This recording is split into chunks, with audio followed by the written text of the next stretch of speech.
Hey Thea, hey Hannah, welcome back everybody. Welcome back you two. First ones here it seems. Oh, we're gonna grab a drink.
Hey, this guy the rolls. How's it going, man? Thanks so much for the 56-month resub. Welcome back. Hope you're enjoying your holidays so far.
Managed to get in quick. Yeah, you came in right as the stream started. What am I up to today? Gonna grind some Zenless, and then I will move on to I think I'll go GFL2 first, even though it says in the stream title that Star Rail is up second. Cause I believe I want to say the event in GFL2 ends tonight. That's what I'm assuming. I don't think it ends. What, next 2 resets from now. So I start to do the wasteland, like one of the side modes in the event, and I have to get through as many of the hard modes as possible, which I'm not too sure how many of those I'm gonna be able to get through, considering how little I've played the game so far. Hopefully I don't give out a ton of good stuff.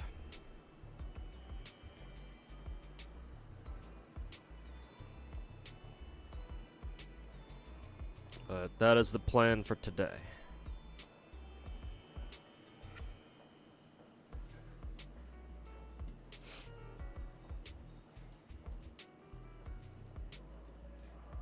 Blue Archive? What about Blue Archive?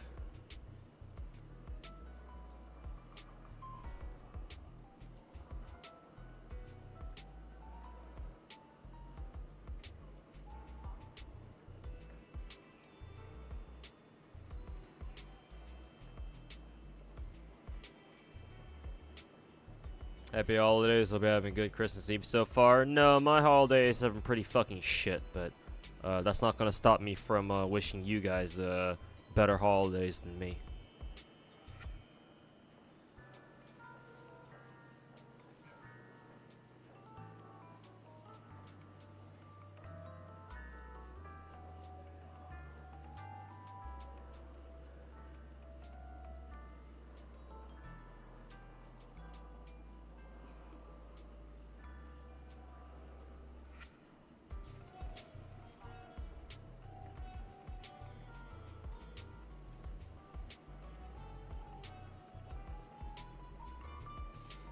Do I play that? Yes. Matter of fact, I'm actually doing my Blue Archive dailies right now.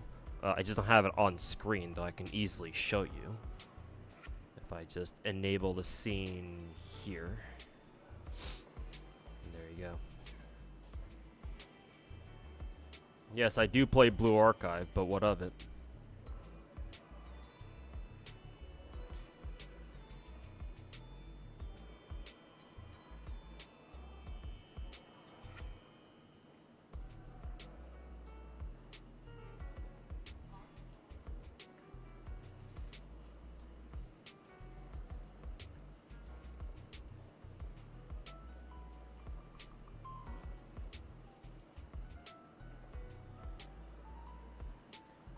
Hey, D-Rank777, how's GFL2 treating you so far? It's been pretty good, actually. Luckily, most of the game is auto-able, if that's even a word.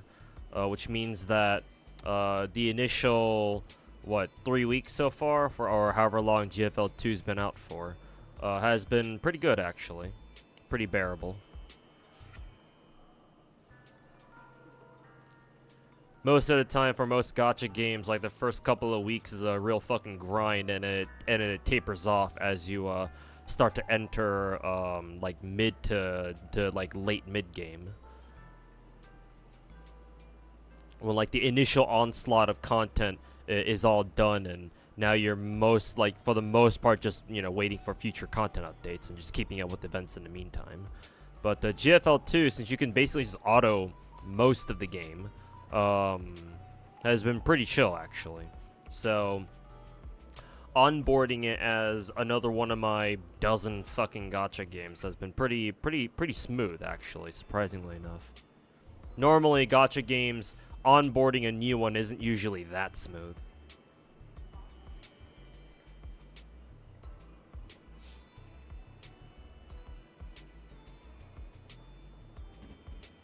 Only complaint is that the game's fucking trolled me with 3 separate Veplis so far.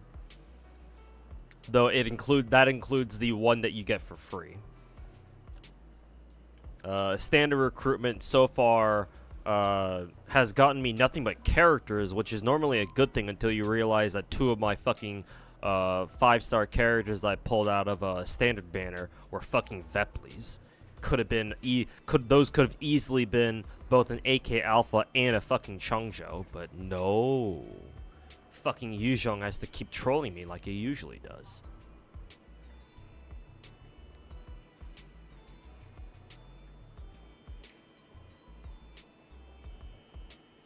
Other than that, though, GFL2 has been pretty smooth sailing for now. Excuse me. Hey, Bon Meal, welcome to the stream, man. Hope you're having a good holiday so far.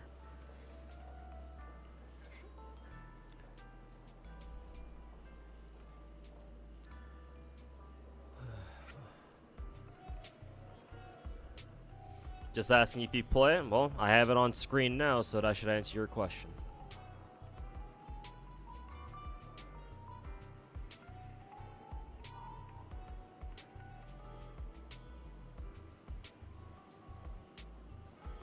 Hey, Elia, how's it going, man?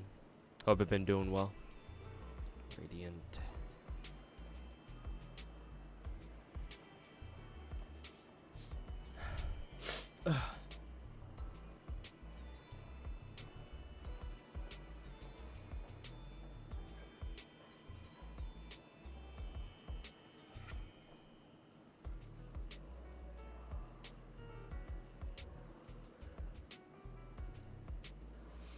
Phantasm release was a shocker. Yeah, people didn't see that one coming. I think that's the first time they've ever done something like that too. Fucking Lazinga must really be hurting for money, huh? For them to pull off something like that. Can only imagine who they're gonna pull for New Year's then. Also, hey, what's going on, Manny Fusion? I haven't seen you in a while.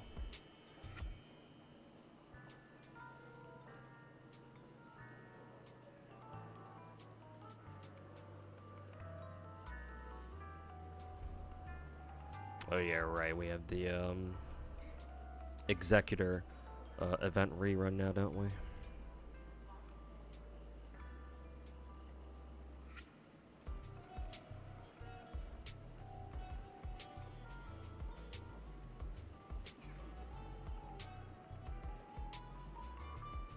Hey Brian, how's it going, man?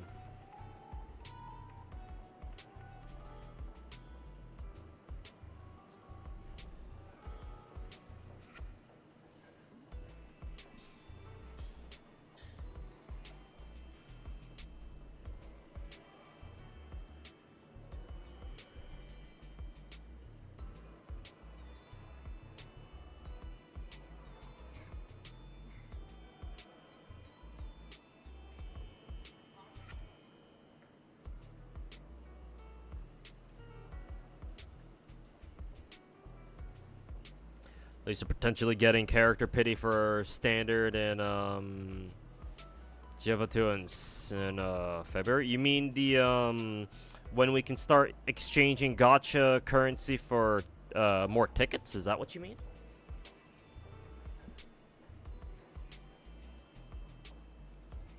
Or do you mean something else? You might mean you might be referring to something else there. Hey Dahyun, welcome back.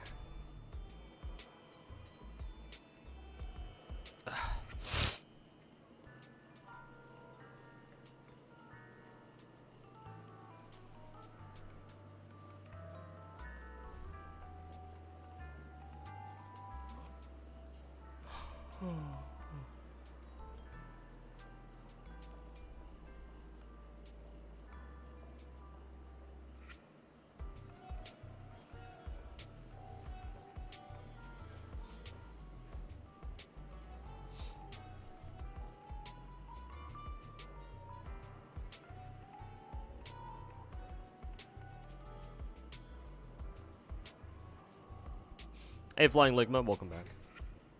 As in when you can select a standard character to put on raid up. Ah, so they have something like that, huh? Trying to think of another gacha game that's done something like that. I actually don't think so. I think GFL2 is going to be the first gacha where you can actually set somebody to be your raid up character in on standard banner of all things.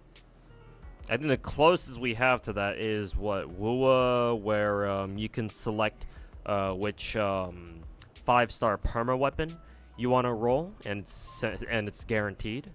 But obviously, that's not quite the same as setting a character. I guess the closest thing to that would be whatever Nikke does for their wishing list. But again, that's obviously not quite the same. Okay, that's what you mean. Alright. I didn't know about that. That means GFL2 standard banner is actually pretty good, then. If that's the case, then technically speaking, I should actually be saving all my tickets, but whatever.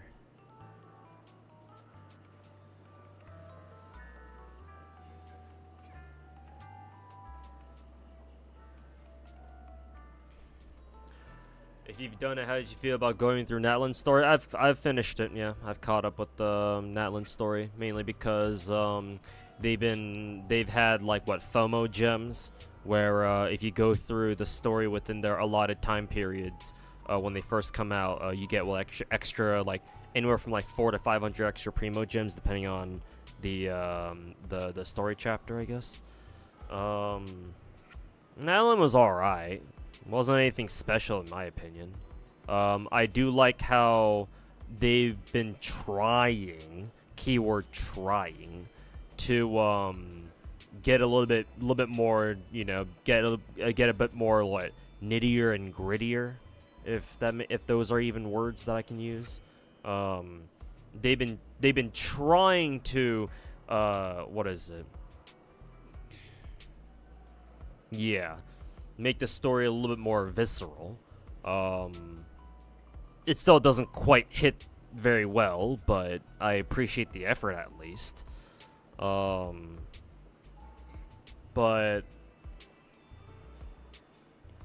it's still the same old Genshin story where it's super fucking, you know, watered down and you know, made and rated PG and all that. Because oh, it's Genshin, we don't want to offend anybody. So of course they're never gonna go all the way with certain things.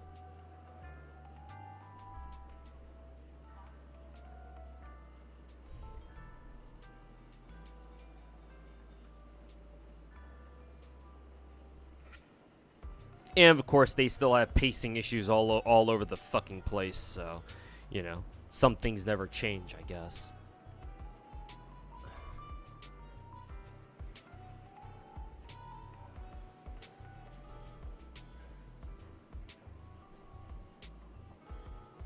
Lower my monitor a bit. Hey Finkel, welcome back, man. Yeah, we back.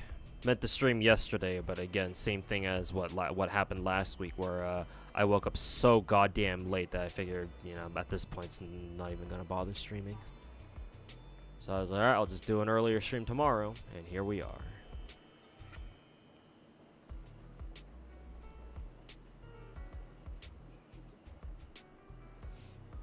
What have I been up to? Well, I've been up to the usual, streaming where I can. Assuming I don't wake up at fucking 6 or 7 in the fucking evening that day. But yeah, just been grinding gachas like I usually do. I'm excited for Fugue / Proto-Tingyun. Yeah, she should be out what, tomorrow, I think.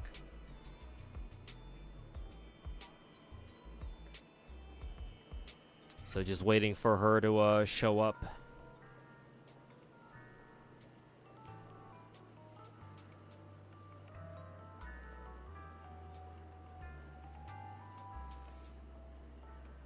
You can set weapons too, but people are gonna want to V6 the dolls more than getting the weapons. Suppose it depends on if the dolls if the girls themselves have some pretty strong dupes that you want to go for. Seems like in this game, you'd really want to roll for what, character dupes first before their signatures.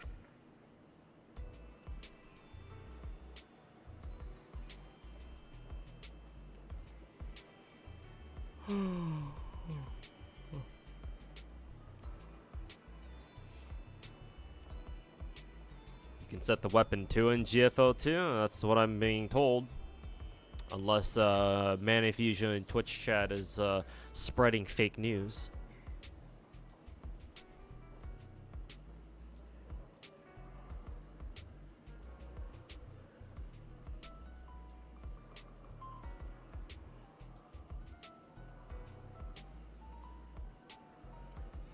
Character, but it's still a 50-50. True. Yeah, I didn't expect. I'm not expecting it to be a guarantee either. But it's so far the best that a gacha game has done, a Genshin style gacha game has done, for their standard banner, or their standard character banner, I should say. So, suppose credit where credit is due.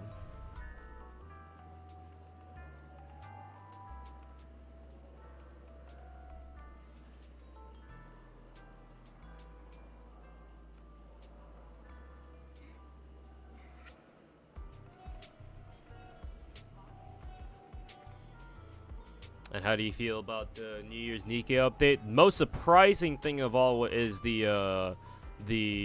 Evangelion rerun. I did not see that coming back. That came out of fucking left field. I was watching the JP live stream at like 3 in the morning my time, and when they started flashing those Evangelion images, I was like, why are they showing us the Evangelion event? And then all of a sudden they start showing like new images of an Evangelion event. I'm like, wait a minute, this wasn't from the first event. And then that's when I realized, oh, this is a whole new fucking rerun event, or a whole new Evangelion collab event. So now people have figured out that it's probably just a rerun, but like a collab, Evangelion collab 2.0 type shit. And I guess this time around they're gonna focus more on Rei, because the first collab focused more on Asuka, obviously, because Asuka ended up getting the GACHA skin. So I'm assuming this time, this next time, they're gonna focus on Rei having a GACHA skin of her own. Really curious as to why they're doing a second fucking rerun. Nothing against it, of course. It's just that, you know, this is going to be the first time they're doing a rerun for a collab event. And so early too, so I can only surmise that they had this shit planned out already. Like, it was always the plan to have the Evangelion collab split into 2 parts. Well, the first part where obviously it focused on Asuka as the star of the show, so more or less, and then the second part is going to be on Rei, I guess, or that's what I assume. You know, was their logic? Could be wrong. Either way, cool that we're getting an Evangelion collab. Well, a rerun rather. And we'll see how they handle it from there.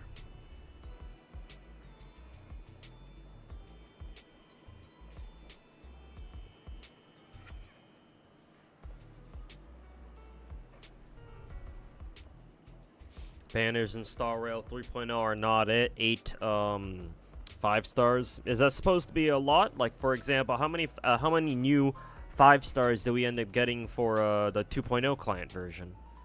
I'm assuming the way you said, but by the way you're saying that, I'm assuming 8 is a lot, or a more than usual.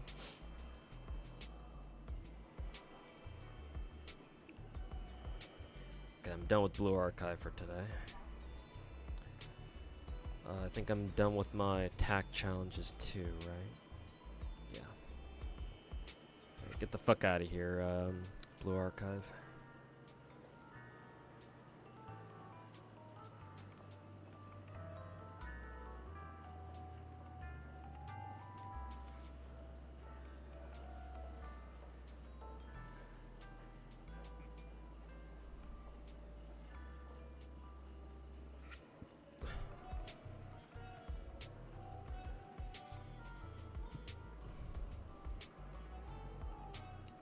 Okay, 20 days left on the Nikke monthly pass. It's fine.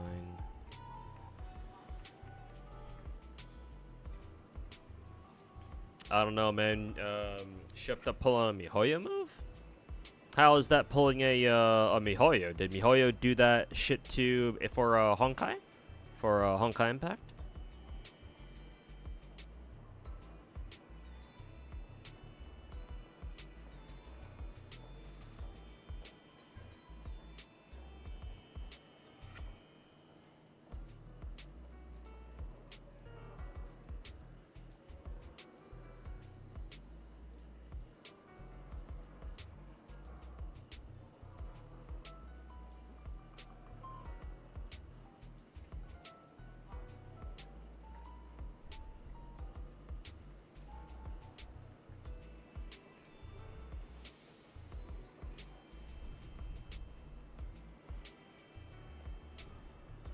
V3 and Changzhou enable Shark Crew to do a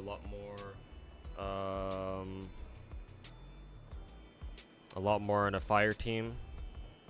Okay, I see.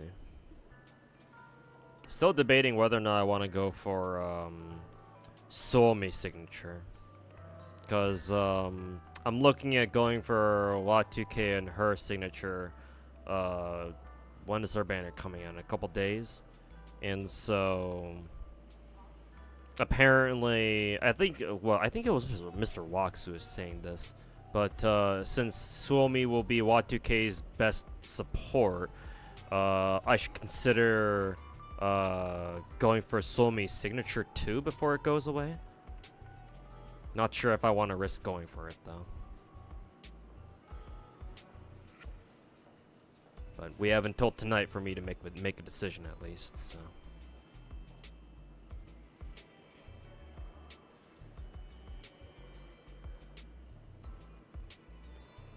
As in them just doing so much in an update and whatnot. Well, Nikke Shift Up is different from Nikke, at least so far, because Nikke has banger patches basically every time. And this is a Christmas announcement, so naturally they would have more, you know, updates / announcements than usual. MiHoYo these days, it really feels like they can only really concentrate on like one game at a time. Or even if that's not quite the case, they're at least with the Star Rail and Zenless, at least they're certainly going hard on Zenless. Star Rail gets an excuse for not having their 2.6 and 2.7 patches not being that good, because obviously they've been gearing up for 3.0. So I can give them the pass there at least. But with Genshin, like, fuck's going on with Genshin, man?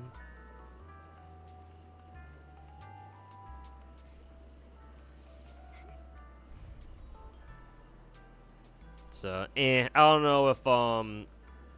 know if that's like them pulling a MiHoYo or whatever.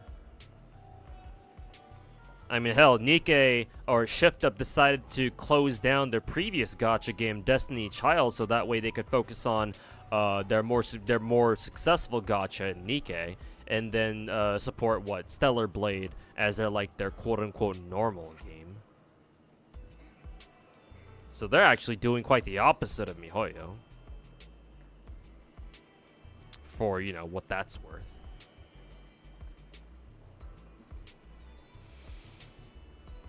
It's because Suomi's signature boosts freeze if you want to set up like a freeze team. Oh, is Macchiato free ice element? I didn't know that. I barely pay attention to elements in GFL2. I know at some point I'll probably have to, but not at the moment. Yeah, overall only gives like a plus 10% boost. Oh, if that's it, then I think I'm good then. Hey, Omni-Stuff, how's it going, man? Thanks so much for the 25-month resale. Welcome back, man. Hopefully you're having some nice holidays over there. Or hope you're having a nice holiday over there. Hi, Madrid. Welcome back, man. And yeah, happy holidays to you, too.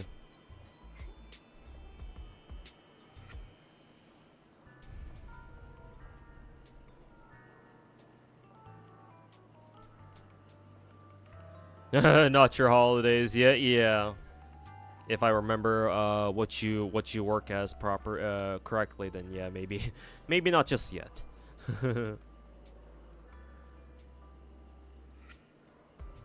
Maybe in a little bit.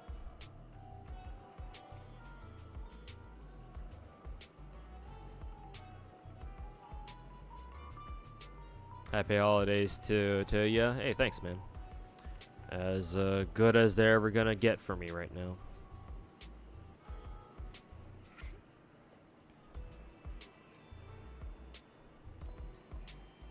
Oh no, as in where you live, Christmas is actually in January. Ah, I see. I'm assuming, should I even get into that? Whatever the case. Hope you have good holidays at least. When it comes up, rather.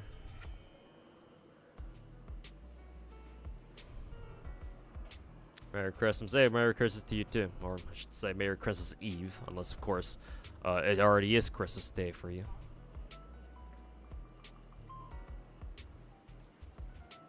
Reached level 41 in GFL2. Hey, congrats. I think I'm at like level 42 right now. But yeah.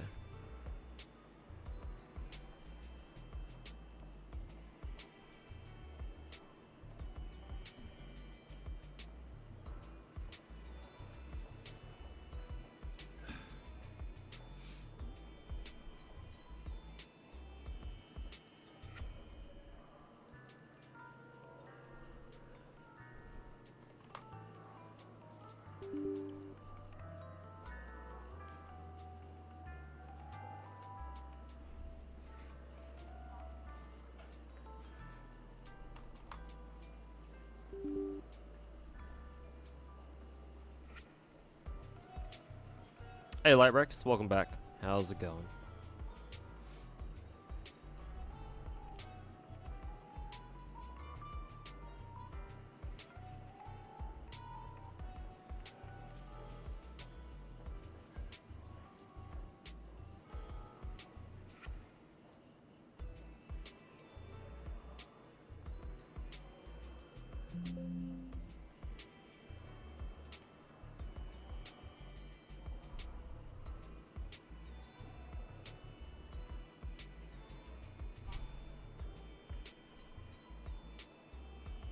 Finally, SSR Roppy. Yep, it only took him 2 years, but she's finally here. She was gonna show up eventually, and now she finally has.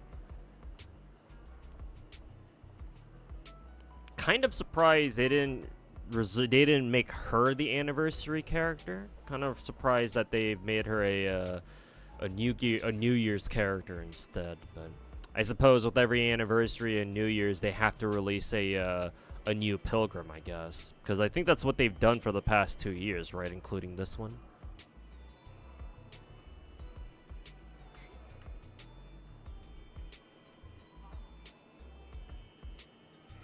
Because last year they released, I think Red Hood was the first anniversary pilgrim, and then Scarlet Black Shadow was the New Year's pilgrim.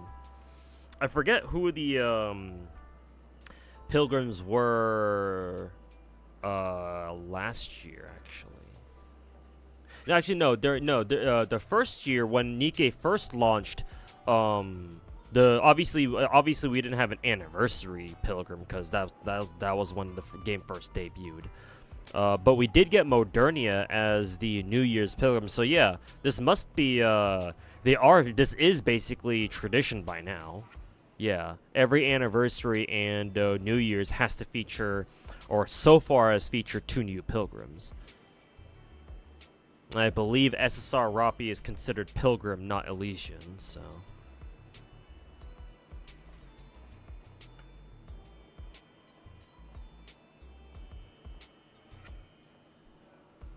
Hey, it's Tacos. Merry Christmas Eve too. Hey, thanks man, and Merry Christmas to you too. Eve, that is. Tomorrow is Christmas Day. But yeah, hopefully you're having some nice holidays right over there. Who do I have to talk to? Oh, Freddie.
Good on Snowbreak.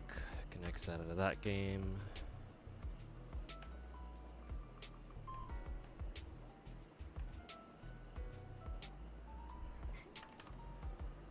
Pull up GFL2 right now.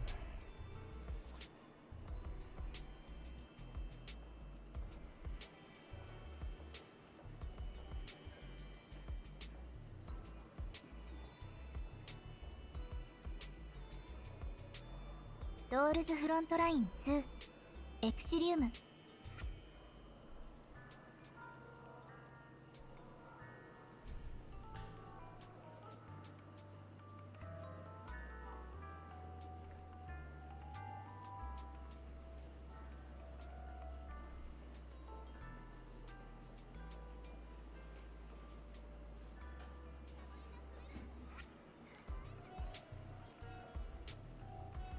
is this letter? Cool. Free standard banner ticket. Woohoo!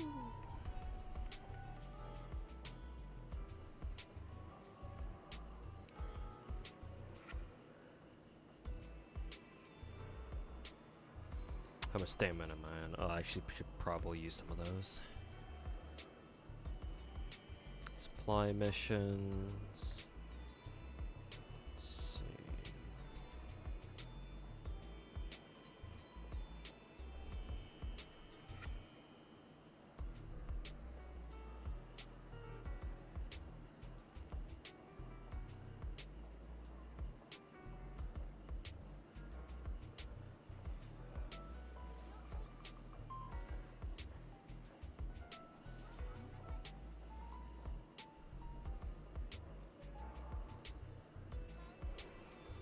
Talking about standard banner, guy who thought of the pilgrim wish list is a visionary.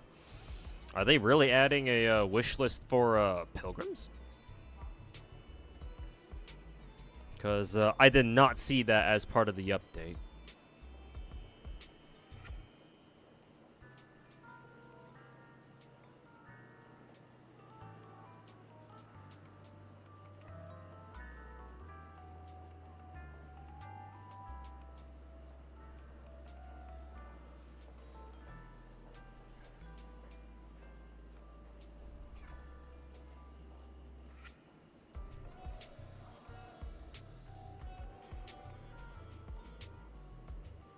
Nikke is cooking with collab reruns in New Year. May God have mercy on us. Obviously, Nikke rerun won't be right now. I'm sure that was just a sneak peek to like a future collab event in for January or something. It won't be at the same time as New Year's though, so we'll have some time.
Yes, they are. Well, shit. I guess eventually it had to happen just because we're getting more and more pilgrims every year. Give me 1 second. There's a call I have to take.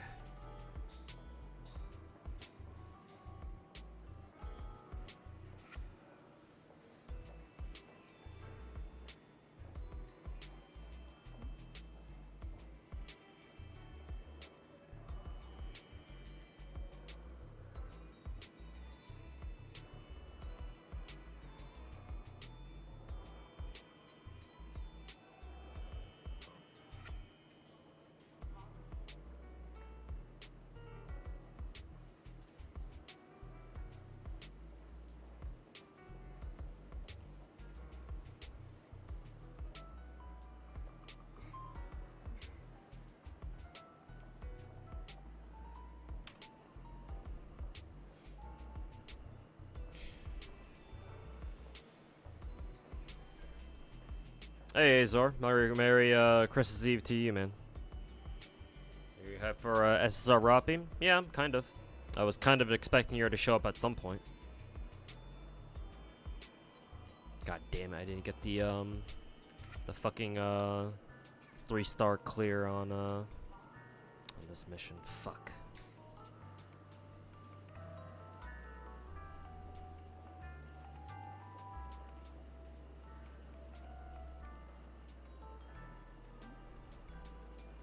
Also, professional analysis recommended level 46. Why the fuck did I unlock this? I'm not even account level 46 yet.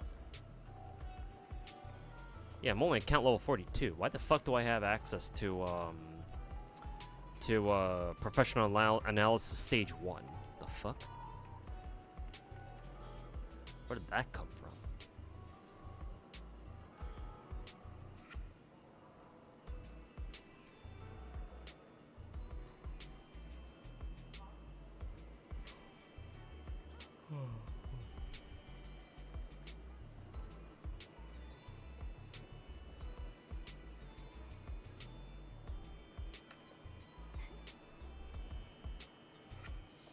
Hey Max, how's it going, man? Did you watch Nikke's New Year live stream? Yeah, New Year slash Christmas. Yeah, I stayed up to watch the Japanese stream.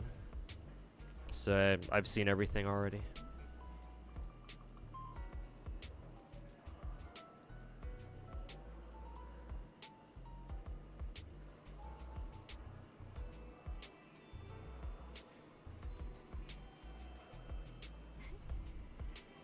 Elysian will be good soon. Trust. If you're hoping that SSR Roppy is gonna be good, I have some news for you. I'm pretty sure SSR or yeah, SSR Roppy is not Elysian anymore. She's fucking Pilgrim.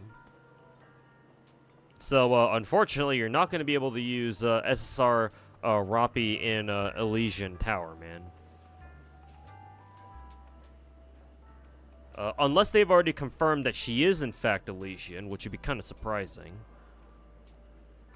But I guess good in the sense that you can actually use her in fucking Elysian Tower finally.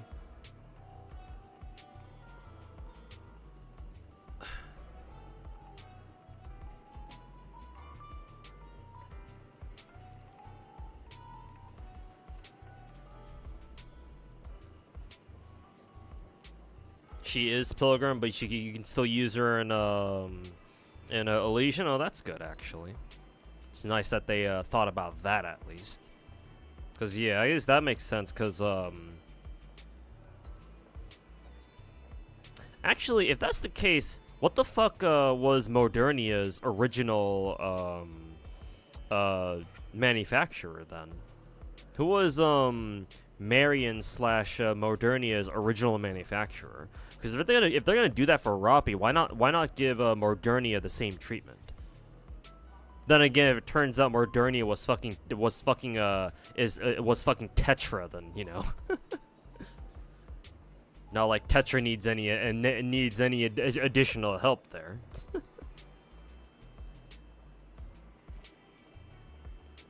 Not as much as the other two, at least.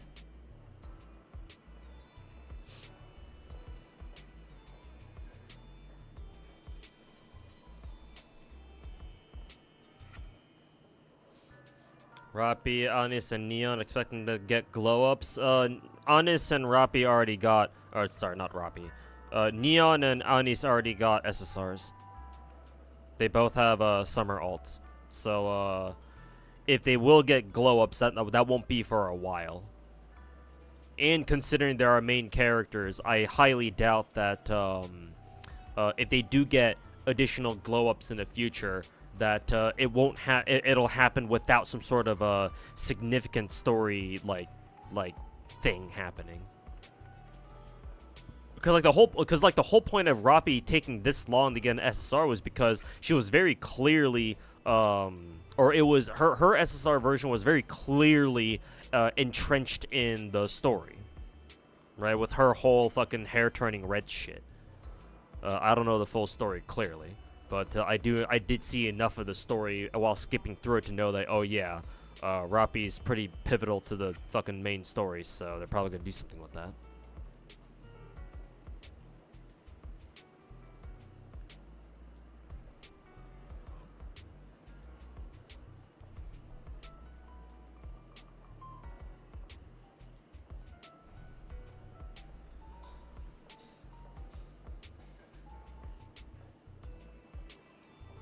Thought about that wish list was a cunt. Yeah, I used up a lot of my my story tickets too, but you know, it happens every once in a while. I'm sure other people are more pissed off about it than me, because I'm pretty fortunate enough already. I've already got all the pilgrims in the game, and they're all pretty strong too. I mean, I bitch about not getting the red hood, but I mean, honestly, I'm in a pretty good spot, so I shouldn't be the one complaining. I'm sure I'll get more standard tickets eventually, just by buying up all the fucking gacha fucking shit and whatnot.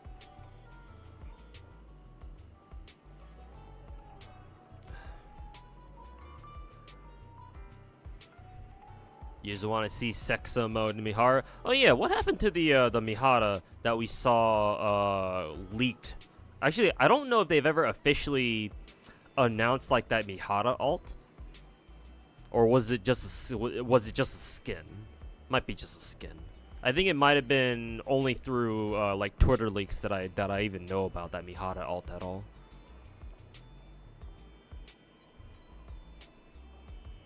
But yeah, what happened to that? What happened with that Mihara alt actually? Oh, it's because yeah, the next one.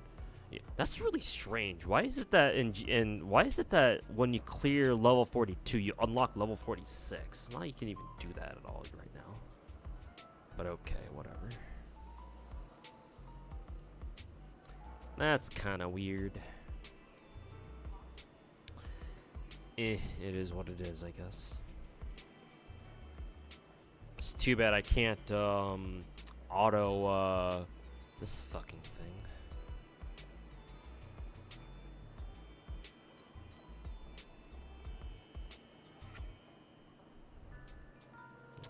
Try it again then. Surely things will go different this time.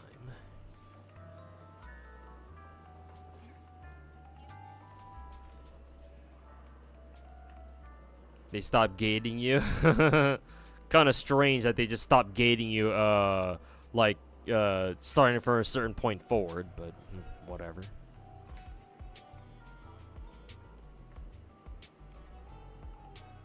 Wasn't the leak, it wasn't a side story. Oh, okay, I see. Ew. Hey, Kenzel, Merry Christmas Eve to you too, man. Or unless it's already Christmas Day for you over there. Been playing for a year, you barely have any pilgrims, so that's a shame. You should have been saving for the pilgrims specifically wherever you can. Considering usually the pilgrims, at least all of the new pilgrims since debut, are all really, really good. If not just straight up blatantly fucking top tier. So there's that.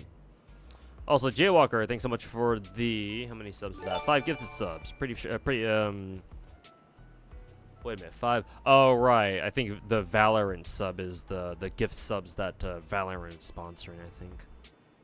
I think they even did that before earlier this year too. I think around Halloween, something like that. I forget exactly when. But yeah, I was looking at the gift sub count. I was like, wait a minute, why do I see 6 gift subs? And I realized, oh wait a minute, yeah, it's that fucking gift sub promotion going on for the holidays right now. Anyways, appreciate the 5 gifted sub, man. Appreciate it.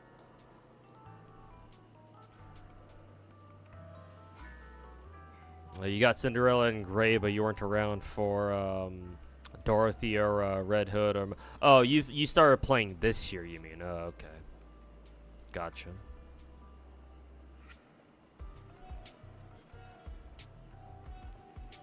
Gotcha. All right.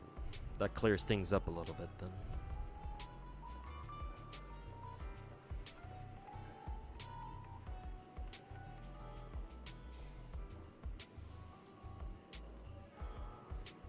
But yeah, Pilgrim Wishlist is pretty good, I guess.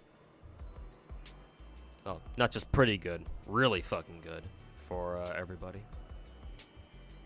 Except if you just wasted all your standard pulls, in which case, you know, I guess we can all go fuck ourselves.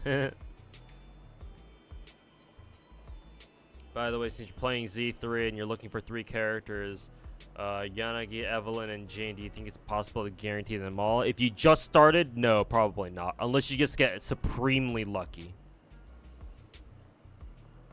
And, like, Hey, I haven't lost the coin flip so far in like the past 7 months of or not 7, it hasn't been that long yet.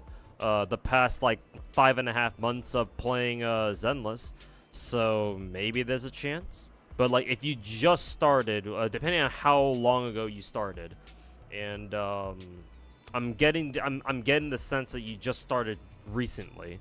I don't think it will be possible to get all 3. I mean, you don't need to worry about Yanagi right now because we don't even have a rerun confirmed for her yet. Shit, this team really can't do this on auto. Fuck.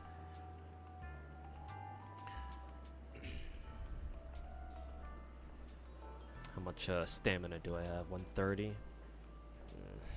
really want to auto this shit. Actually, maybe I'll just play this node myself and get through it.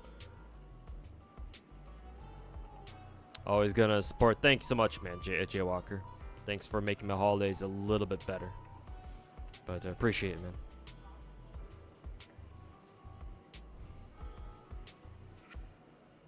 man. But yeah, my Joseph.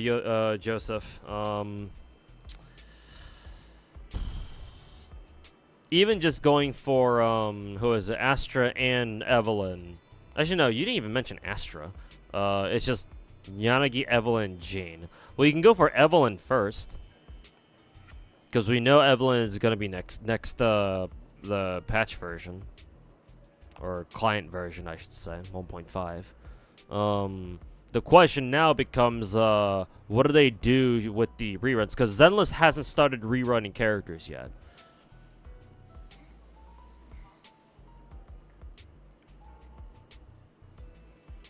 So it's still kind of an open question as to when they're gonna start doing that, when they're gonna start rerunning older limited characters.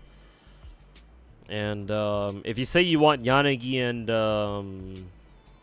and Jane, assuming that MiHoYo goes in chronological order in terms of like bringing back older limited 5 stars, or sorry, they're not called 5 stars, S ranks. You've been waiting quite a while for those 2, I would imagine. So at that point, if you're looking for those 3 specifically, then yeah, I guess you can shoot your shot at Evelyn in like 6 weeks, and then just wait for Yanagi and Jane Doe to come back out. Jane will be here first, well, or she'll come back before Yanagi at least, because Jane Doe came out before Yanagi, obviously.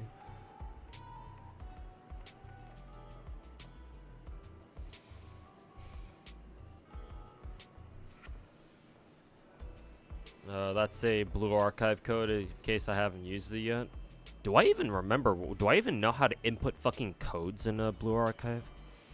There might be like a redeem code option like the settings somewhere. Actually, I'm actually morbidly curious. Let me see if that even works. Let me pull up my blue archive account real quick.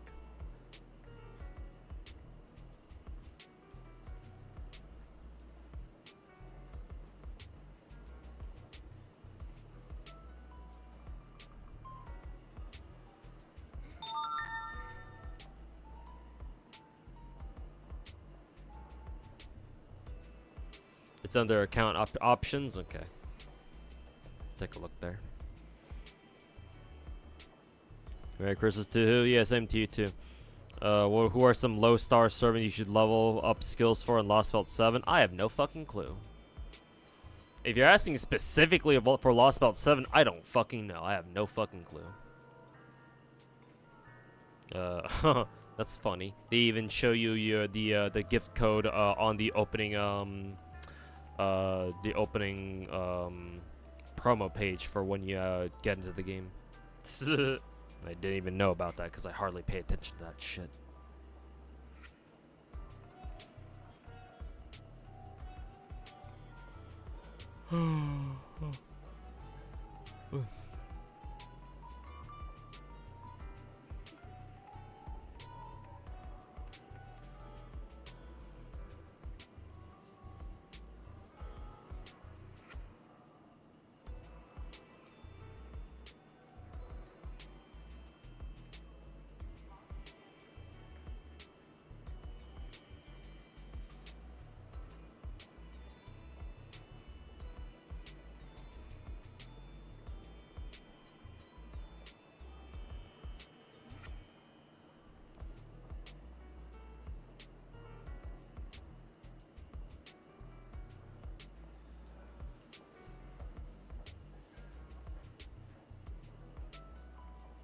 Now I just gotta go through the EX nodes now.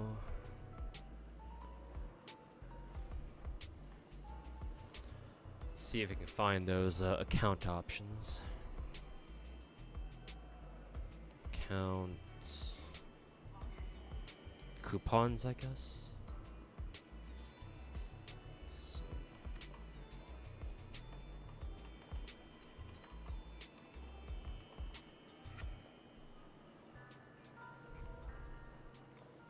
Okay.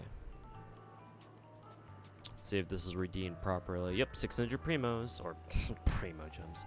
Peroxines. There we go. Alright, thanks for the reminder. Appreciate it.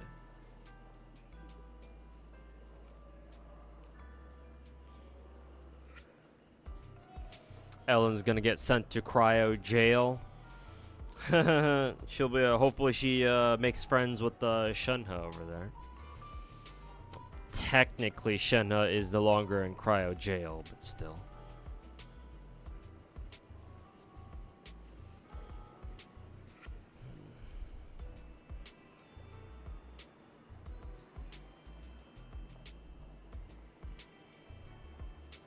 Dead until Yanagi rerun. Yeah, still have to figure out how Mihoyo wants to handle Zenless character reruns.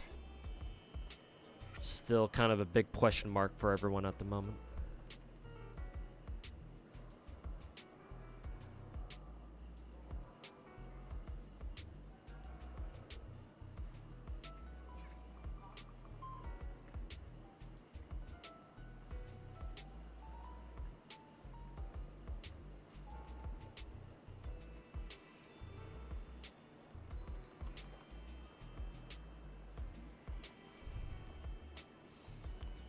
What's good on 6 disc for Miyabi for now? Attack percent is fine. From what I've been told.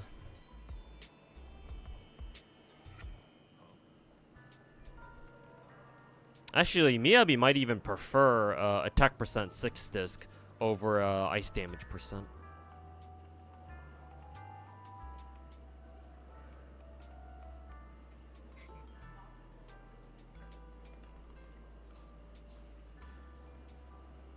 Actually, wait a minute. I'm confusing 6 disc for fucking 5 disc. Wait, you're asking 6 disc? Then yeah, actually I believe she wants attack percent. Yeah.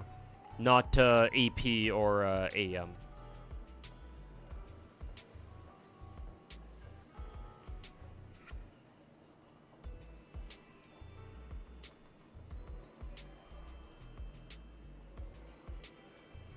Because let me check what my Miyabi has on her 6 disc. She has, yeah, mine has attack percent.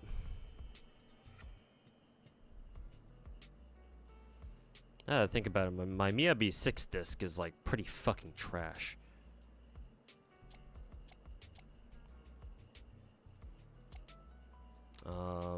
Oh, and my Miyabi is using a fucking ice damage percent 5 disc too. Okay, so I'm gonna have to scratch that on her her 5 disc.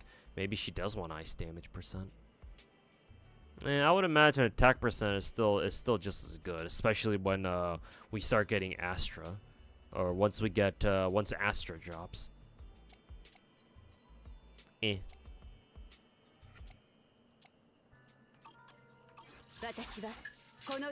But yeah, attack percent 6 disc for sure.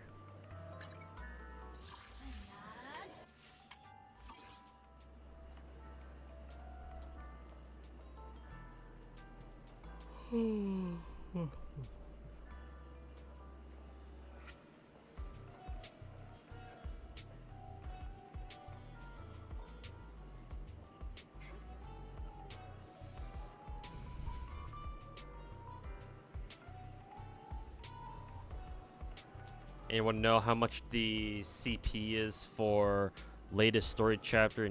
Oh, the latest combat power? I forget. I think it should be around like 60k for normal. I feel like it should be around 60k. Could be wrong though.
Hey, Masamune, welcome back, man.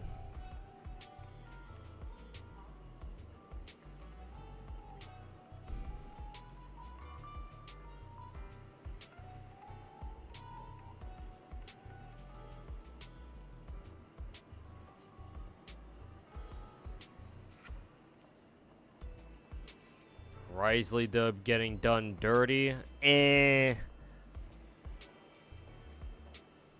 I think Risley will be just fine, man. I mean, he hasn't gone through what Shenhe's gone through yet, so... you know. Let's not start freaking out now, shall we? That being said, MiHoYo should definitely do a better job of handling character reruns, but...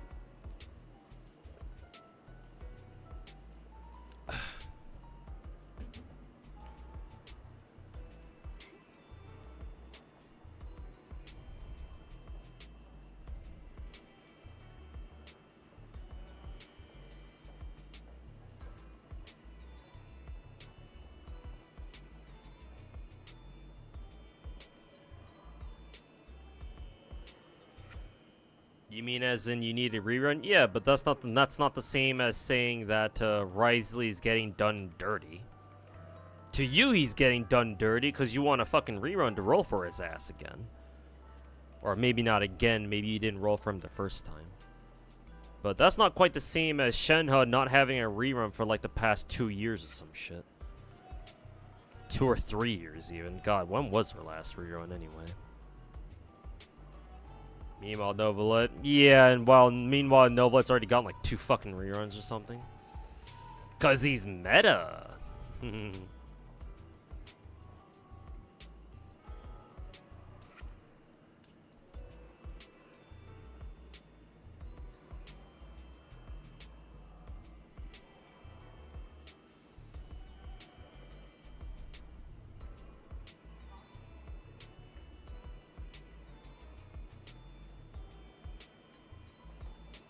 Yeah, but he actually prefers attack percent 4 disc over crit damage.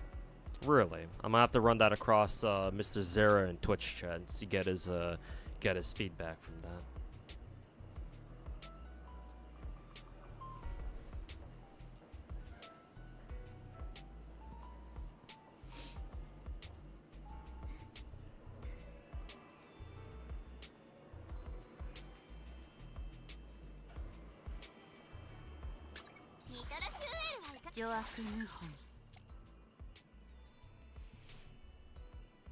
Cause it's not like my Miyabi's 4 disc is really all that good.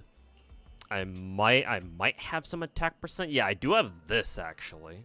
An attack percent 4 disc with double crit on it for some weird fucking reason.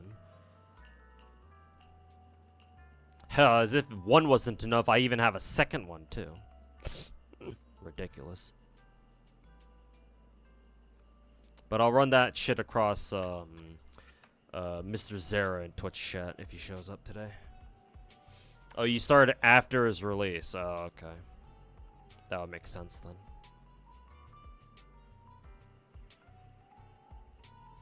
Still waiting for Jane Doe rerun. Yeah, unfortunately, no idea when she's gonna show up again, or when she'll return. Hey, Doxa, welcome back to the stream. Got Sunday. Should you pull for Firefly or Fugue? You don't have a DPS and that sucks. Firefly, definitely.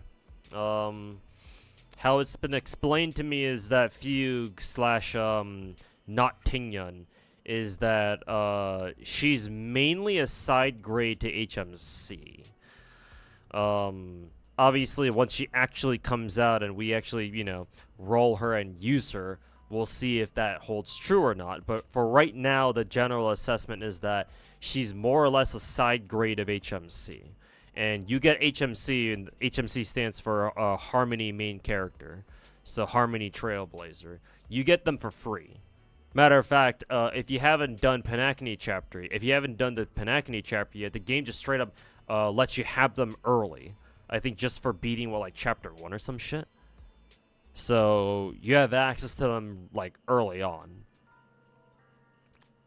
far before when you're supposed to. Kind of weird considering how strict MiHoYo is on their own fucking lore, or the lore of their own fucking gacha games, but I guess they let that one slide for some reason.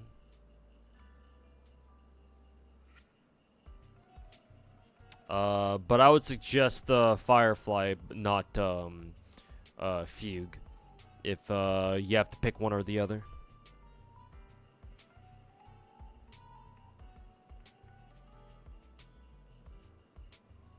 Remember Eula? Yep. Pepperidge Farm remembers.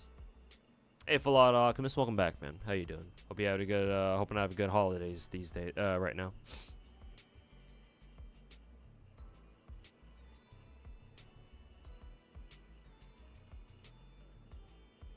That's insane. Oh, the attack percent discs that I have that both have a double crit on them. Yeah.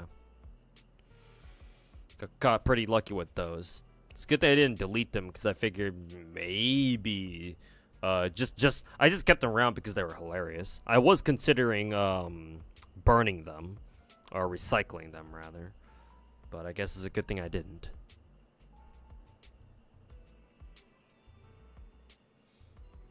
Not even Ellen's gonna reroll. Well, yeah, because the game's only been out for fucking 5 months. And last I checked, Zenless Zone 0 doesn't sound like Wuthering Waves. Maybe it should, though. Am I going for E0S1? Yeah, wait, blessed. That is the plan for tomorrow. Kind of funny how Proto-Tinion's coming out on the day of Christmas. She'll be our Christmas present for this year, I guess.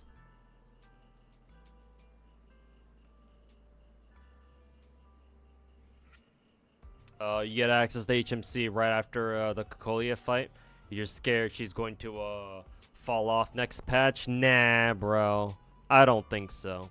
The biggest threat to HMC's meta viability is if they made RMC like actually anywhere near as good as HMC.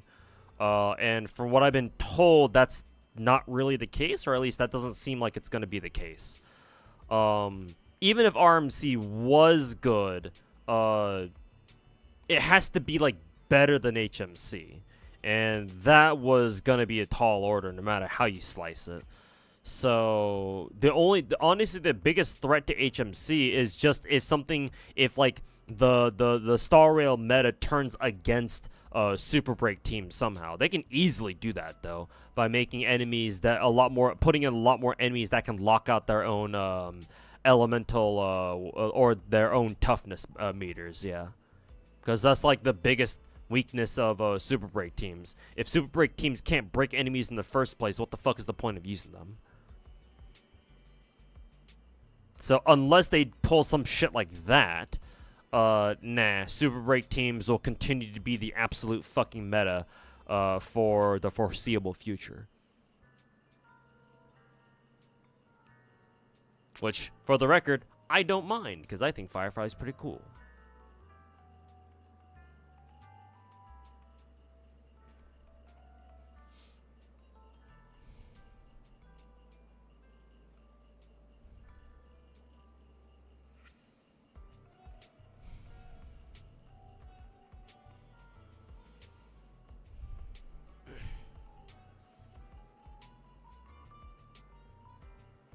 You think Fugue is easily better than getting Firefly? That's not really what I heard, but I guess we'll see tomorrow, or technically tonight when the Asian servers get her first.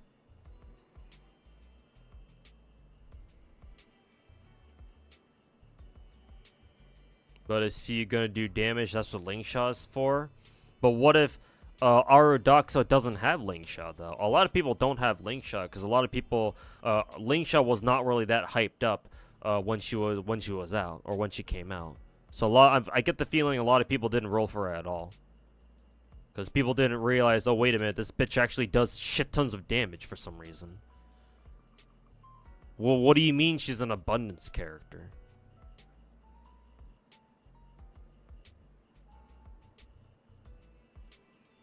So in Arudoxo's case, where he probably doesn't have Linkshot. If he does, I'd be surprised.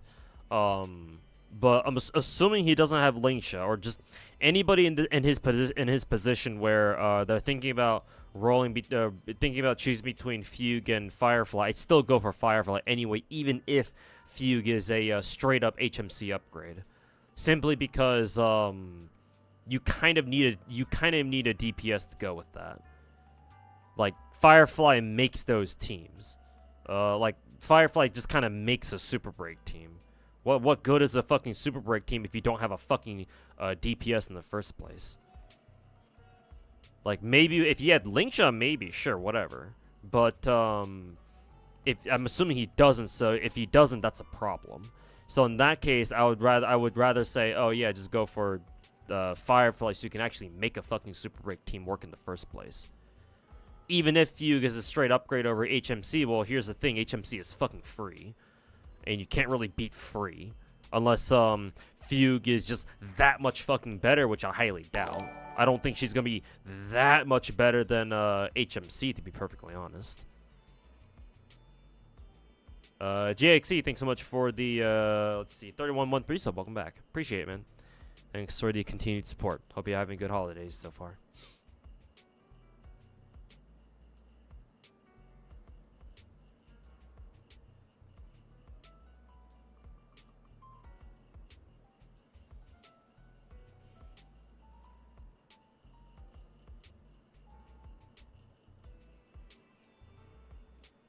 Sadly missed Sunday, but you'd rather spend you'd rather spend the money you would have spent on Sunday for a guaranteed Mavuika. Hey, I respect it. Gotta stand the waifus, right? Gonna pull Firefly tomorrow? Yeah, I'm sure a lot of people will be. So yeah, best of luck with your Firefly pulls tomorrow. Oh, excuse me. You think power creep is worse than Star Rail? Is than the Star Rail for sure. It just off of purely off of on a conceptual basis.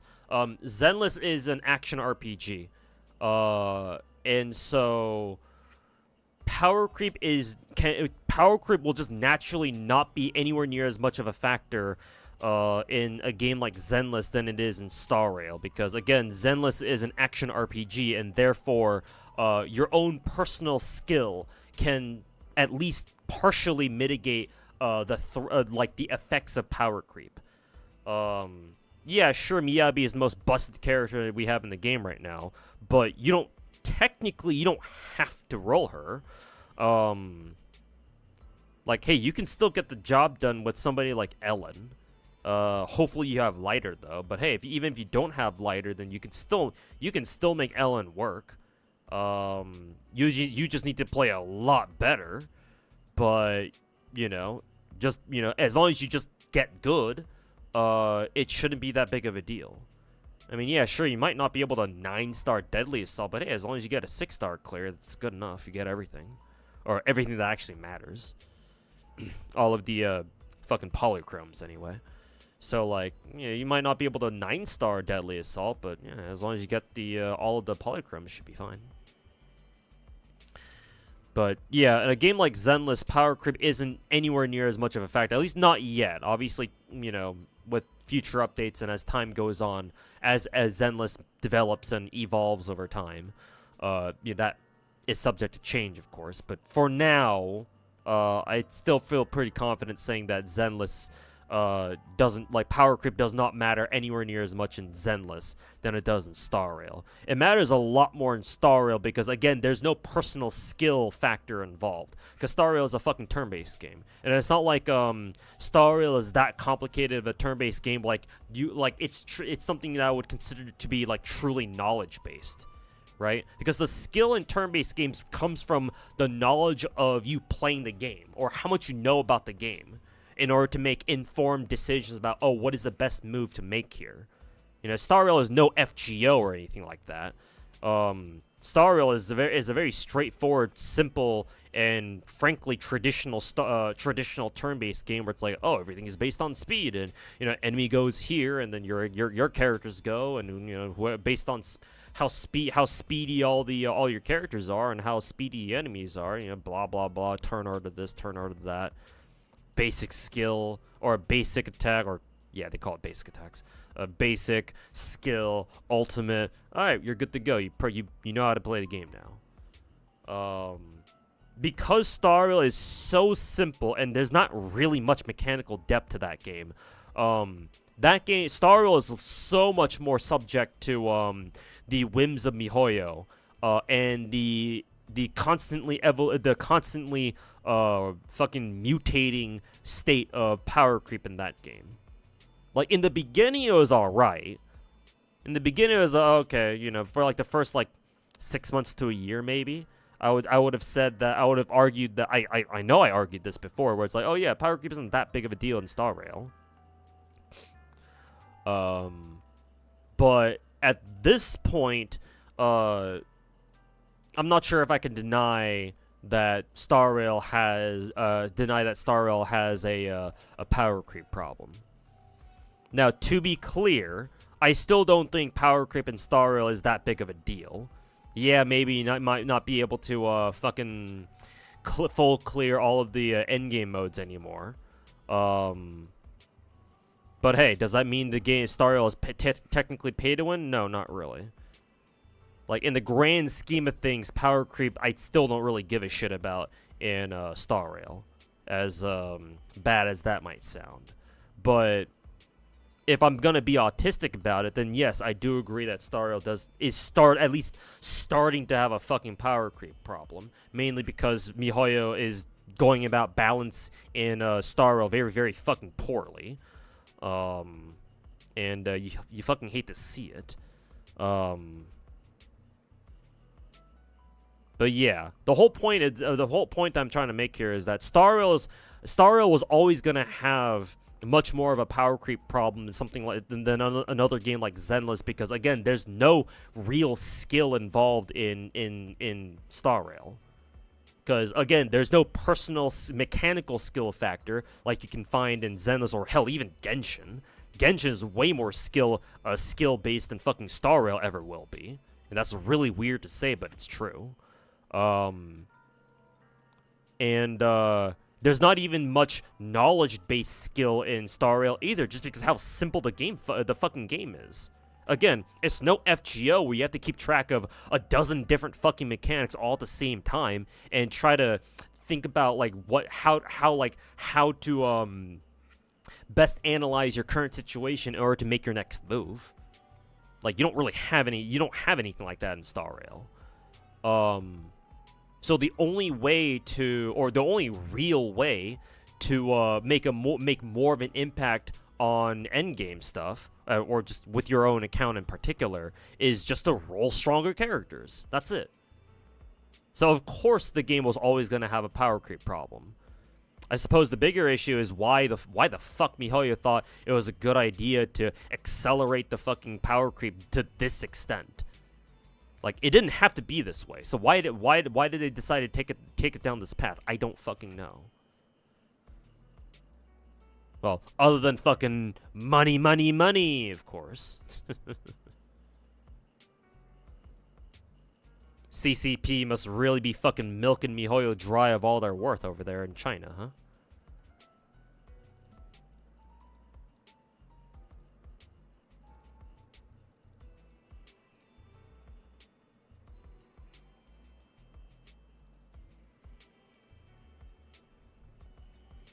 Got Sunday and 2 multis. Hey, welcome. Congrats, man.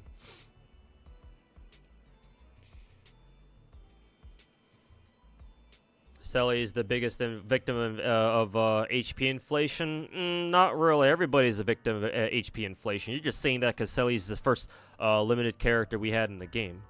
Her bigger issue is the fact that she doesn't have great places to really shine, and her gimmick is not useful in endgame at all. Her fucking extra turn gimmick.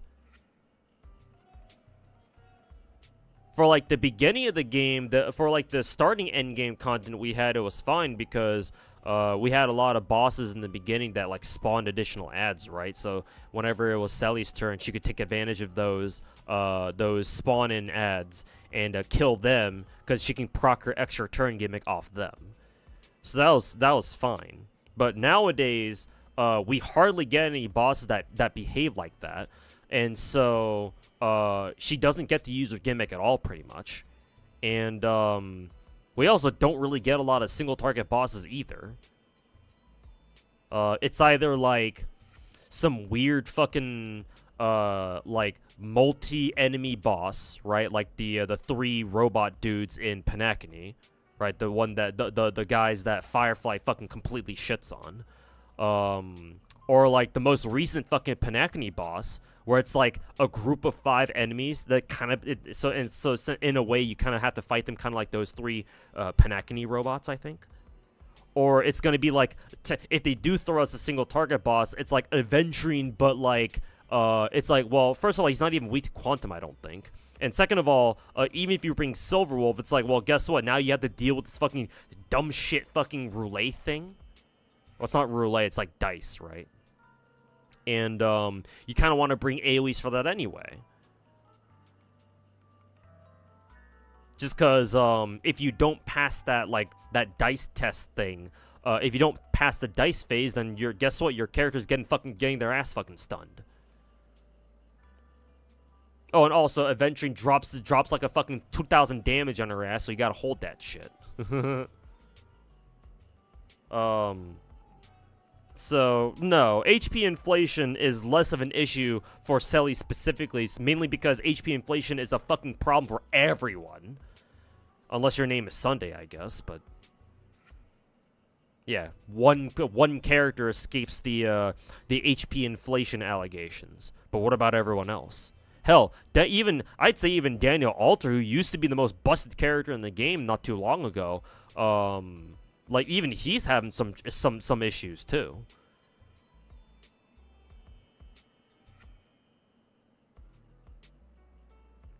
Technically. Anyways, I think I'm done with Arknights for today. Exit out of that.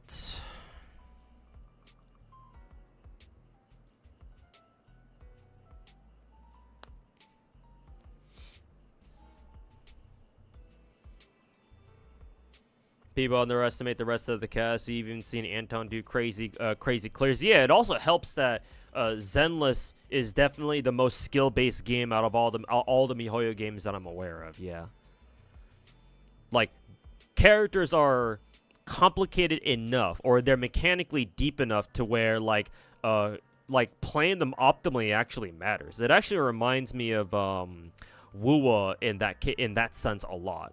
Because you can always play your characters more optimally. Of course, all your characters are gonna have like a performance ceiling, sure, and it's easier to hit that ceiling than say like other quote normal games. But you know, it's easy to not hit their performance ceiling. So if you don't, then you know exactly how you can improve your gameplay. And yeah, like most characters in Zenless, if not all of them, seem to be pretty well designed too. I mean, hell, people have been telling me about that fucking dude in Korea or China or somewhere who was able to fucking solo clear tower with fucking Billy and Billy alone. So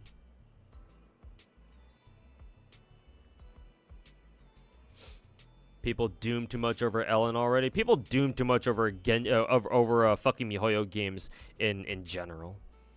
The one game I'll give Genshin, not Genshin players. The one game I'll give MiHoYo players some leeway, or I'll cut them some slack is Star Rail, because the power creep / HP inflation concerns in Star Rail actually, like, they're not entirely baseless.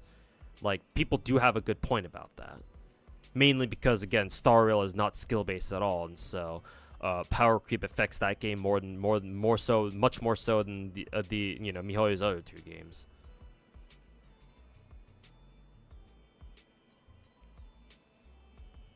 Pay to win only matters if there's ever PvP, and that's exactly what I said in my my last video. exclamation mark last vid in Twitch chat if you want to go watch that. If you're in my YouTube chat, then well, you're already on my YouTube channel, so you can just look up that video in my video section.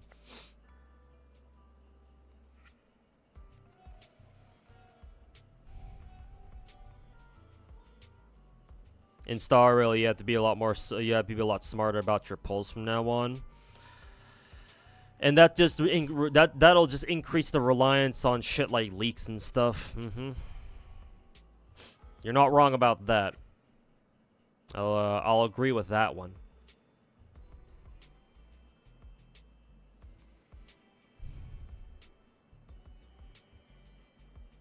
Celia was usable in pure fiction, yeah. Funnily enough, yeah. Splash damage user struggling against the damage sponge enemies. Yeah, I can kind of see that, because they're not quite as strong as single targets, but single targets are in a bad spot because, you know,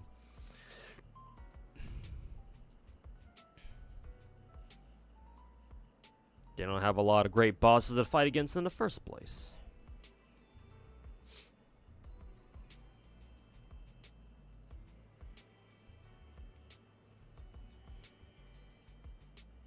Who are the next Star Rail banners? Herta plus Jade, Fascia, Boot Hill, and then Aglia, Silverwolf, Robin, Linksha. Did they already announce the next banners? Or maybe they already did, actually. I don't know. Let me check the Star Rail Twitter. Maybe they've already drip marketed our next upcoming banners, I guess. Actually, no, those should be just leaks, no? Because, yeah, we haven't had the Star Rail preview stream yet. It's too early for that, I think. Unless, of course, they already did fucking they already just fucking announced the new banners anyway. But I don't think they would do that just yet. Yeah, I'm assuming those are just leaked banners.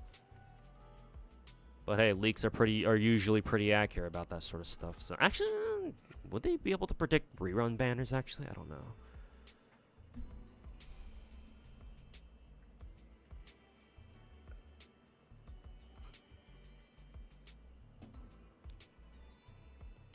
But maybe winning in gacha can just mean getting the characters you want? Well, yeah, I don't... Unless it means something else to you.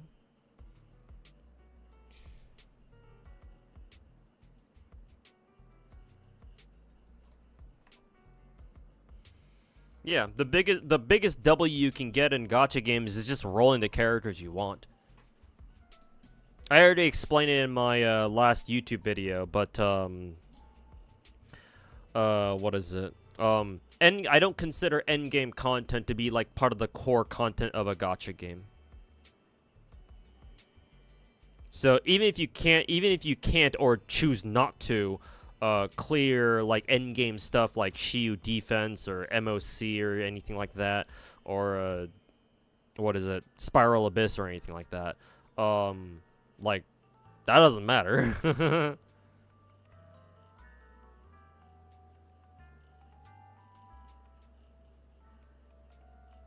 So yeah, at its core, for gacha games anyway, like you quote unquote winning a gacha just boils down to just can you roll a character you really wanted or not?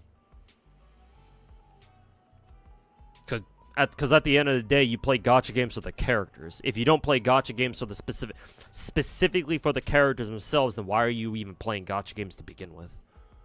Well, like, why are you fucking wasting your own time? Go play actual video games, man. They're just leaks? Yeah, figure. It's by Mr. Raise the Language? Okay. I'm sure his sources are reliable.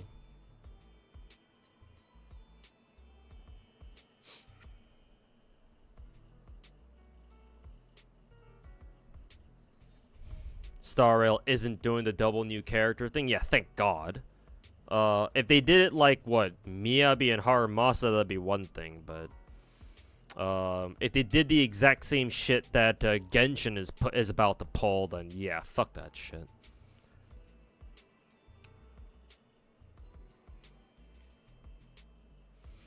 Lingsha being rerun this fast. Oh, was Lingsha included in there too? Oh yeah, she'll be showing up with the Aglia. Yeah, that is kind of sus. Is that? I wonder if that's the fastest rerun that a character's gotten, a 5-star limited character's gotten in Star Rail. Because like Lingsha was literally like not even fucking 2 patches ago or some shit, or something like that. Oh shit! Better for people who missed out on Lingsha the first time. I suppose that dude in Twitch chat saying that Arudoxo should skip Firefly for Lingsha had a point there. If Lingsha is gonna be coming back this soon, then hey, maybe you just say fuck Firefly and go for Lingsha instead. Who knows?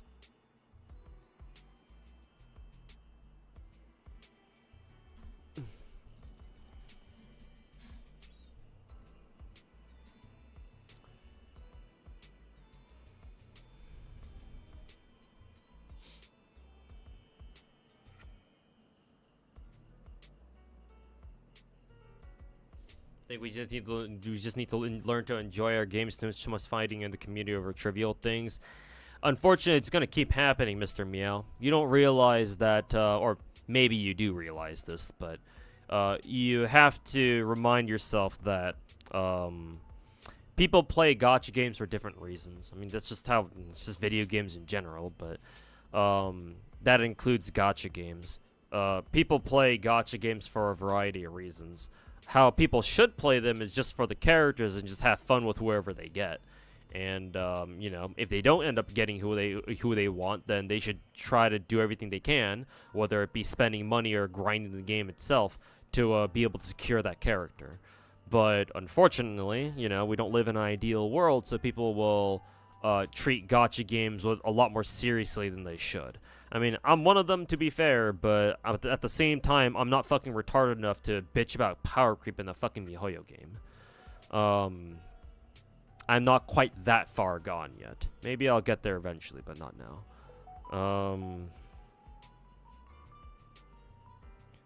Fuck is this?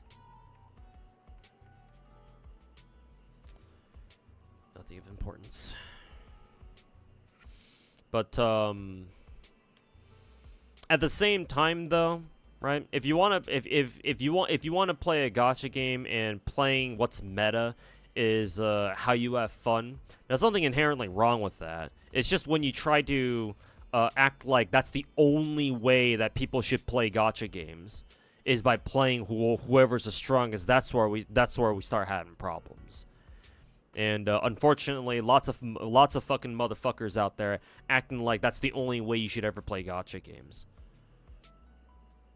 Excuse me.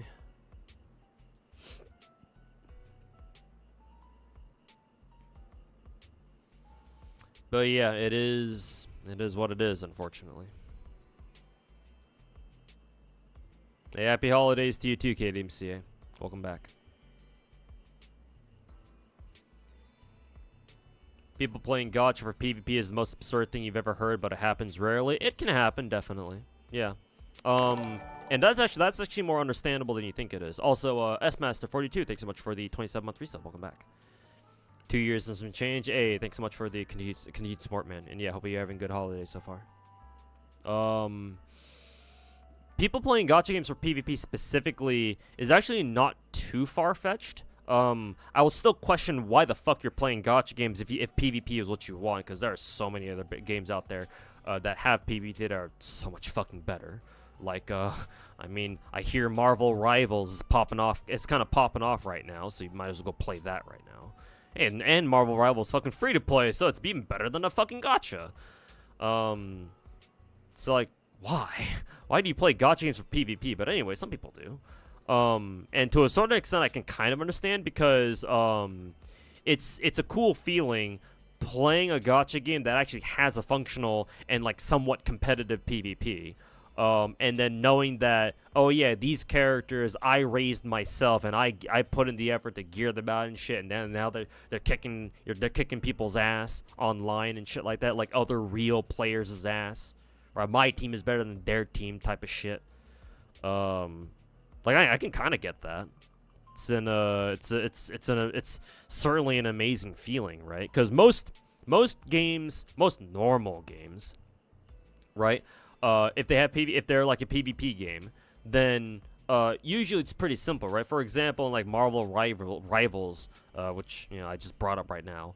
Like in Marvel Rivals, you just you don't need to fucking like roll for characters and then you have to invest into them to make them strong, right? No, you just hop into you just hop in ranked, queue the fuck up, and then get into a game, and then you pick your character, and voila, you're off to the races, right?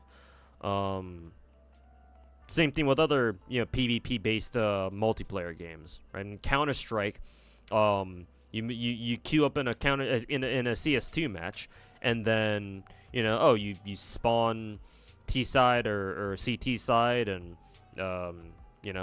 just all you need to do is just have money in order to in-game cash, that is, in order to buy your guns and your gear, and then you're off to the races. You just try to click heads as much as possible, and then throw a couple smokes and shit. But it's not like you need to like roll a fucking weapon first, and then you have to upgrade that weapon off out of game and shit like that. Nah, like guns just come as they are, right? I know you can like gotcha for skins and whatnot, but those are just skins, obviously. But yeah, point that I'm trying to make is that for this probably longer than usual tangent, is that yeah, I can kind of see why people like PvPing and gacha games specifically. Again, I don't quite agree with it myself, but like I at least understand where they're coming from. Because yeah, if you have PvP in a gacha game, it's not quite the same as like a regular PvP in quotes. But yeah, it's still fucking weird. But hey, some people are into that. Especially Epic 7 players.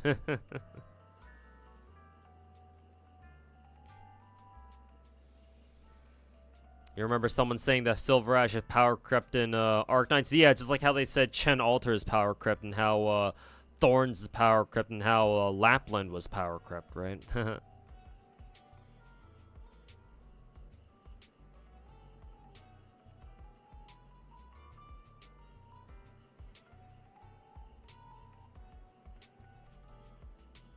Have I watched Mav's animation short yet? No, not yet. I don't know if I will, to be perfectly honest.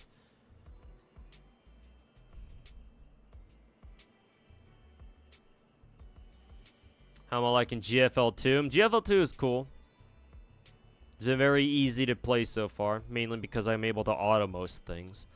Though I think I'm gonna have to try to play this match, this level 8 equipment analysis node manually, because it looks like Otto's having a tough time 3-starring it, so I'd like to do a run of it myself right now, or pretty soon anyway. See if I can get a 3-star rating.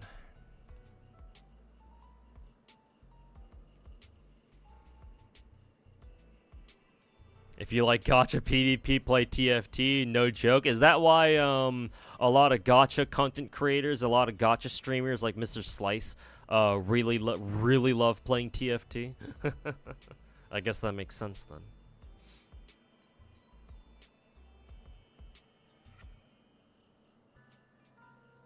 Are you liking edgy Fox Girl? Miyabi's not really edgy, I don't think. Well, actually, given her story, she might have an edgy streak. Maybe. But no, I like Miyabi a lot. She's a fucking Fox Girl, so of course I will.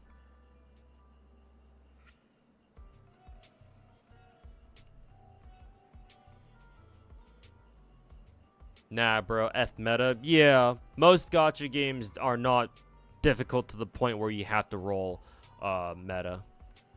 And, like, not even Star Rail I would consider to be hard enough to where, like, you have to roll for meta, yeah.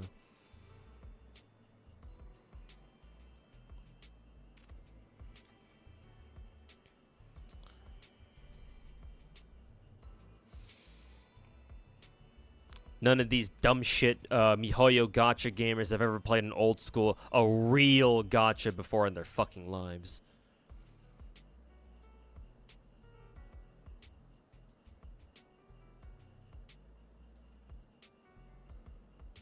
Miyabi isn't edgy. Yeah, I think part of her backstory has a bit of edge to it, but she herself isn't really edgy.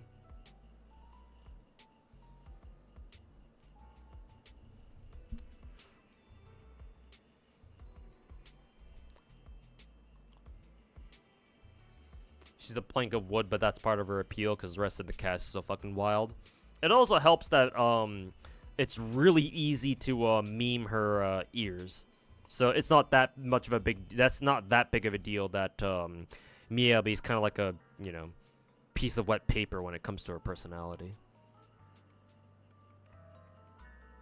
Because at least from the casual fan standpoint, yeah, even if Miyabi is kind of like a, you know, a rock when it comes to, a wet rock when it comes to personality, yeah, that's fine because we can just make up for that with the Virgil memes and Virgil and long ass ear memes.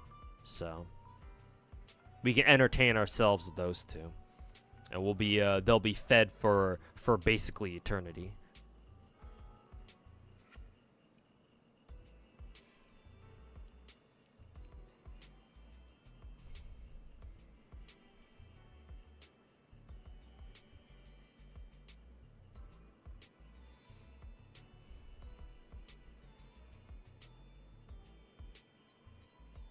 Minigame PvP is the best gacha PvP. True.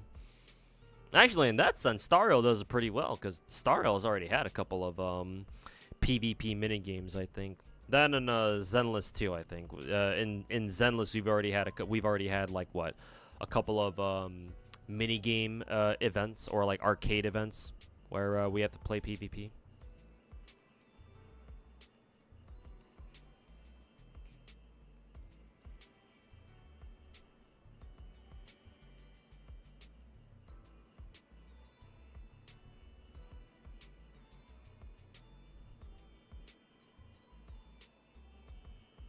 Yeah, big carries a squad. There's a blind one, perpetually hungry one, and one that's always sick. The one that's always sick I know is Haramasa. The hungry one is Sokaku because she's always eating something. But who's the blind one? Yanagi?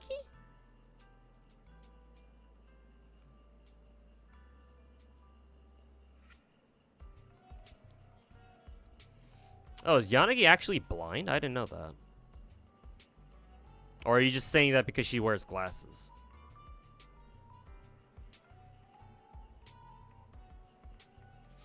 Your 2 cents is that endgame content should have gems as their rewards, because it kind of makes the idea that endgame content is optional, not really optional for free-to-play players. Yeah, I agree. Yeah. Like, it doesn't feel good for free-to-play players, or hell, even hardcore players too. Sometimes hardcore players can, you know, sometimes you never know. You might not be able to do like a certain cycle of like an endgame mode, so you might end up missing it somehow, and for reasons that might not entirely be your fault. And so if you miss a cycle of like, I don't know, MOC or some shit, then you just missed out on like fucking 800 gems, stellar jades or whatever. So yeah, technically it applies to everyone, but obviously more so to casuals and free-to-plays. But yeah, that's why in my how to improve Genshin 2.0 video that I put out last year, for all of the endgame modes, I was like, yeah, no, we're not having them put out stellar jades or, you know, like primo gems or whatever. Just move all of the spiral abyss primo gems into like either your dailies, or at the very least distribute them throughout like the weekly rewards or some shit, right? It's like, oh, like, you know, put primo gem rewards as part of the weekly fucking, you know, regional commissions that you can do. 3 times every week. The weekly bounties, I think they're called. Like, that would be a much better, you know, redistribution of MOC Primo gems. So yeah, that way everybody benefits from that, from those gems, from those Primo gems. And then you can just have endgame stuff or endgame modes reward players with other stuff, right?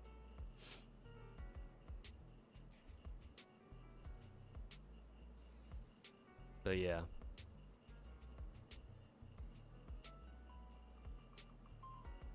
Problem is, Genshin could never. So, you know, toss that idea out the window, I guess.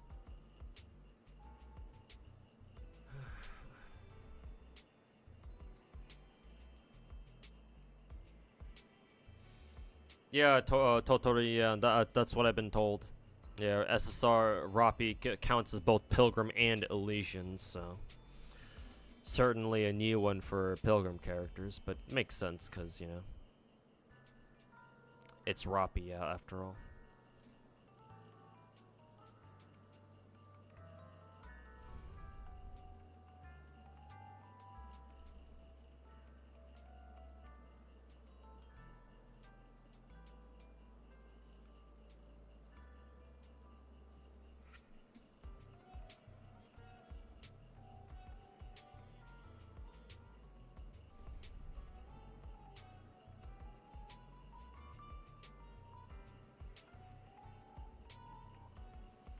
Reward players those guaranteed primary stat items. Nah, those the fucking elixir items ain't shit.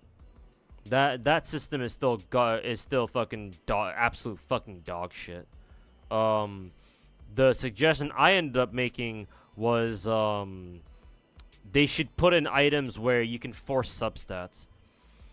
Force subsets or hell even re-roll them. I think I even went a step further and made it so that you can have clearing endgame modes gives you some sort of material where you can sort of like limit break your 5-star artifacts that your characters have, and then turn them into quote unquote 6-star artifacts.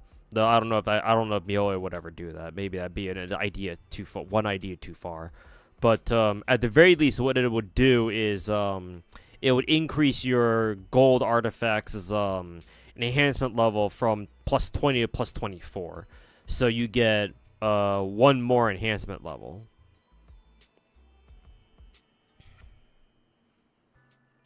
And then doing endgame modes and clearing them, you know, will give you more of that material that you need to take a gold artifact from plus 20 to plus 24. And on top of that, add in, you know, substat forcing items.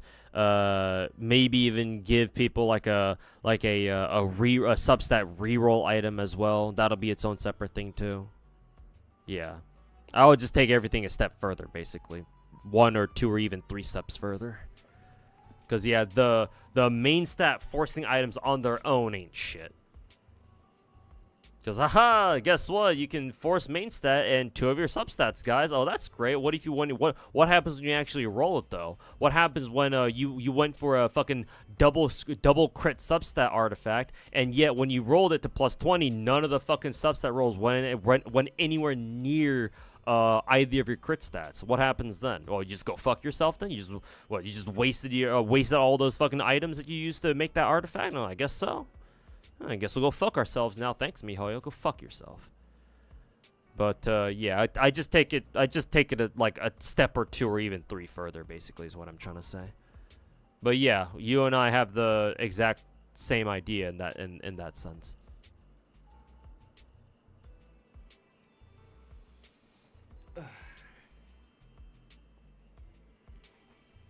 How old do you think Sokaku even is? She's probably quite old. Oni are probably one of the longer life species in Zenless.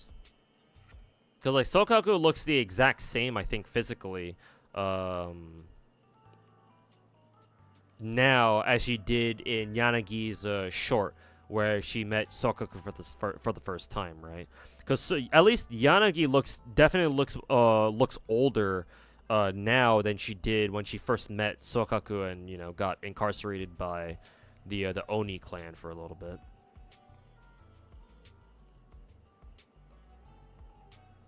So yeah, Sokaku's probably decent.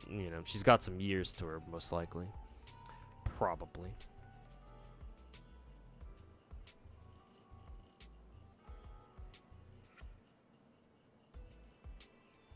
Yeah, I heard they're called overspec units now.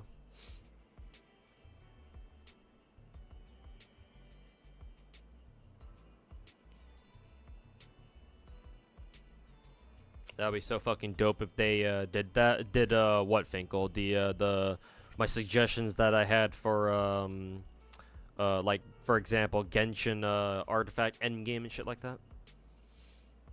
You play any other games other than Gacha? Yeah, couple, not many though. Right now, I'm usually the I'm the hyperfixation gamer. I'm pretty autistic when it comes to games. Instead of like playing variety games like most other gamers do, I usually have like hyperfixations on certain games that I like playing, that I just absolutely love playing over and over.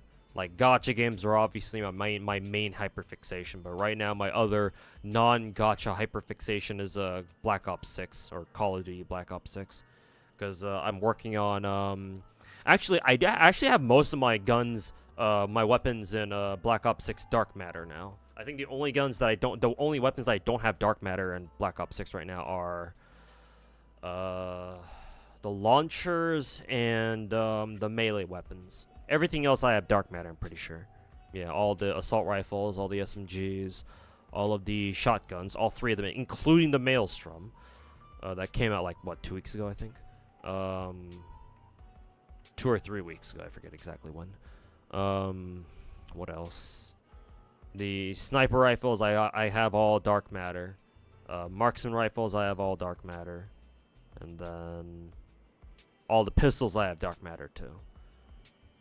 Yeah, I think I just got all my sniper rifles to Dark Matter like yesterday. Yeah, I'm pretty sure yesterday. Yeah, so the only ones that I don't have Dark Matter yet are the baseball bat, the power drill. Those two are gonna be a fucking pain in the ass to get Dark Matter, mainly because in order to get them to Dark Matter, you first have to get them to what, Diamond Camo? And Diamond can't actually, no, is it Diamond Camo? No, I think it's Dark Spine. Dark Spine requires you to get 3 triple kills for every weapon, for all, and that's the same condition. That's the exact same condition for all weapons. For the regular knife, it's fine because knife is a one-shot kill, but the baseball bat and the power drill are fucking miserable because they're not a one-shot kill. At least their primary attack is not a one-shot. You have to hit people twice in order to kill them. They do have an alternate attack if you right-click with them, where it is technically a one-shot, but it has to go through like an entire animation, and that takes like 2 or 3 seconds, I think. And people can kill you before you get the kill on them, on enemies that you manage to catch with their alternate attacks. So, yeah, it takes a lot of grinding stakeout and praying you get fucking lucky. I'm sure eventually I'll get that done, but for right now, it's been kind of a fucking pain in the ass. Same thing with the launchers too. The launchers are gonna be fucking miserable to get to a dark spot or to a Dark Matter. Should be easier than trying to get triple kills with a fucking melee weapon though. Ugh. But I'm also working on Nebula for all guns in Black Ops 6. Nebula is the zombie camos. So I'm steadily working on that.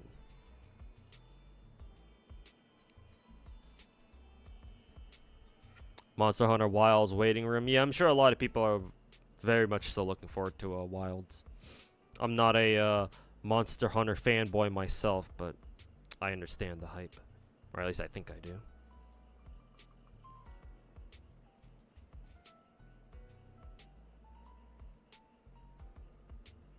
You're playing Italia right now. When I said that, you were legit limit breaking this bomb you're making.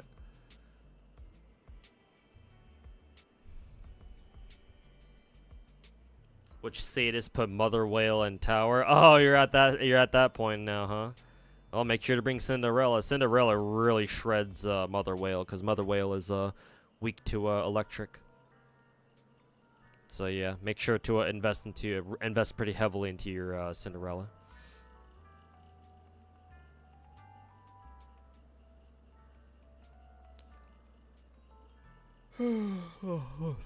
Excuse me. Hey man, Gravy22, welcome to the stream. Been looking for a game to get back into or start new. Do you think Honkai will be a good choice, or do you think Fresh Start with Zenless or Wu will be better? Which Honkai are you talking about, Star Rail or Impact?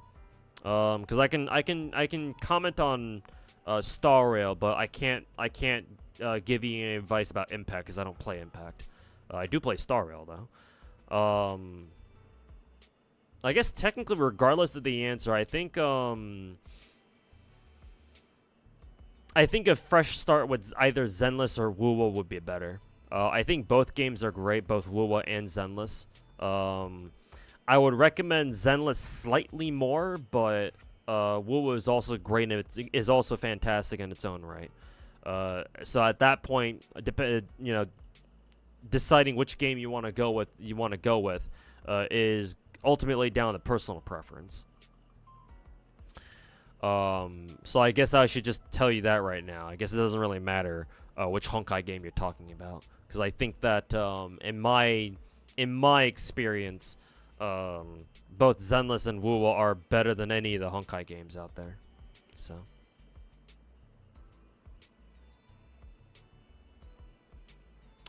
Okay, if you're talking about Star Rail, then yeah, definitely either Zenless or Wu will be better. Then again, though, in order to give you a better answer, I have to I'd have to know what exactly you're looking for out of a gacha. Like, do you want to take things casual, like super casually, and do you want to play a game that has auto? Because I don't know, maybe you wanna do gacha while also doing some other stuff in the background or something like that. I don't know.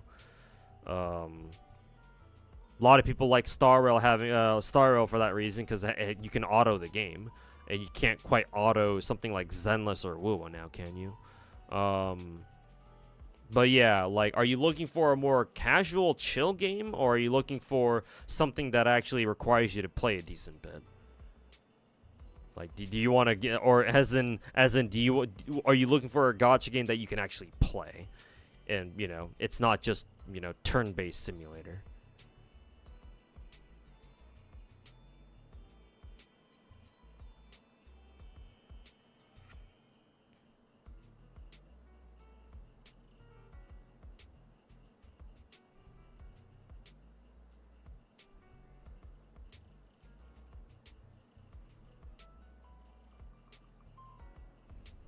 You're getting back into Arknights. What are you supposed to do? You're currently at 510. Oh, keep going through the story, Azure.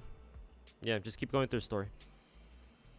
I would say as soon as you clear like around chapter 9, you should be okay. But that's my non-expert opinion. Keep going through story. Maybe reach like chapter 9 or so, or reach chapter 10. You don't have to do chapter 10 itself, but get past chapter 9 at least, and then you can go back and start doing events. I think earlier today we got the Executor event rerun. So yeah, you might want to do that too. Limited time event, all that. Though it's a rerun, so. But yeah, go through story. Once you're done with story, hop on the limited event rerun. Casual, but you do want something engaging. That's hence why you're pretty torn.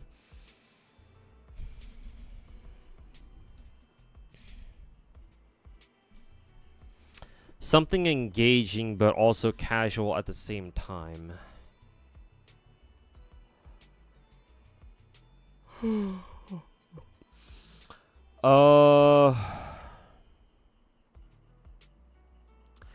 Damn, I actually don't know which one to pick between Wuwa and Zenless then, because both of them fit your definition.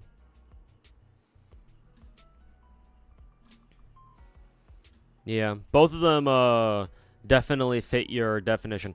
I would say, just to err on the side of caution, or just to play this safe, I would recommend Zenless. Yeah, I would recommend Zenless over Wuwa.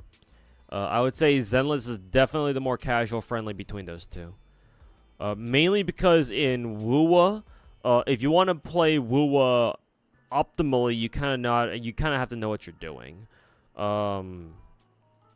And it takes a little bit getting used to Wuwa's mechanics. Like Wuwa is designed such that even if you're a complete scrub, or even if you just started playing the game, right? Learning the mechanics will help you clear Wuwa's content like noticeably faster, rather than just like pressing random buttons and praying for the best. I think in Zenless, I think that game is more tolerant of scrub behavior, or like noob tendencies or what, or like new player tendencies or whatnot. Yeah.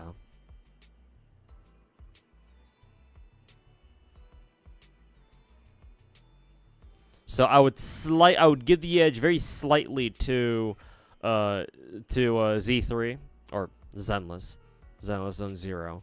But I would recommend you try to give Wuthering Waves a shot too.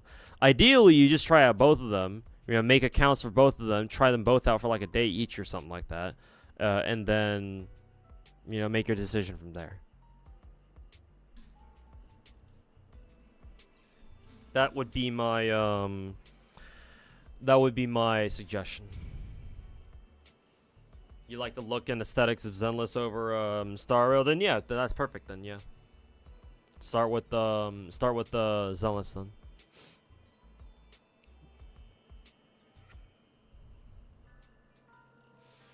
Dive into Zenless free to play as possible. Yeah, and you'll be fine. Zenless is definitely the most free to play friendly out of all of MiHoYo's games so far, at least in my opinion. And now is a good time to start because I think they're giving out a free 5-star character, so your roster will be a little bit stronger if you start playing now.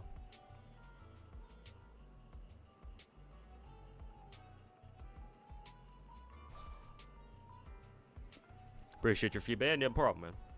Any questions you got about Zenless, don't hesitate to come back to the channel and to ask.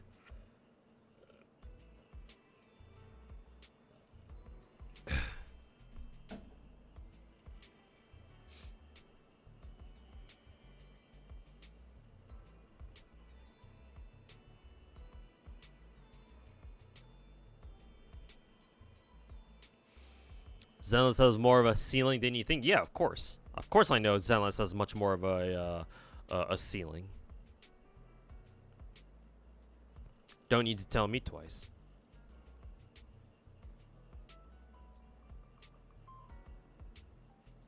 Why is Mountain so fucking cool? Furry detected. Hey, he's cool. Like he's one of my mainstays on my roster.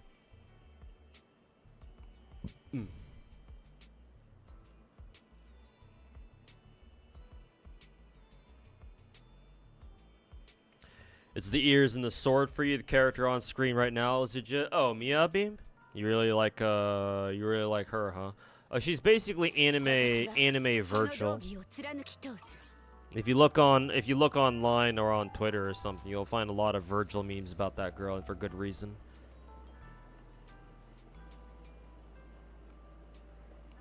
It's to the point where she's basically a walking Virgil reference, and honestly, it's checks out really.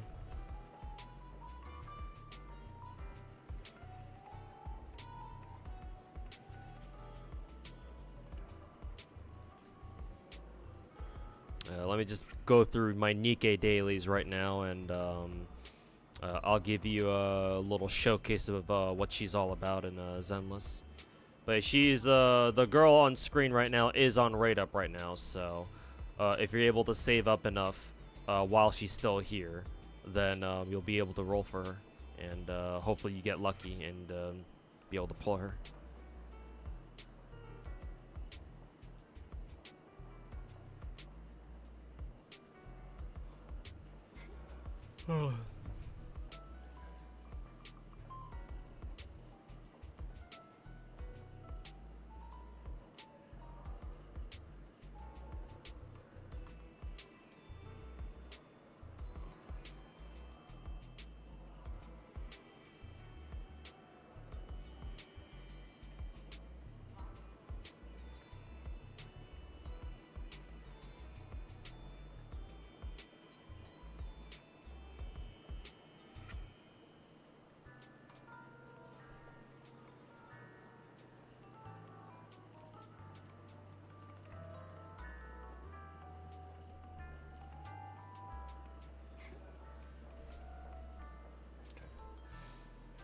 Lost half your 50/50s in Zenless, only, yet you're still only missing 2 limited 5-star characters. Well, that's quite. It's actually quite good. I assume you don't roll for W engines though, but that's fine. I don't either. The only exception is who is it? My Miyabi.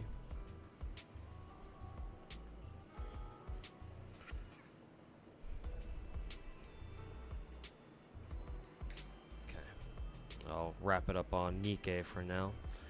Take care of the rest of it tomorrow, later tonight.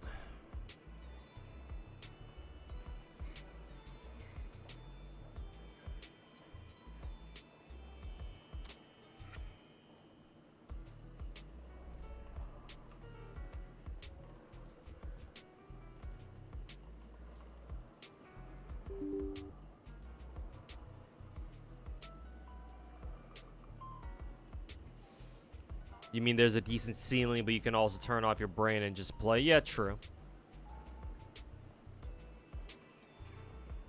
Yeah, you don't have to play optimally in Zenless. And, you know, you can still get shit done.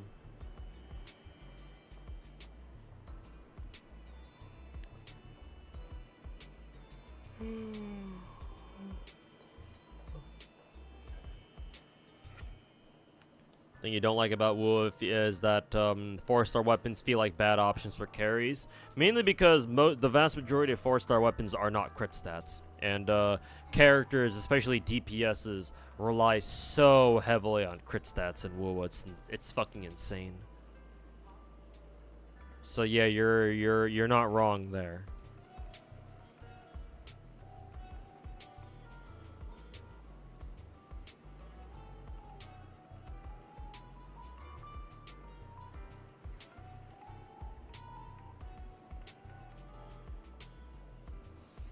Zenless question: why do people prefer Lucy over Sokoku as their supports? M6 Lucy is fucking busted.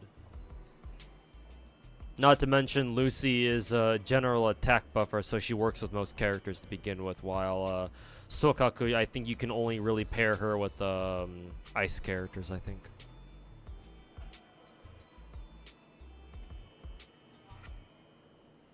Could be wrong about that. Maybe Sokaku still has like general buffs that works with anybody, not just ice characters, but that's always the kind of impression that I got personally.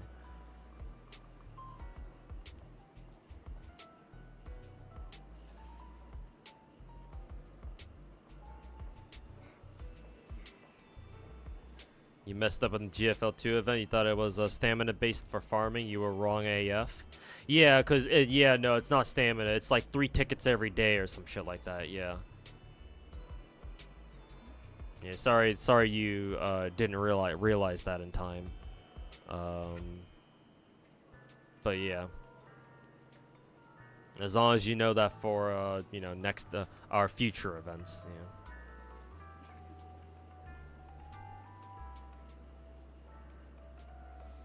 Even BP weapons are stingy with crit. Yeah, like I think only 2 BP weapons are crit rate main stat, which is fucking bullshit.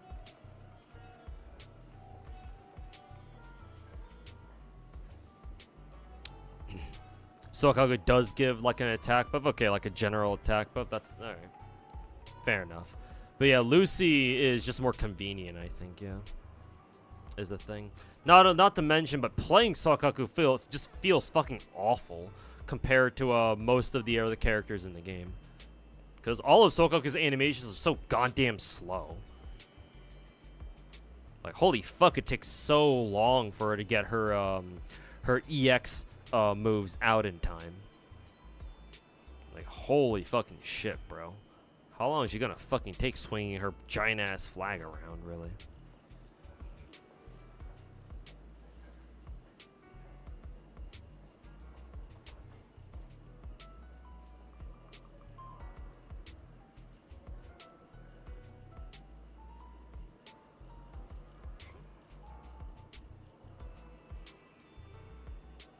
That's why you can't give Wool the complete free-to-play friendly stamp. Yeah, but here's the thing. At the very least, with endgame content, it's not like you have to do them. But at the same time, it'd be nice if there were, like, you know, if our 4-star weapons were actually better. Yeah. Here's the hoping that the with the Renacita update, they'll give us better 4-star weapons, but we'll see. Because I think they did tease a couple of new 4-star weapons, like the Renacita themed 4-star weapons. So hopefully they're actually nice.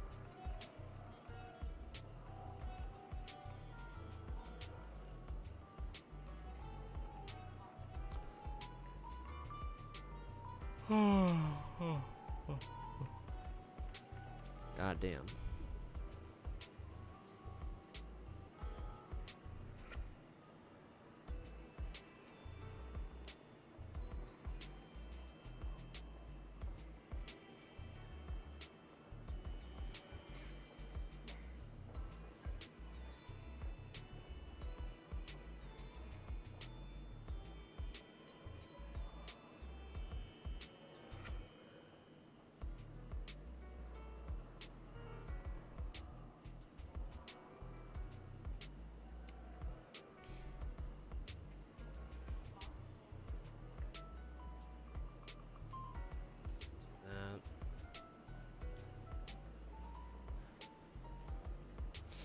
Wuwa also does a lot of combat events too. Feels like they do more than Genshin. More so these days, yeah, that's for sure. And then missing out on them because your characters aren't well invested feels bad. I think even if they're not terribly well invested, you should still be able to get through them, at least the normal modes, and get all the most important rewards. But yeah, you certainly won't be doing like the hard modes anytime soon. That's how it was with the first combat event we ever had in Wuwa. If you remember that, the one where there was like, what, like 8 or 9 or 10 different like trials where they had different conditions and shit like that, and yeah, and like how well you did depended like how high your score was depended on you know, how well you played there in each of those stages. Yeah, I remember since it was our first combat event, like I struggled to like meet the point quotas for a lot of those stages, but the second time it came around again, I was like, oh yeah, and I just shit all over it. But yeah, it's a good point there, Max.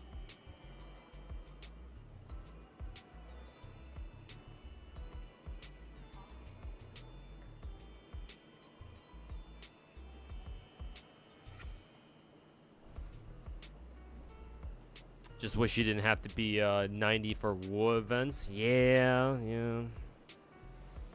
Say what you about Genshin events, but hey, at least they're always noob friendly or casual friendly. So,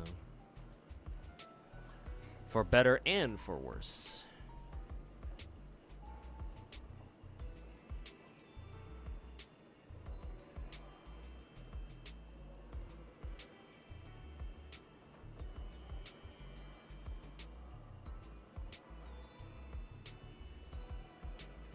Combat events this patch for WoW are pretty mixed.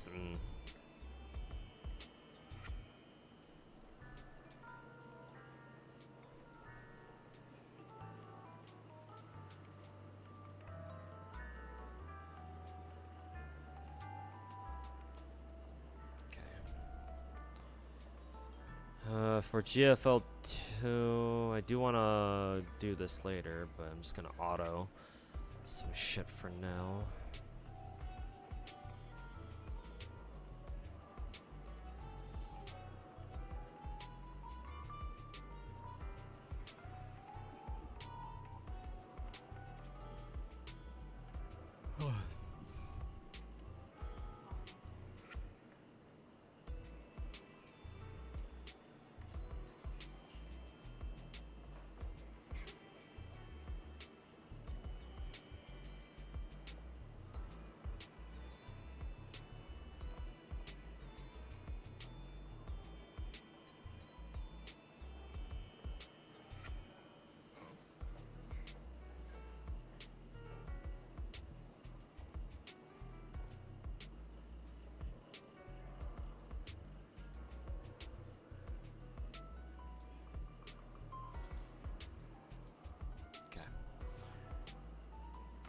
Leave GFL2 up for the time being. Actually, I need to pull up Star Rail too, now that I think about it.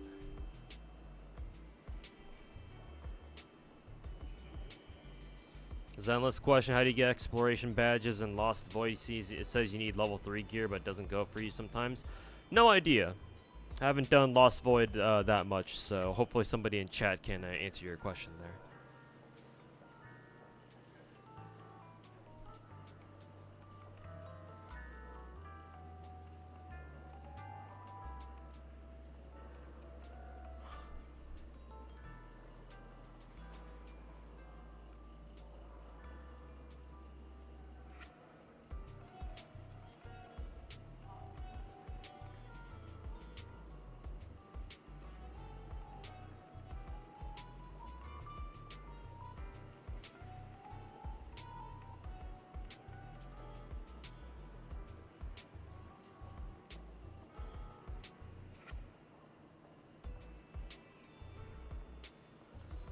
How much stamina do I have here? 117.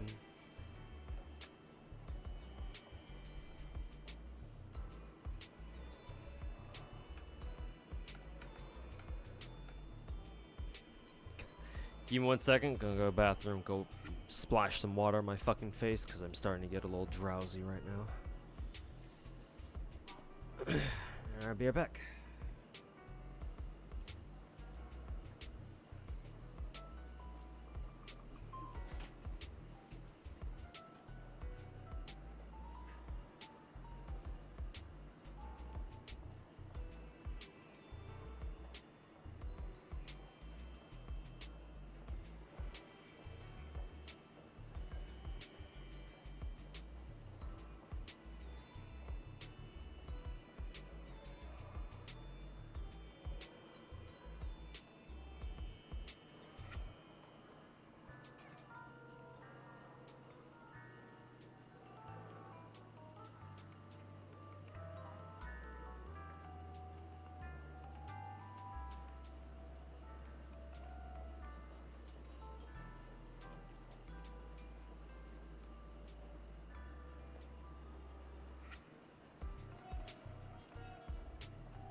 Let's finally start playing the game.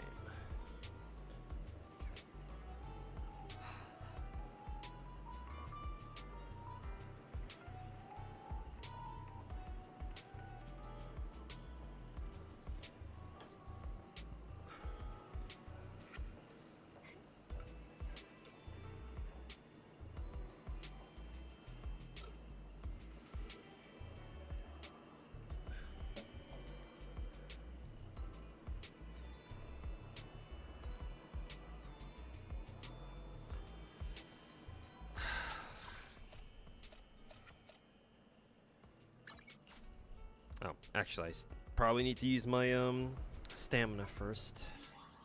Yeah. No, just teleport right back to the HIA.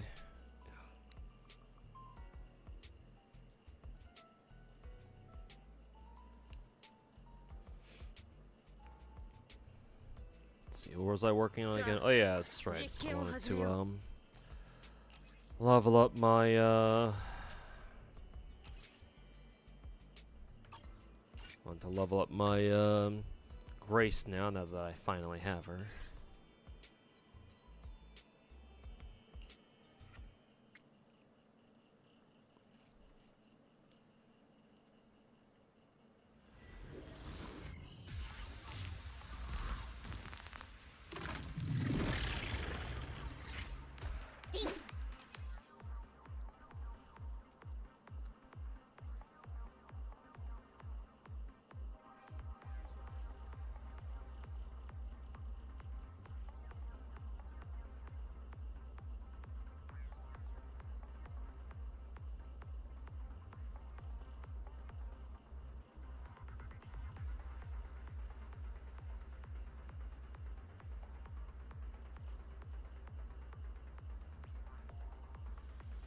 Why do both why the absolute fuck do both Tectone and Fobmaster have why are their stream titles like that? Why does Tectone stream say he was banned from Z3 but he's gonna play it anyways, and yet it has a sponsor tag on it? And then Fobmaster stream title says drops with 2 big red fucking circles to make it really fucking obvious. And it says Z3 devs hate me, but they can't stop me from loving Z. What the fuck kind of fucking retard meme is going on now?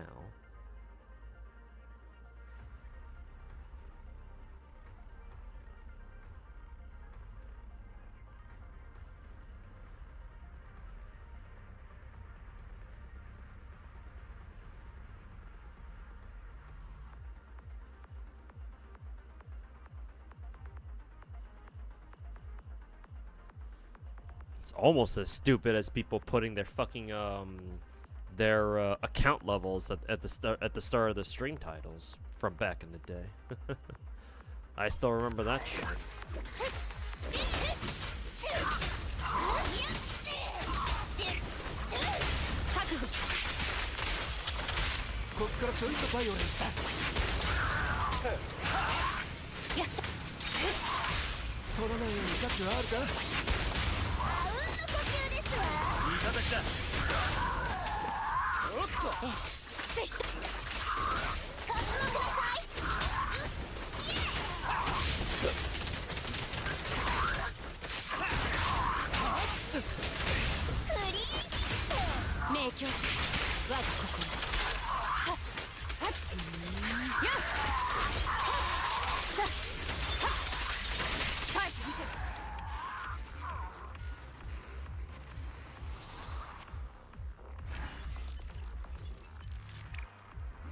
Lighter stonks so high right now. Yep.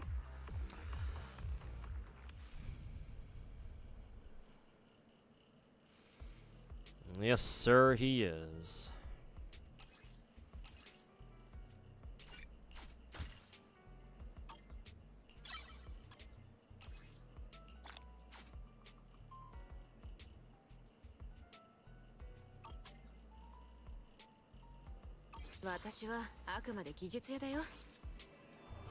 check my standard banner, see how many pulls I have here.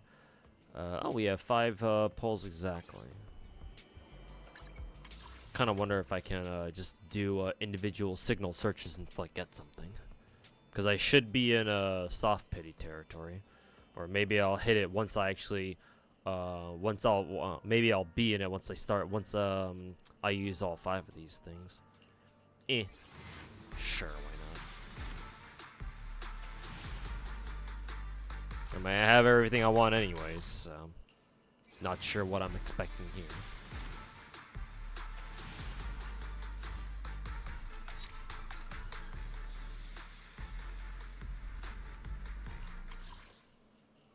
Still does a pretty good job at low investment.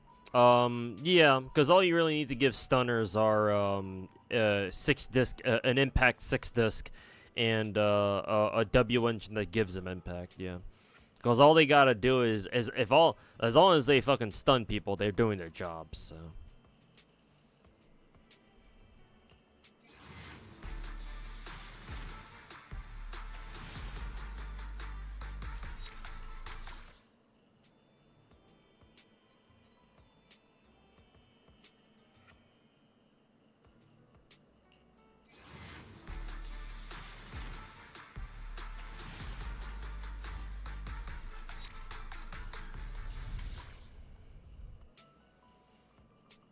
Is M1 Mia be worth pulling? If you're gonna go for M1, go for her M2.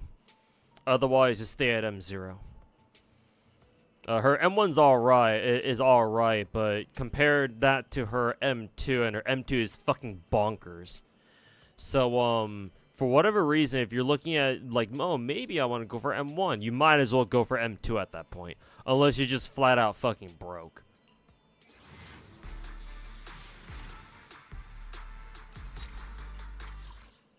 Okay, so now I should be in soft pity for whichever, whenever I get a new standard pull.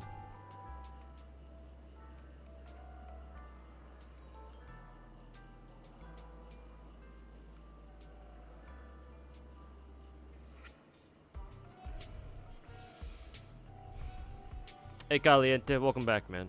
Happy holidays. Hope you're having a good one. Apparently he was banned from the creator program. Oh, you mean the more in-depth program where like they like sponsor you to make like Zenless or like MiHoYo themed videos and shit like that. Yeah, I was never a part of that program to begin with, so I don't really give a fuck about it. Could be just clickbait. Can't be clickbait. Oh, maybe it could be. I don't know. But I just find it kind of weird that both him and Fobmaster have sort of similar stream titles at the same time. Maybe it's you know it's Fobmaster making fun of a Tectone stream title, or maybe vice versa. I don't know. Maybe I don't know what the fuck's going on there.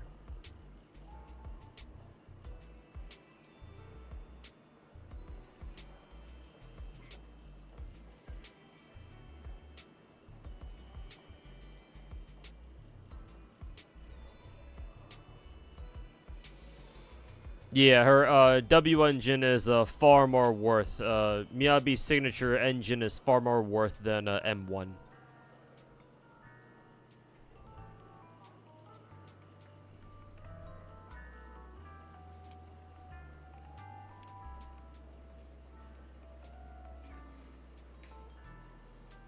She already OP at M0. Yeah, true. Just that getting her to M2 makes her even more fucking busted. Like shit, man. Free 15% crit rate, and she what is it? And she fucking, what was the other one again? She starts battle with her with a full gauge of frost right away, just to start with, so she can instantly full charge attack right off the rip. And every fifth auto attack she does gives her 1 extra frost too. My god, man.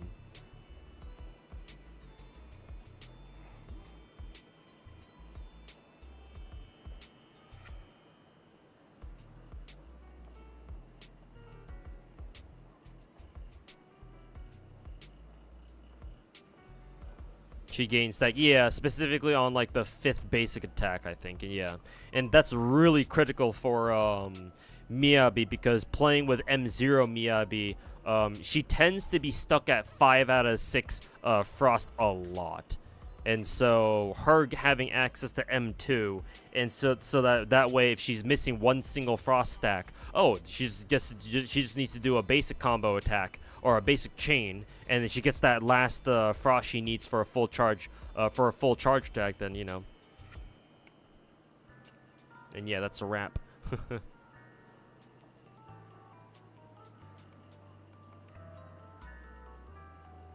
Don't think her engine has much value on anyone else. To be fair, Miyabi, the way her kit works, a lot of the stuff that she uses can't really be used on anyone else. Yeah, because like who on earth right now would ever want to use her? For example, her 4-piece disk drive set. The what's it called again? Like branch and blade song. Yeah, like who else would really want this? Considering she's the only anomaly character, you know, who actually uses crits at all. All the others don't really give a shit about crits. So yeah, a lot of the gear Miyabi uses is like strictly meant for her, I think. Or at least certainly that's what it feels like.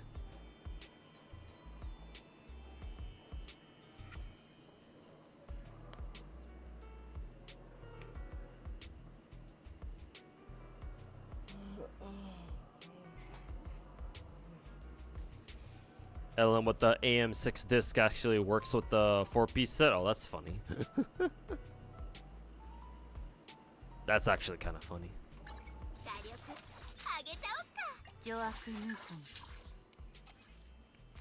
But hey, whatever gets the job done. Ugh, I need to farm more of these things. More disk drive plates or whatever they're called. Enhancement plating. How many ether batteries do I have? 4? Okay. Gotta put this glass away.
You're actually theorizing if that whole 6-disc AM strat on Ellen would work or not. Like to see the numbers on it. Yeah, certainly a unique build.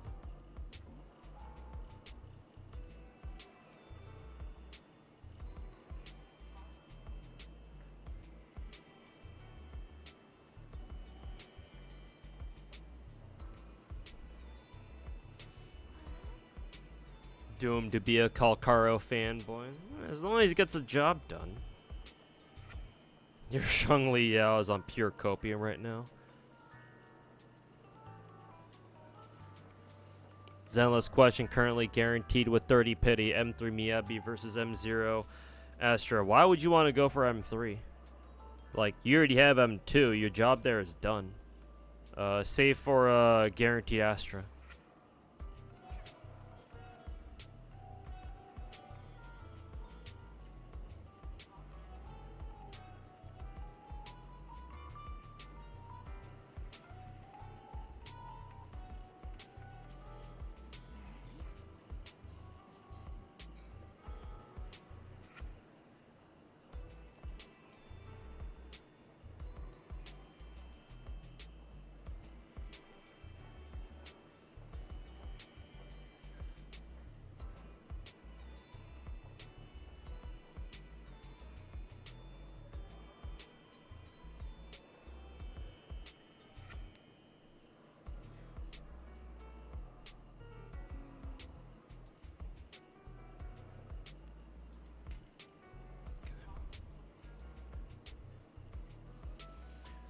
Okay, what do we do here? You know, like going for M2 Miyabi? I would love to, but right now the smarter thing to do would be just to save for who is it? Astra, for Astra Yao.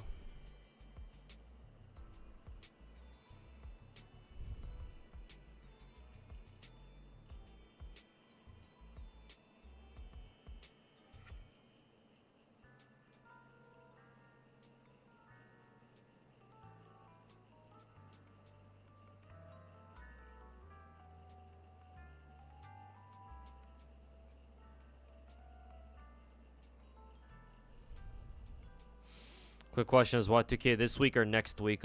Should be this week. Yeah. Because today's only what, Tuesday? So she should be here by at least like what, Friday.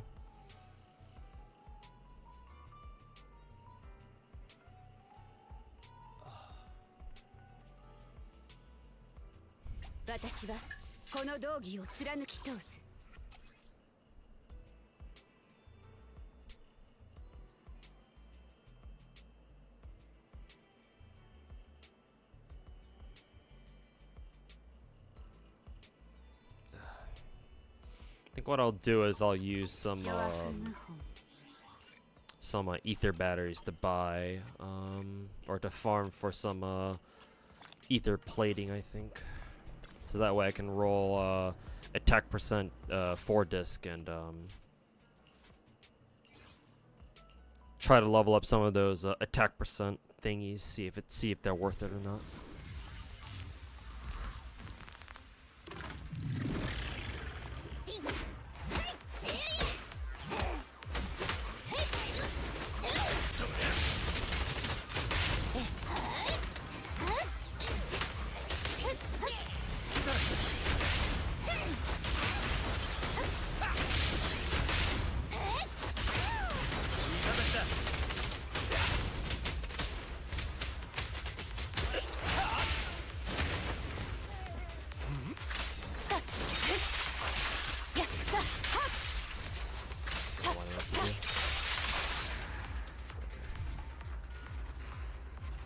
What's a good attachment set for Y2K? I don't know. I have no fucking clue.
Let's roll those attack percent 4 discs on Miyabi, see how they turn out.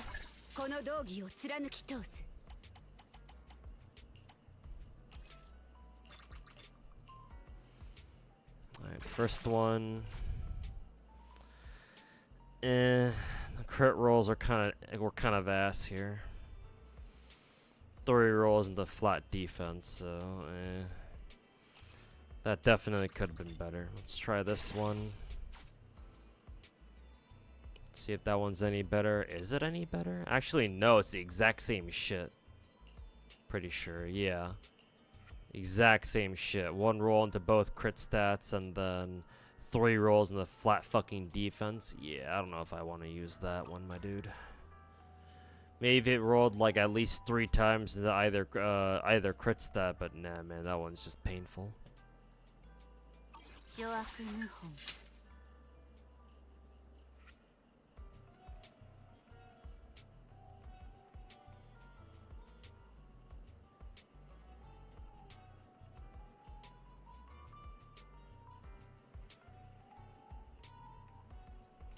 what else do I need to work on now? さあ、実験を始めよう。任務か？俺も連れてってくれ。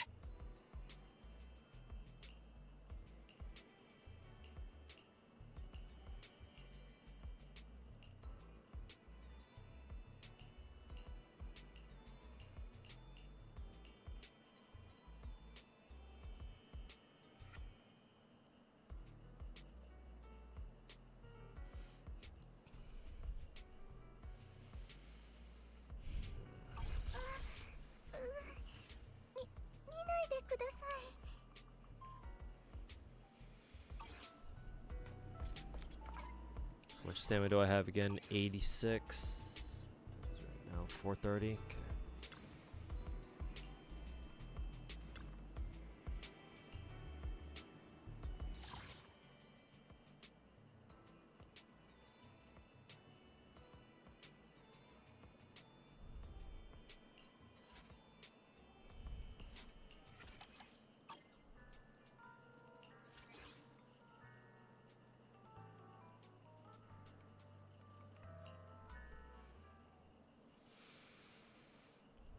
Is Yanagi good? Yanagi engine good on Grace? I don't know actually. I have no idea.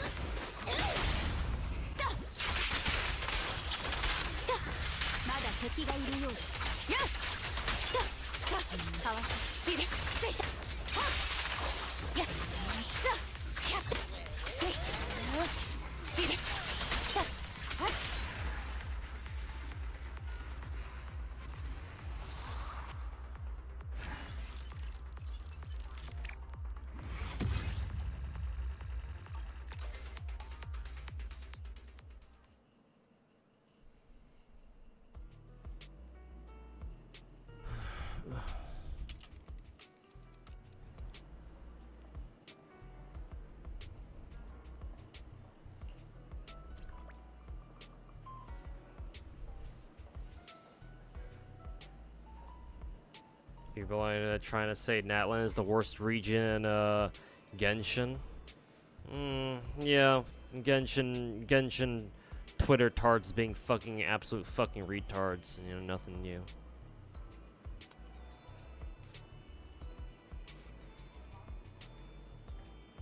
Yeah. Nothing is worse than Inazuma, I think. But then again, you know, maybe they're talking about something else that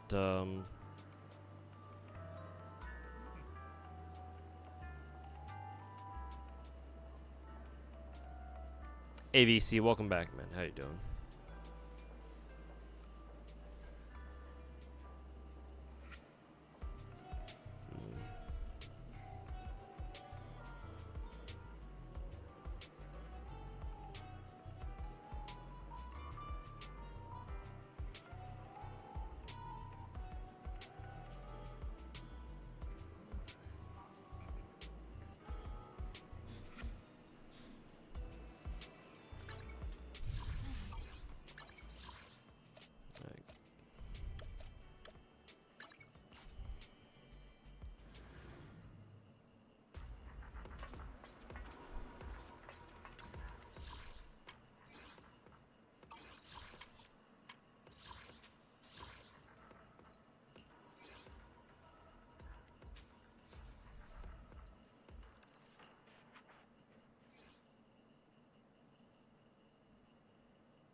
Natalie, the nation of Twitter drama.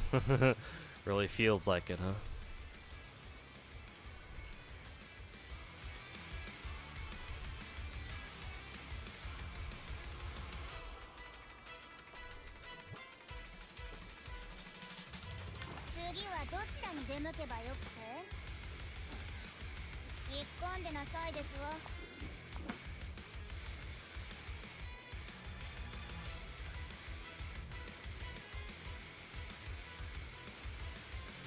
Just enjoying the freedom from work hell.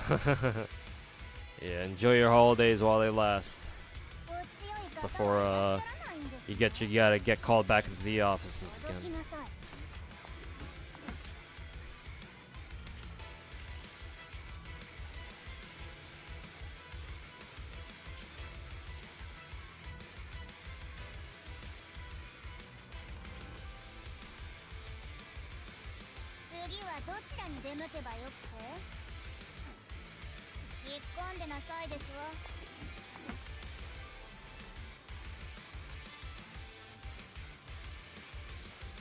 In your opinion, what are the stats to aim for on Miyabi? Normally you'd watch Guoba Certified, but he hasn't done a video yet, and everyone else isn't really giving stat ranges / recommendations.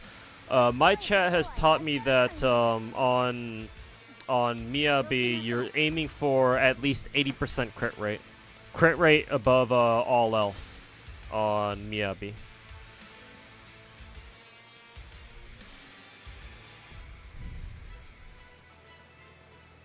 So try to stack as much crit rate on Miyabi as possible. Once you're able to hit around the 70, because my Miyabi has 70%, for me that's good enough, but you know, according to the min-maxers, she wants closer to 80% in reality. So as soon as you're able to hit Miyabi and get her at least like somewhere around 70 to 80 CR, then you can start worrying about everything else.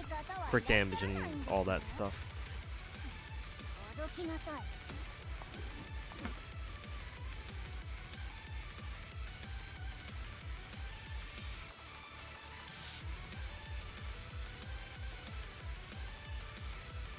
Oh, you mean for... Oh, you already know for crit rate? What about crit damage and stuff like that?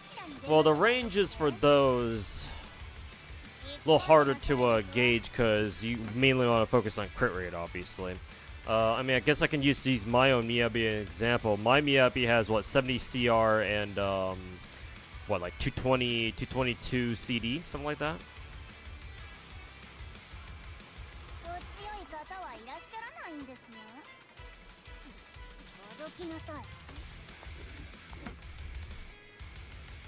Oh, the reason why people are aiming for 80% is to cap out her core passive? Ah, I see. That would explain it then. But yeah, for me personally, in my experience, my Miyabi having only 70% is good enough too.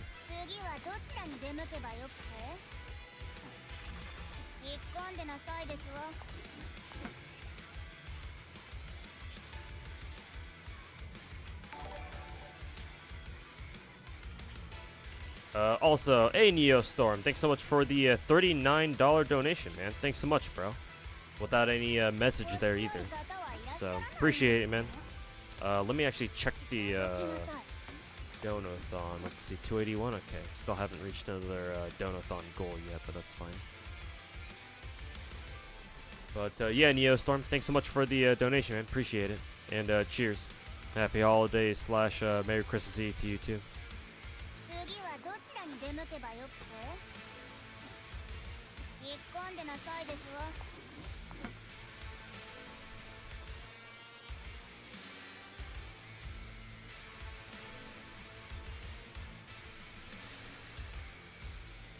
Am I hitting at 80%? No, my Miyabi only hits 70%. She's only got 70% in right now.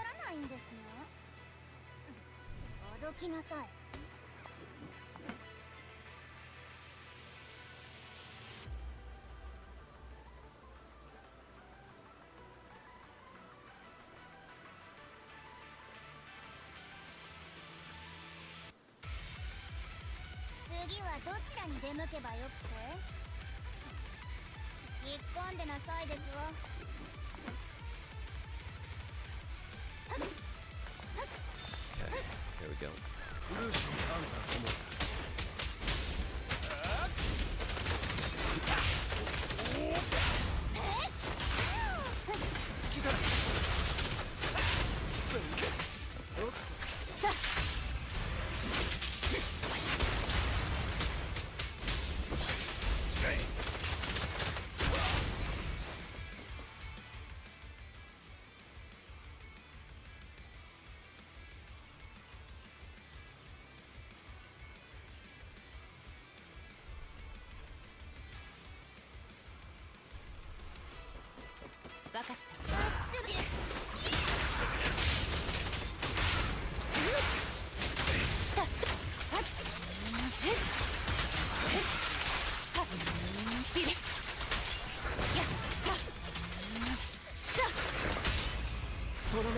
スはあるか。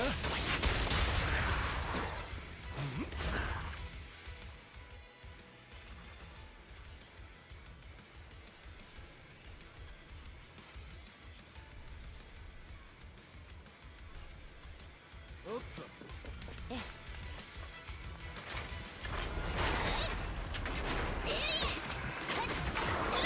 いただきだ。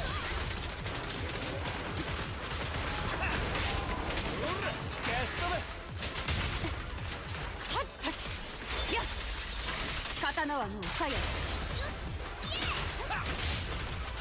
おっと。ここで切る。好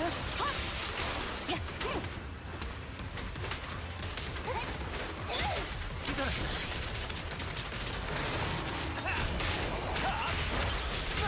チャンピオンが来てやったぞ。いい球ですわ。名教師我がここに。目に焼き付けろ。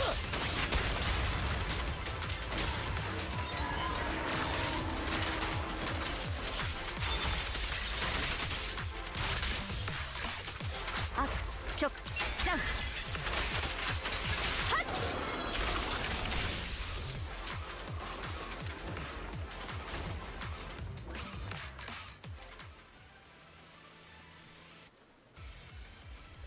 Duel or sis? Pick a duel.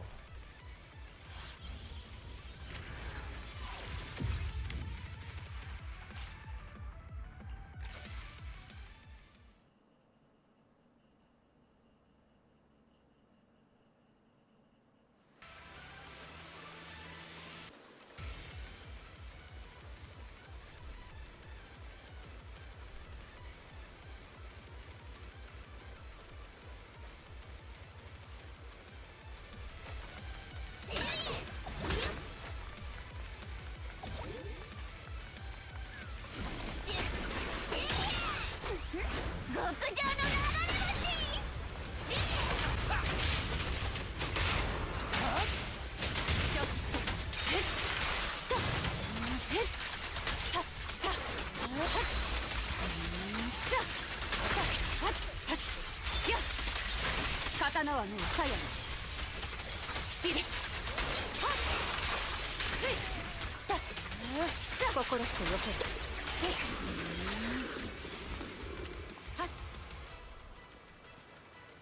Energy.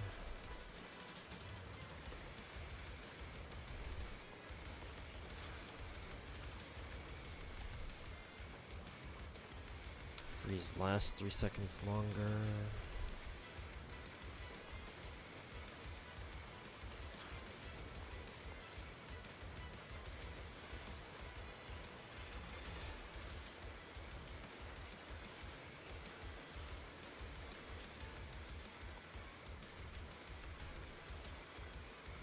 Why are all these fucking Rosanna fucking trash?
Thought today was Woowa patch? No, not for Woowa. Woowa patch isn't until January 1st, I think.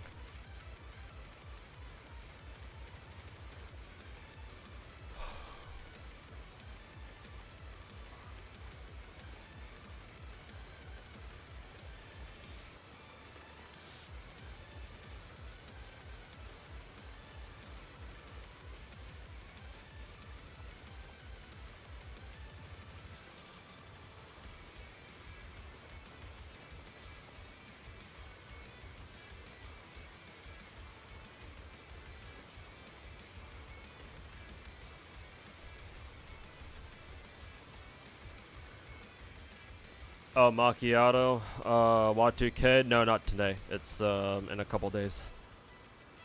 The patch we had yesterday was just some like maintenance stuff, I think. 最後に笑うのは私ですわ。いただきだ。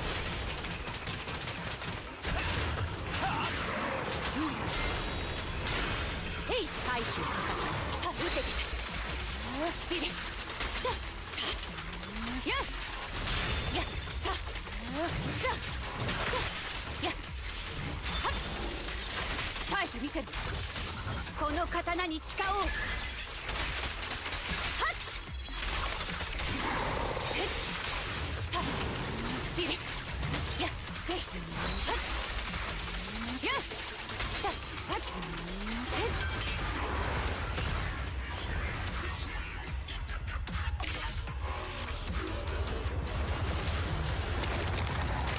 Who's Asta? Oh, Astra, yeah, she's our next new character in Zenless.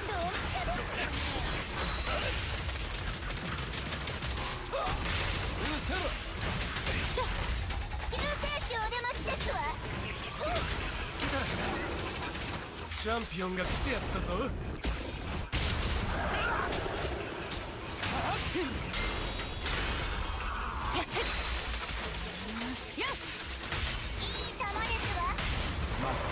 返すかなこれ。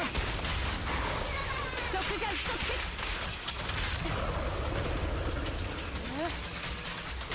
手を読み上げ。火をつかむ。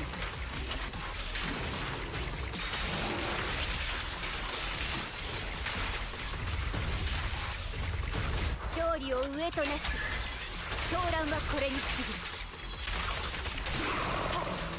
やっ。さ。えっ。はっ。はっ。やっ。はっ。チリ。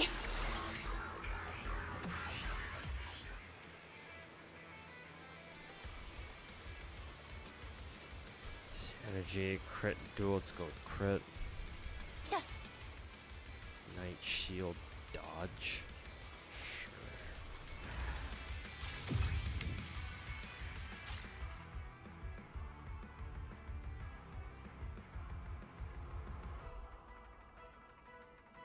Did you pre-farm for attachments? Not really. I have a little bit, but nothing major. Also, I've just been farming double effect because I have no idea which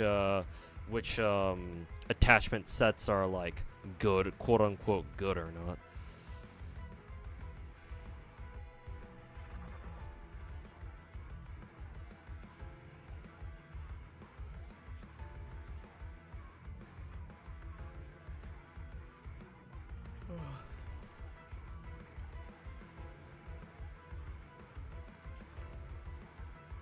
She's basically limited Lucy. Well, a little bit more than Lucy because last I checked, Lucy can't heal.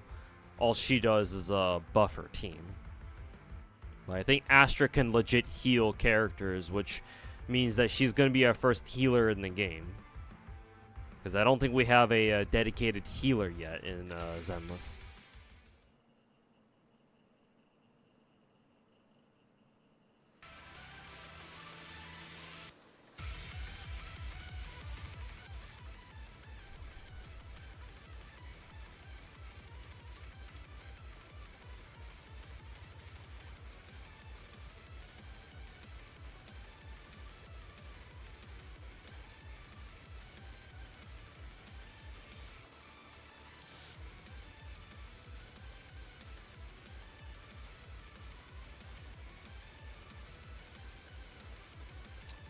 Yeah, we don't have any healers in the game, yeah. Oh, we never needed one? Yeah, not up until now, at least.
いい叩きだ。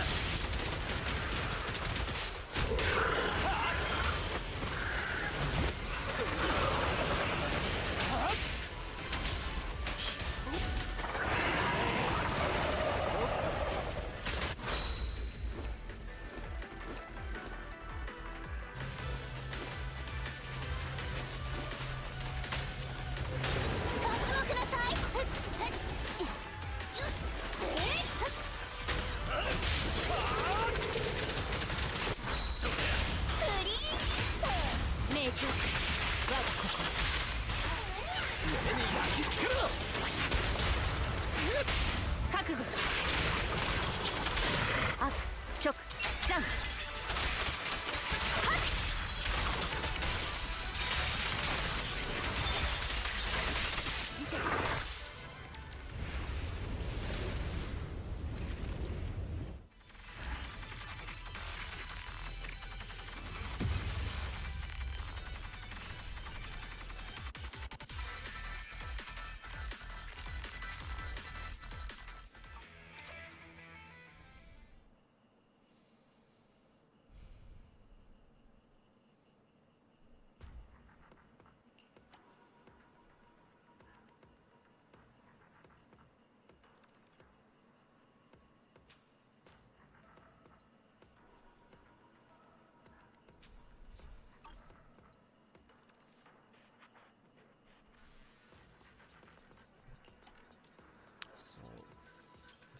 Second.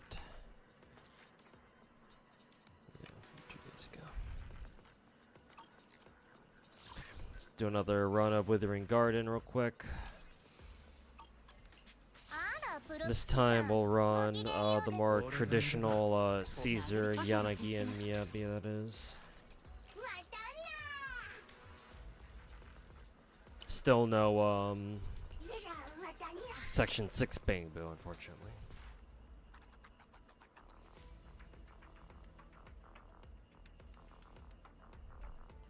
Since we're getting a Scarlet Black Shadow rerun, should you roll for it even though you already have Limberbrook and Cindy?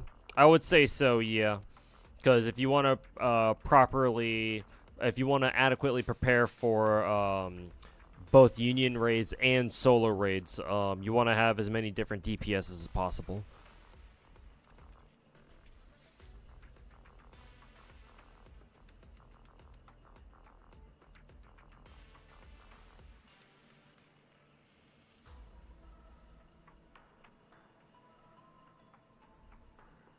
Alright, take care, AKS Lord. See you next time. And have fun with the AK-12's mod event.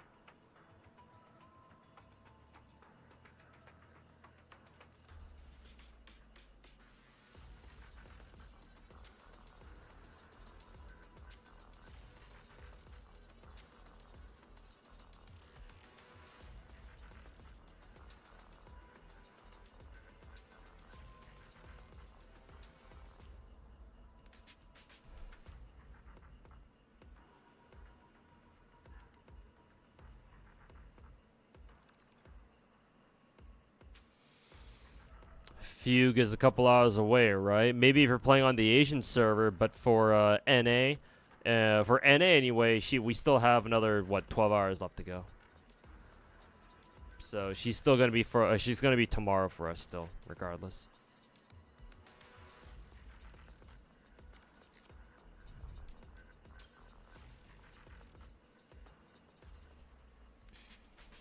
Last solo raid was pretty easy. I mean, yeah, but that was an electric raid, so yeah, naturally.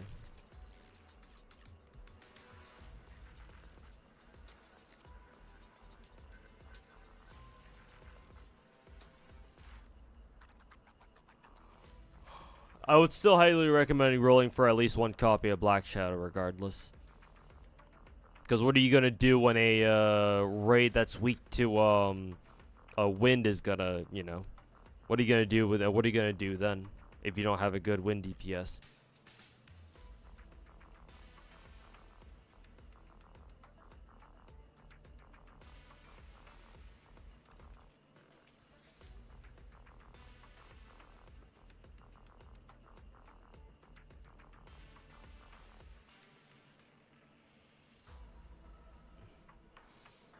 Give me another second check. Be right back. Give me like a couple minutes.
Alright, back.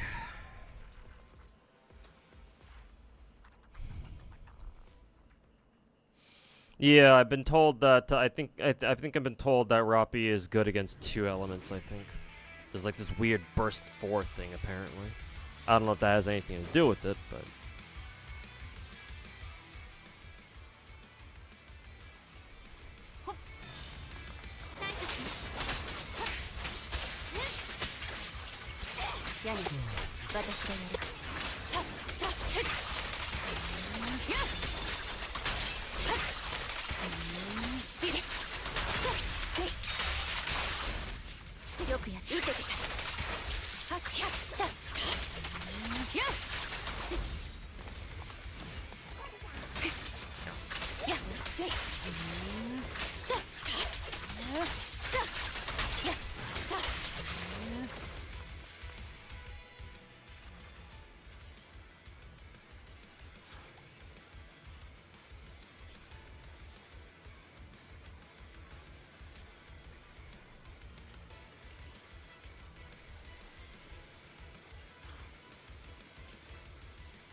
what is Zap again?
でしたね。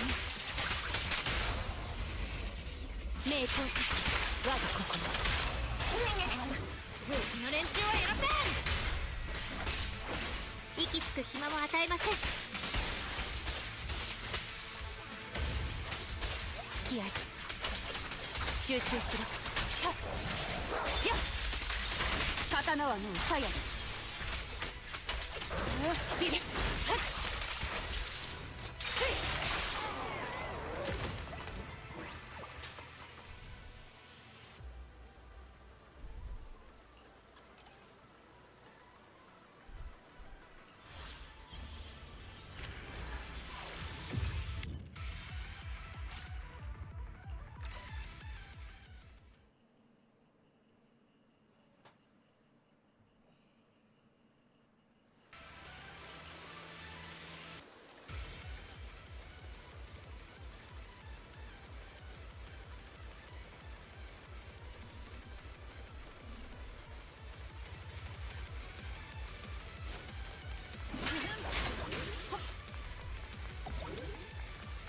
道を開けろ。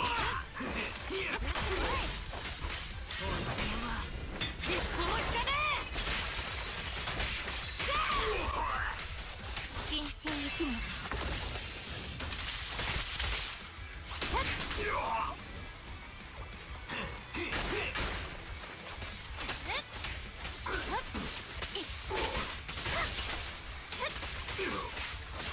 屋根私がやる。耐えてみせる。この刀に誓おう。はっ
刀はもう鞘。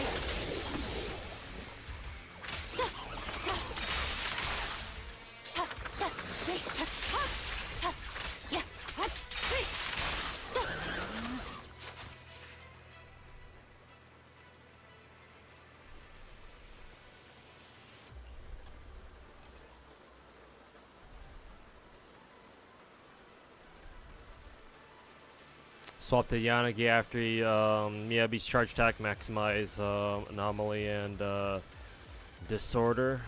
Okay, try to remember that then.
刀はもう鞘だ。あ、直、ジャンプ。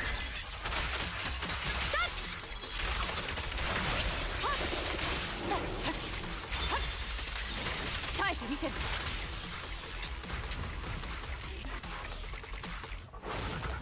直すな。こっちを受けろって。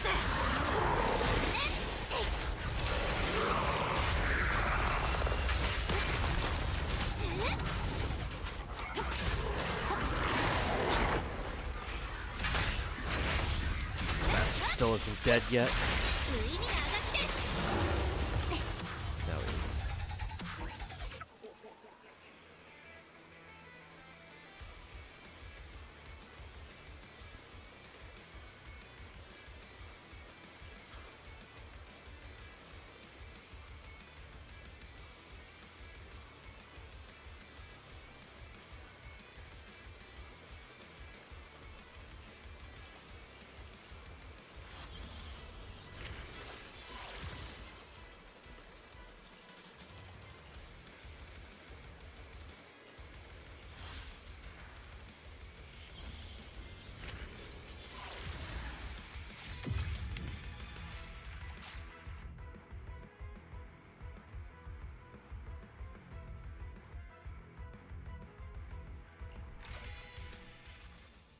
Honestly, I hope they give us more supports. Yeah, same for Zenless. It would be interesting to see what kind of more support-oriented characters are like in this game.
Hey Rex, CF, how's it going, man? Welcome back.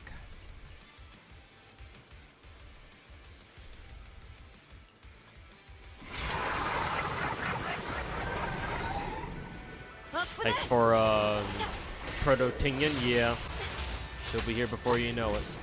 Well, tomorrow specifically, but you get the idea.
を上となし狂乱はこれに次ぐ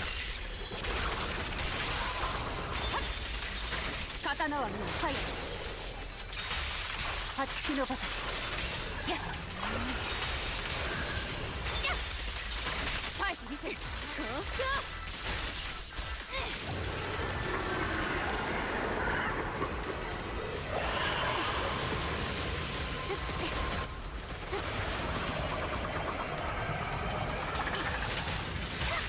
体勢を整えるはっやっはっはっ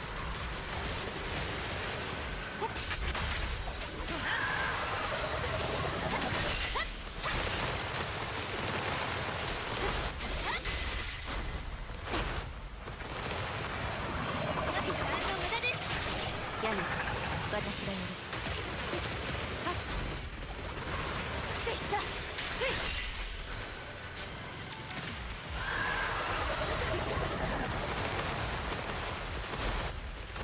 変わります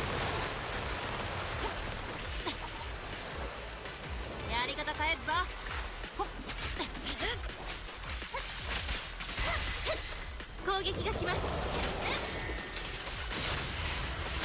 ロッカーに無駄なし報いを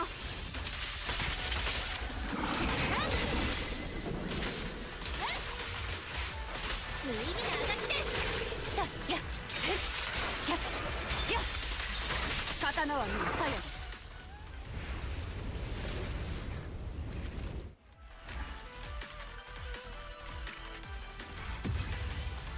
Who is more worth my pulls, Astra or Evelyn? Astra for now.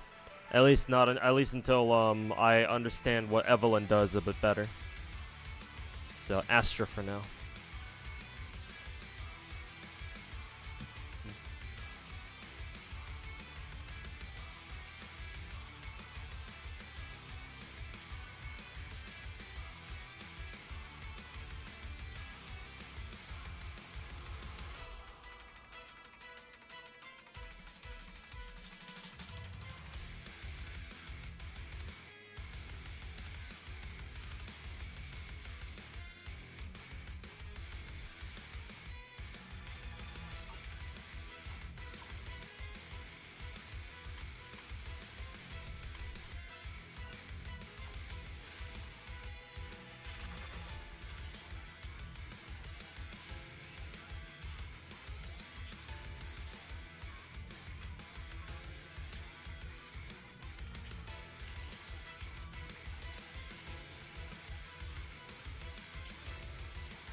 Have I seen Pretender arc on JP? Yeah, Phantasmoon.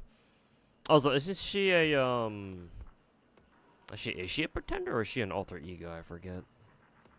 I'll take your word for it. I guess she's a pretender then.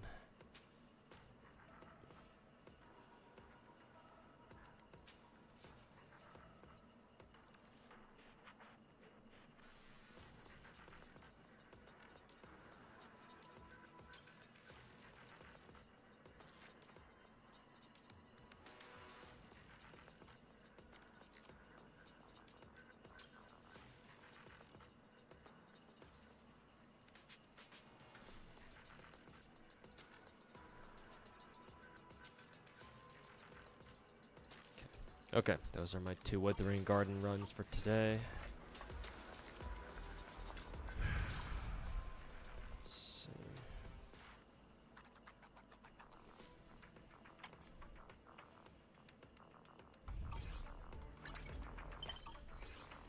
Yeah, right, I can go do a notorious hunt.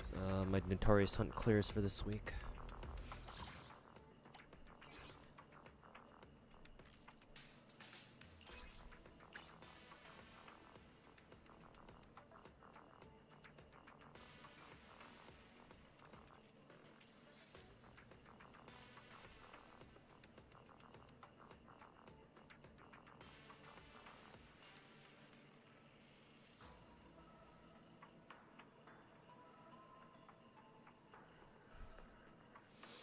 Single target pretender. Alright, gotcha.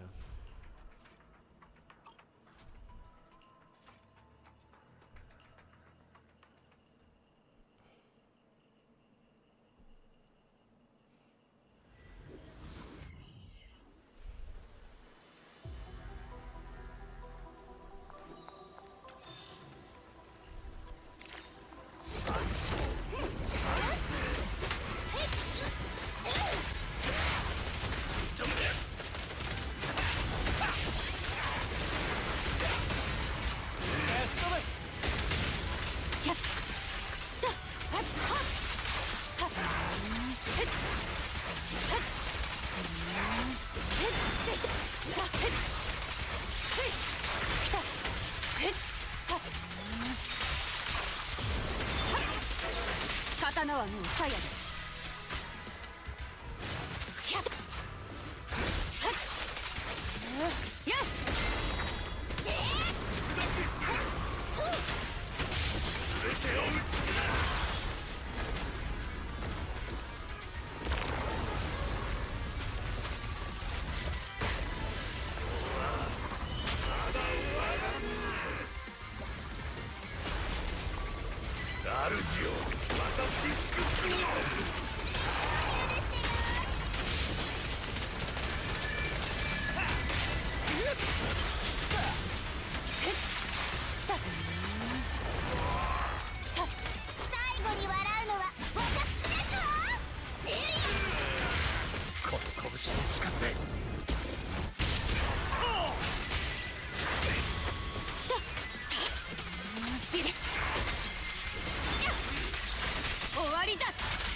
刀はもう鞘だ。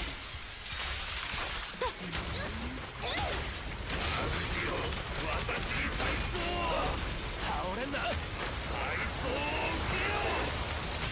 そのように価値はあるか。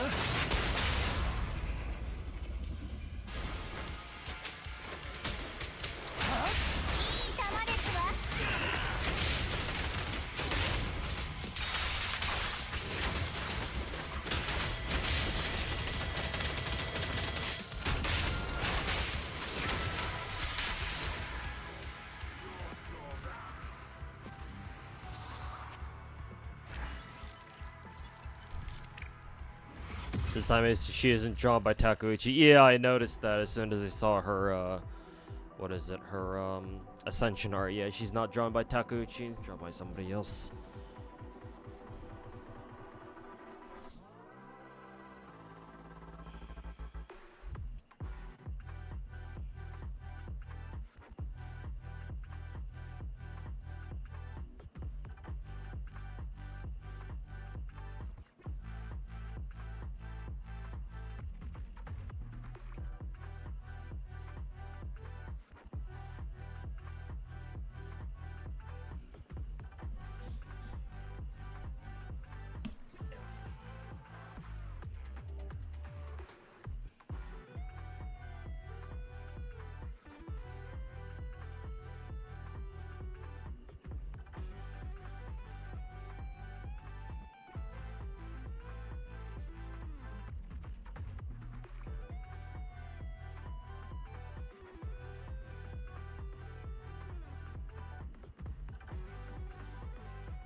Also, fuck Bringer. Really? People are saying fuck Bringer, but I don't know. To me, he hasn't even been that bad.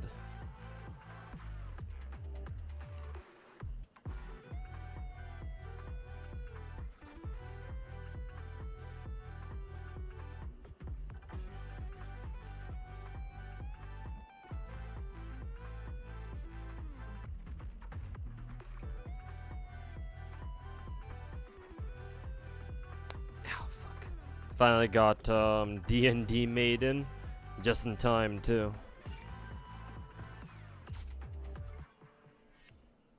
But congrats for finally getting Maiden though.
Yeah, Roxy, yeah, Maiden is the better one.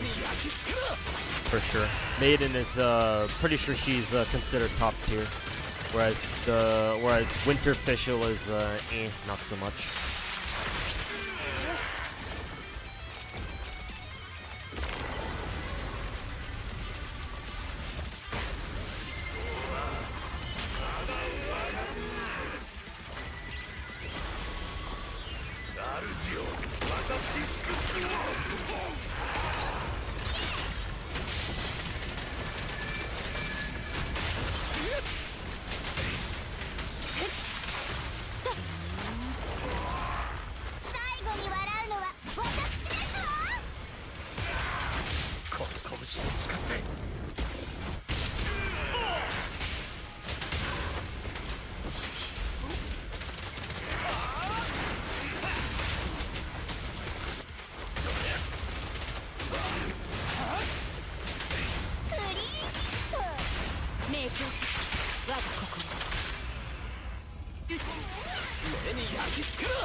Ranked Arena GFL2 Ultimate boils down to if you have most in the gaunt to permanently or to paralyze defenders swallow me. Oh, that's good. Good thing I have most in the gaunt then.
guillotine buffs take too long to stack. Yeah, something like that.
One more time.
Okay, those are my 3 notorious hunts for this week.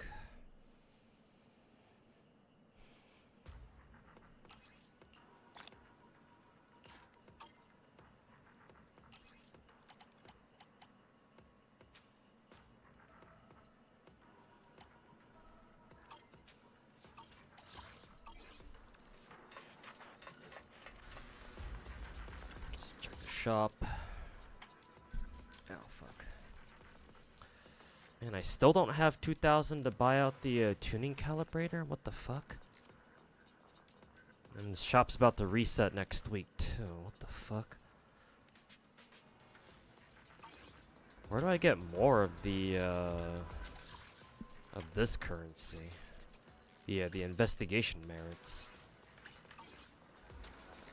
Shield defense. I'm pretty sure I already did shield defense for this reset though, yeah.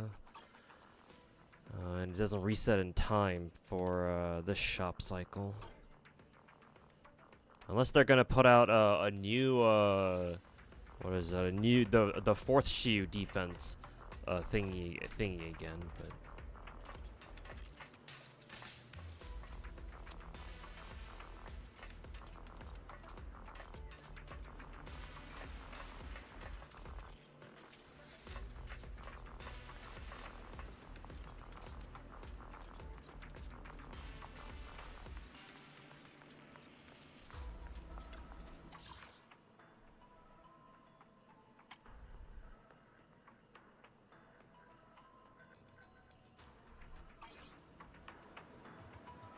hey Cav, how's it going, man? And yeah, happy holidays to you too.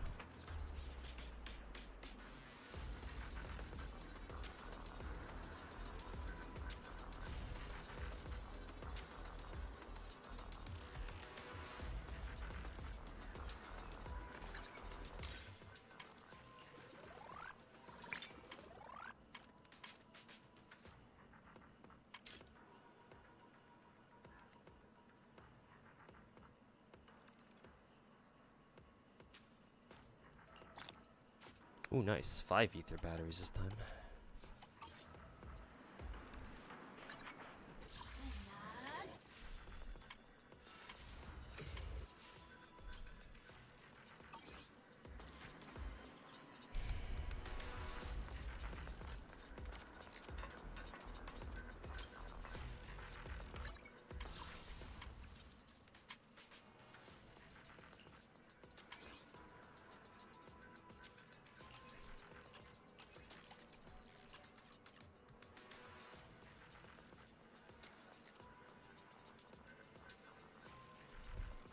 See, 50 extra rolls from the residual signals.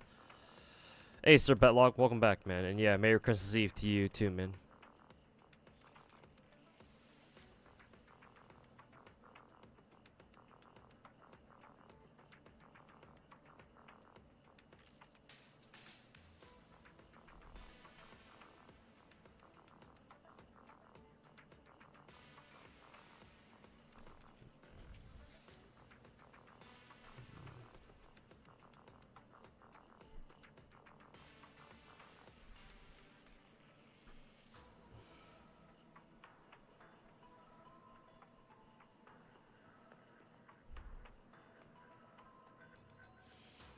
See if I get 50 pulls from that.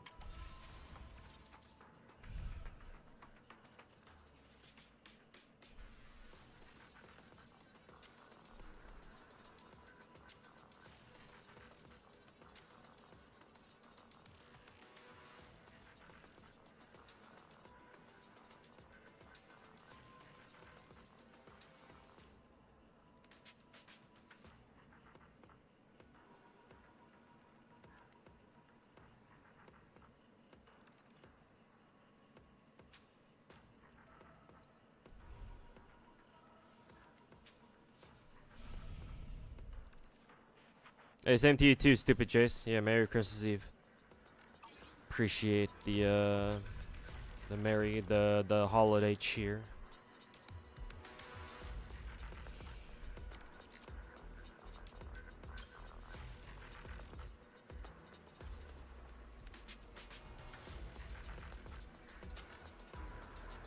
Does Hoyoverse really like Virgil from DMC too much?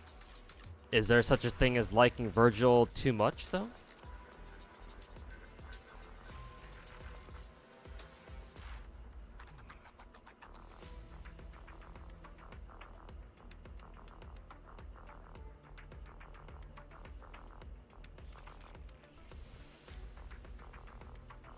Ain't nothing wrong with going all out on references and memes. Within reason, of course.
Let's go do a Lost Void run real quick. Perhaps even 2 of them.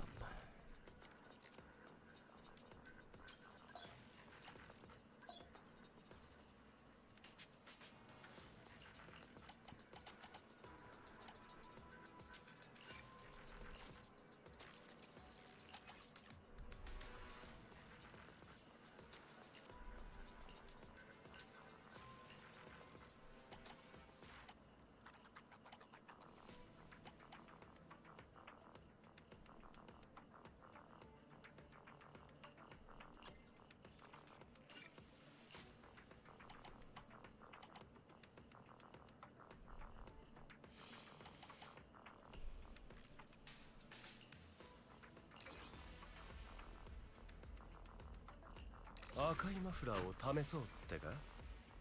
そう俺がいれば他はいらん。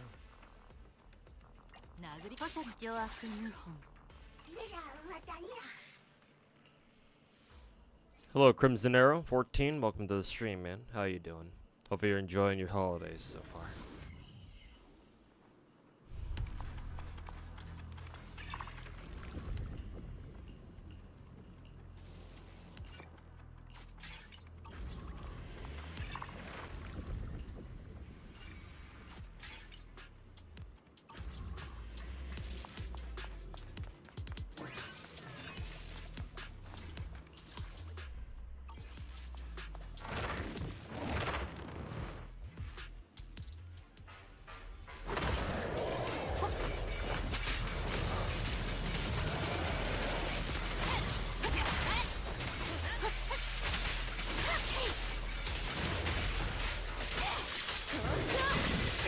せたねヤナ刀はもう鞘だ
刀はもう鞘だ You need to Z3 having started probably a month after the game launched. Still wonder you have any advice for newbies? Wait, you're rather new to Z3 having started a month after the game launched. So what does that mean? Did you drop Zenless and then come back to it? Is that what you're saying? Because if you've been playing Zenless since like a month after it came out, and you've been playing it since then, that doesn't really make a lot of sense, because that means you're not really new to Zenless anymore. Yeah. If you started playing Zenless a month after it came out, but you've been playing it consistently since then, you're not exactly new now, are you? At least I don't think so. But whatever. Let's assume that you are a newbie to Zenless for now. Some advice.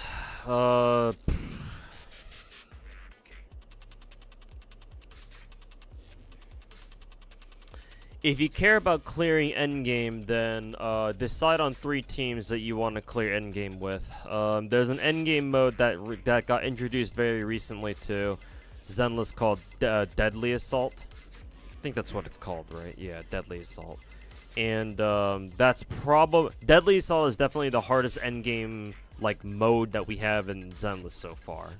So ultimately, if you care about doing endgame stuff, which you know you might not be, but assuming you are at the moment, then ideally it's to prepare for that. Now, to be fair, if you said you're new and you're just getting started, then it's gonna be a while before you can even think about challenging like something like Deadly Assault and actually having a somewhat decent chance at clearing it. Never mind like perfecting it, like 9 stars and shit. But still, it's a good like, I guess, end game reference point just to know what you should be working towards, I guess. Other than that, you don't need to roll for 5-star W engines in this game. The signatures, anyway. Those are completely optional for the most part. The one exception is the girl we have on radar right now named Miyabi, and she actually does really want her signature engine.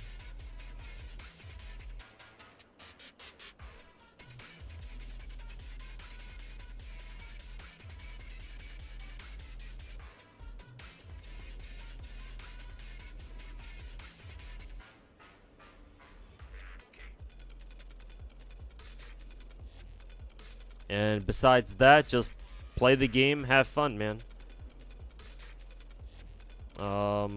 If you're still stuck in early game, try your best to deal with early game shenanigans. Early game for Zenless is very, well, let's just say it, bad. Unless, of course, they've optimized it, which I hope they certainly did.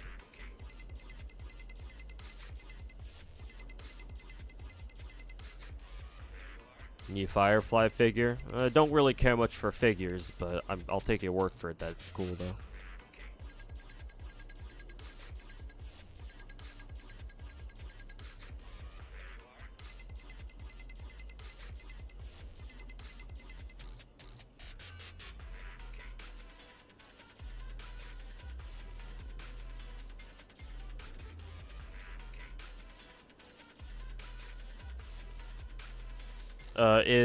Hey Hubbub, welcome back, man. Is Yanagi any fun? Might say for her next because you hear she's a really good teammate for Miyabi. Yeah, sorry, not Miyabi. Yanagi is Miyabi's best in slot bis teammate.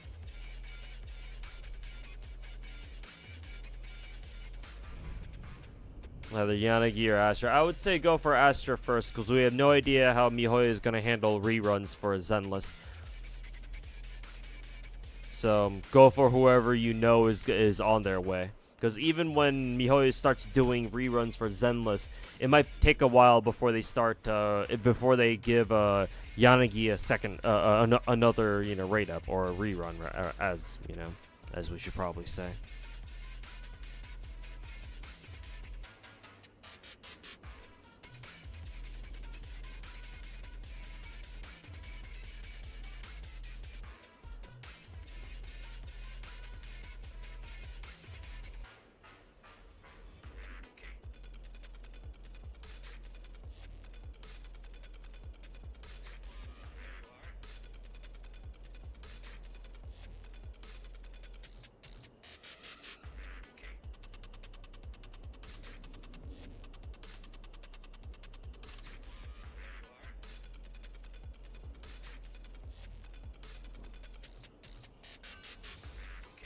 Let's hear your advice. Yeah, no problem, man.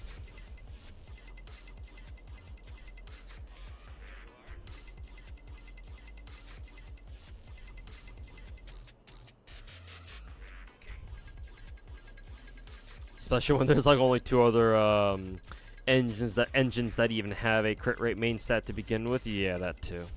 To be fair, certain W engines like Starlight Engine and Brimstone, even though they technically don't have any crit stats, they're both really, really nice. I think Brimstone is the strongest perma engine that we have in the game currently. Something like that.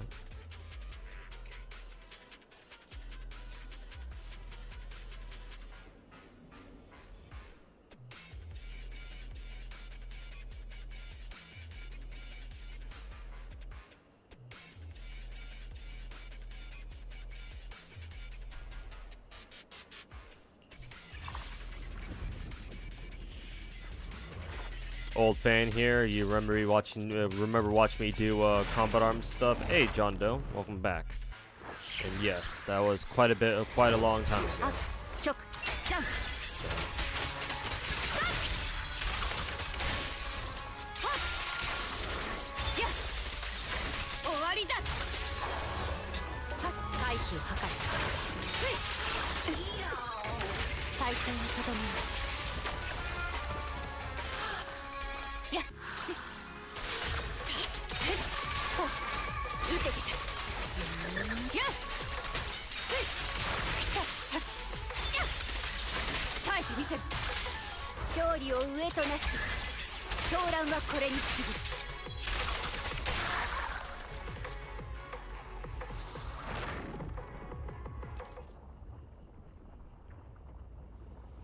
Not gonna lie, crit stats is a pain to farm. In any stuff to character. Yeah.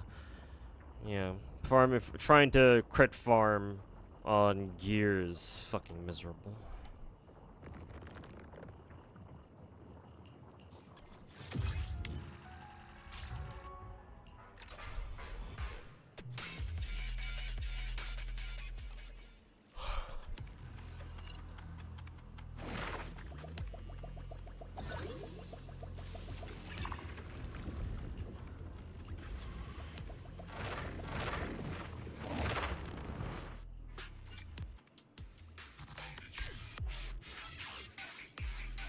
avoid being knocked back or launched.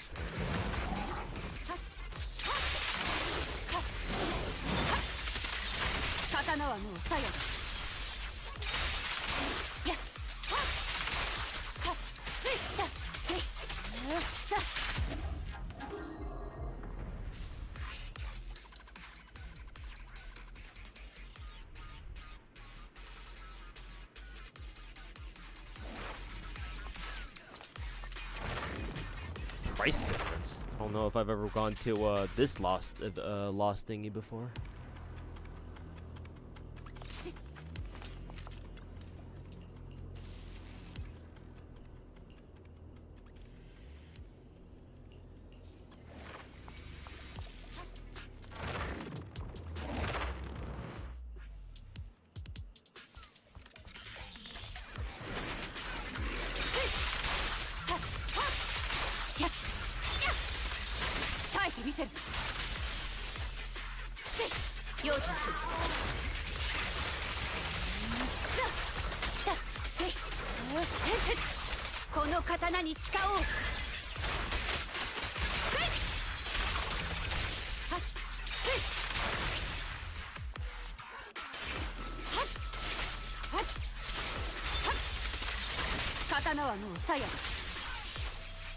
勝利を上となし、狂乱はこれに過ぎ。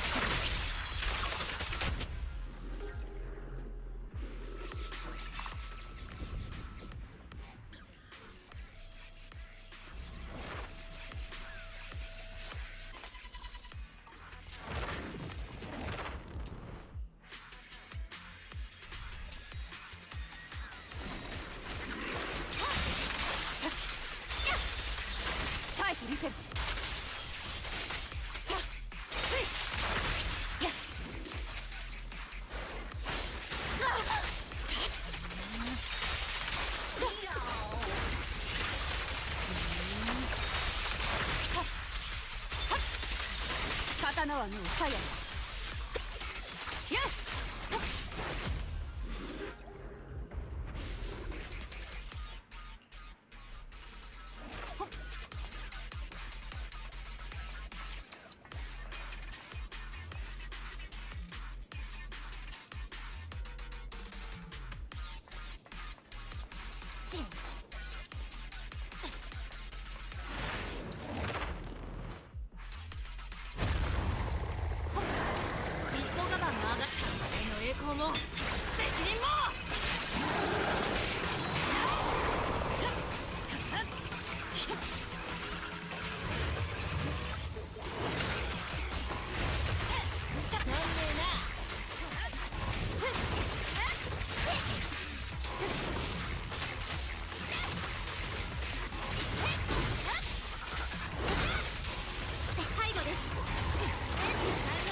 怒りますね。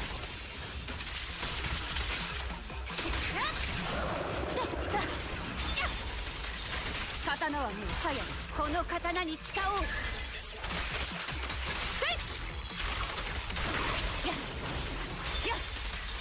終わりだ。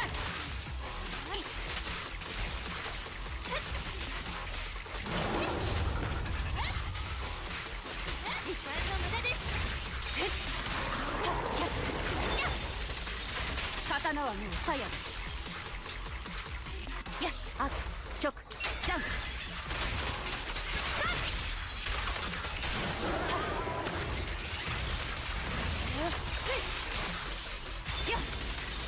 終わりだ。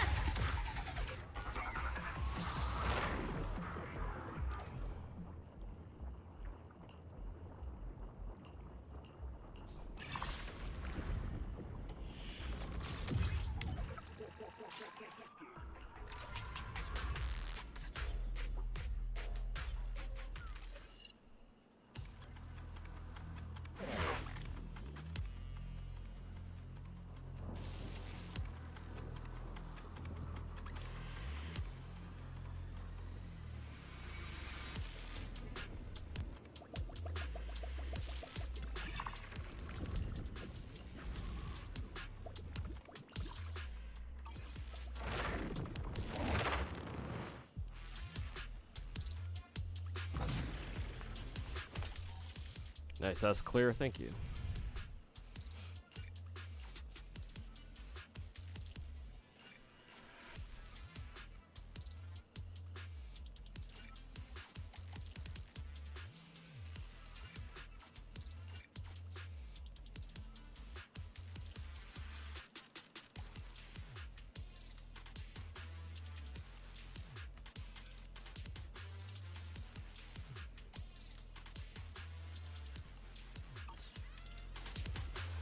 Hey 420, how's it going, man? Hope you're enjoying your holidays so far.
この刀に誓おう。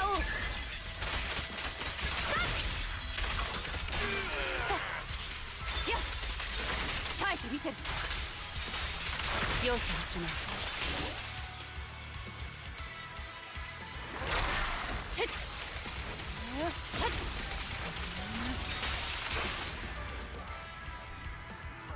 How do you know which characters synergize with each other? Character synergies all being in the same faction element or class. Yeah, that's a good place to start. A lot of factions in this game have characters who work better together. So, like for example, this team that I just used right here is with Caesar, Yanagi, and Miyabi. Yanagi and Miyabi are the same faction, so they help each other.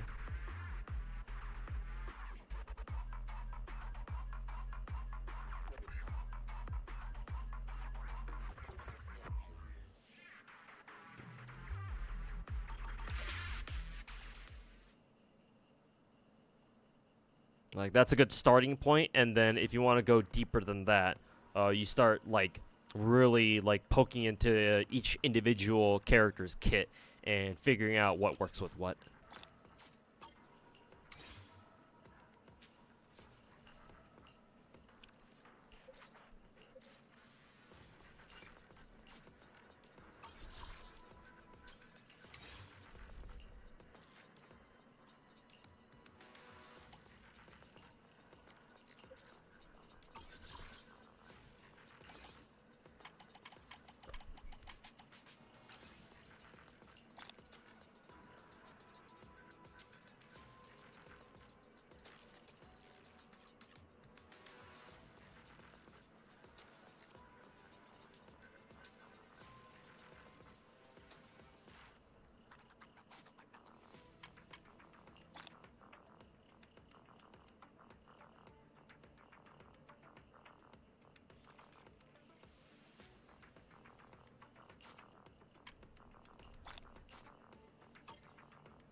Somebody showed that Lycaon is the fastest, has the fastest move speed in the overworld, and Nekomata does. Really, Nekomata? I thought she ran pretty fast. And she's supposed to be a cat girl and all that. You're telling me Nicole runs faster than fucking Neko? What the fuck?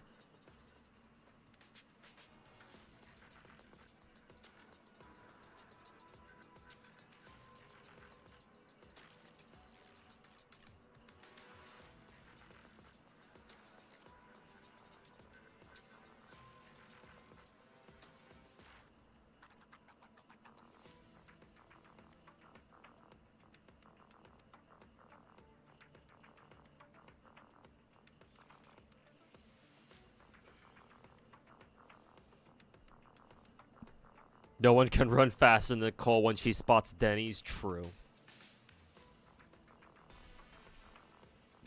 She raised Cheetah as a secondary healer in a GFL2. That sounds pretty nice, actually. Yeah, I've been trying to level up my MP7 wherever I can.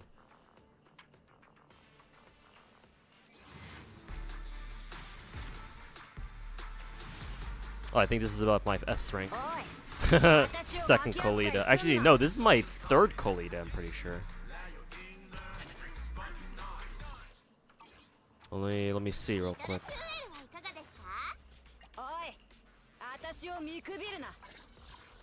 No, it's just my second one. I think her M2 is the one that really that makes her pretty good actually. So I'd still need another Kalita afterwards. Oh, there goes my S rank reset though. At least it was pretty quick into soft pity though.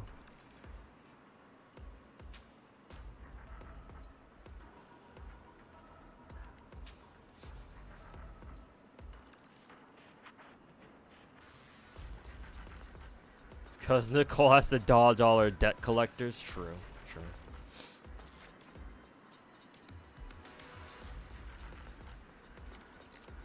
Didn't realize Miyabi's banner lasts for a month. Yeah, because 1.4 is like a weird patch in terms of how long the banners last for.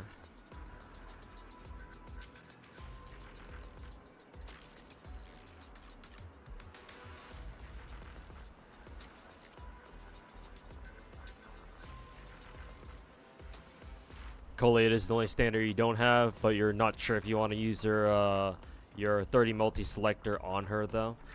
Yeah, maybe go for somebody who you'll find a little more useful. I do want to eventually build and use Kolita at some point. I just don't know when that's gonna be.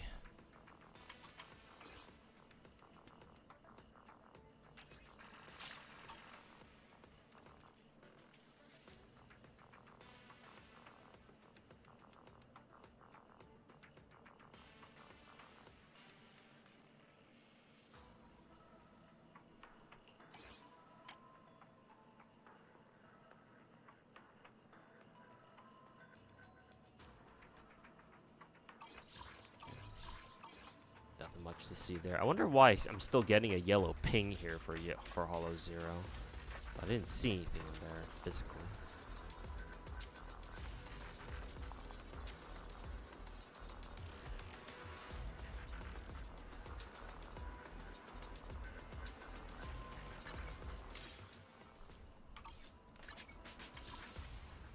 God damn, I'm so fucking tempted to roll for M2 Miyabi right the fuck now.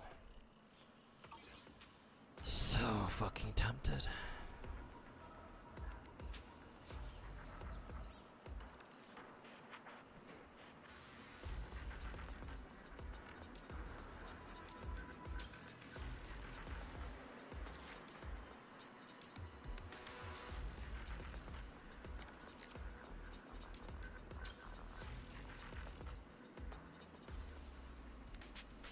Currently level 42, then yeah, Crimson Arrow, you're definitely not new.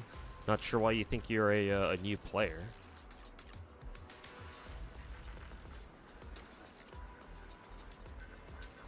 Don't do it. Yeah, I have to stay strong.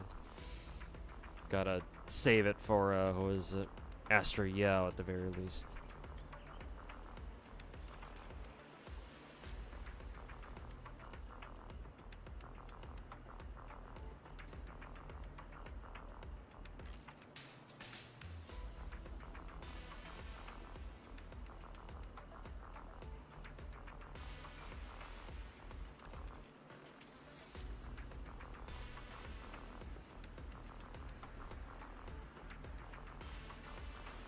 Evelyn physics go crazy, do they? Nice, good to hear.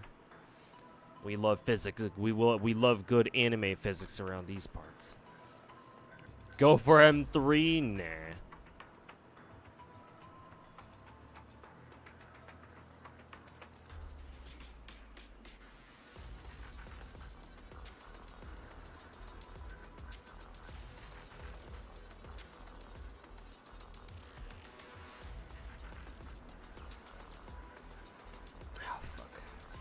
Finally found my Twitch. Hey, welcome to my Twitch channel, man.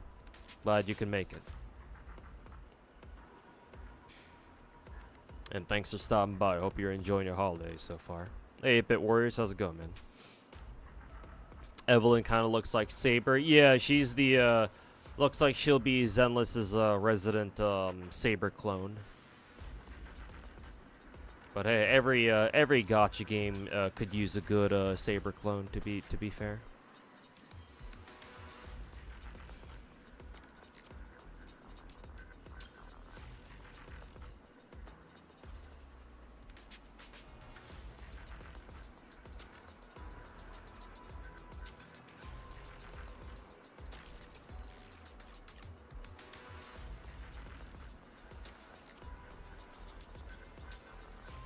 checking out the free character you got. Oh yeah, Haramasa. Yeah, he's pretty good.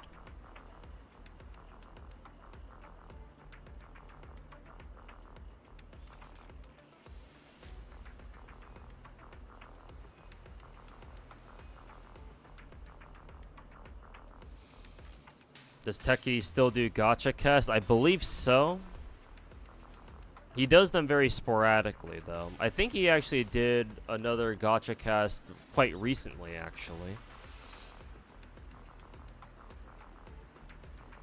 If I'm not mistaken.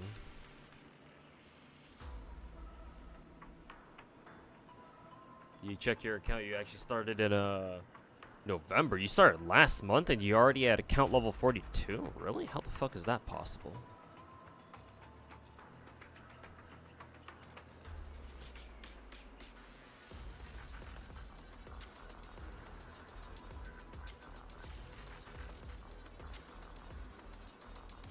You can get M2 Miyabi in one roll if you believe hard enough. Yeah, well, what are the chances of that happening? I mean, I have pulled a double S rank character pull before when I rolled for Zhuyuan, because I got both Zhuyuan and Lycaon in the same multi, which meant that my Chingy afterwards was guaranteed. So, I mean, I've seen it happen before, but it's like, eh. I'll be like, well, what are the chances of that happening again?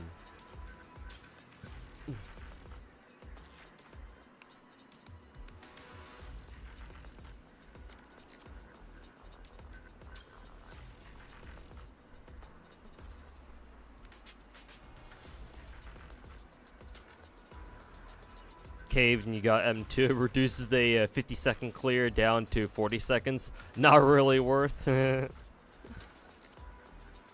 A whole 10 seconds of clearing nodes faster. Yay!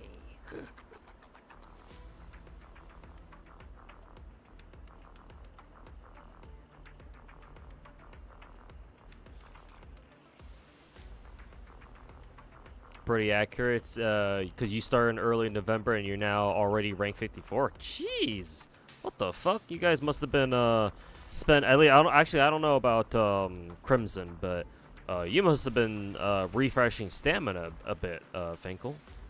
Cause I'm what 57? What's my account level right now? Yeah, I'm barely at the bottom of 57, and I've been playing since the beginning of the game. Back on July 4th, or very earlier this year. So to be fair, I think starting from what account level 55 and above, that's when it gets really hard to level up, I think.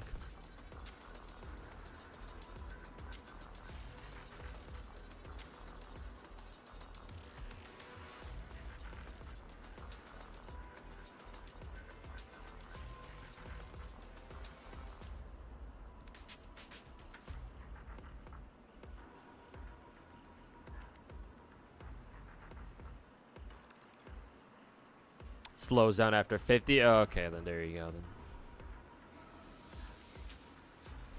odds against you. Yeah, exactly. I don't want to tempt fate right now.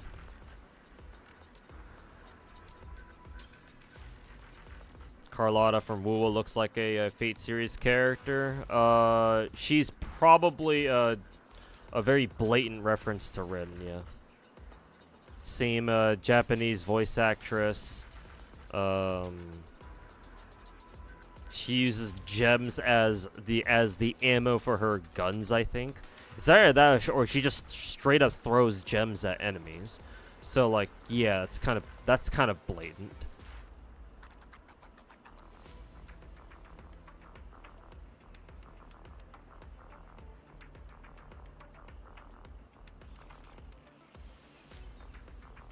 Is that GFL2? Yes, on the bottom left. Yeah, it is.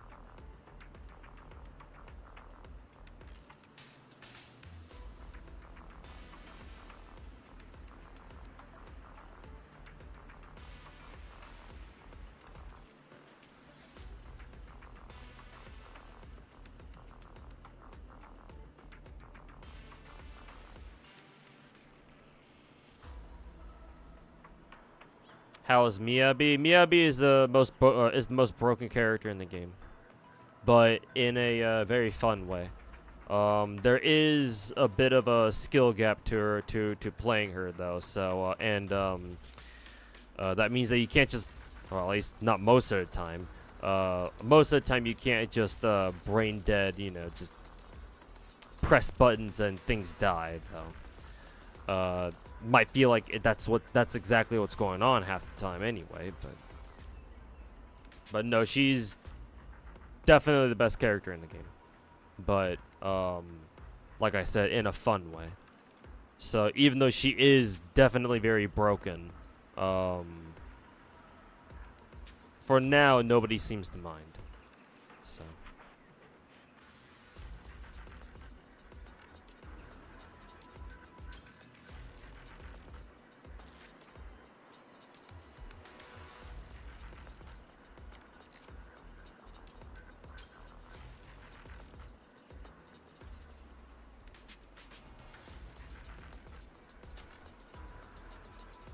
she's just Rin, but with gun. Now with 200% more gun.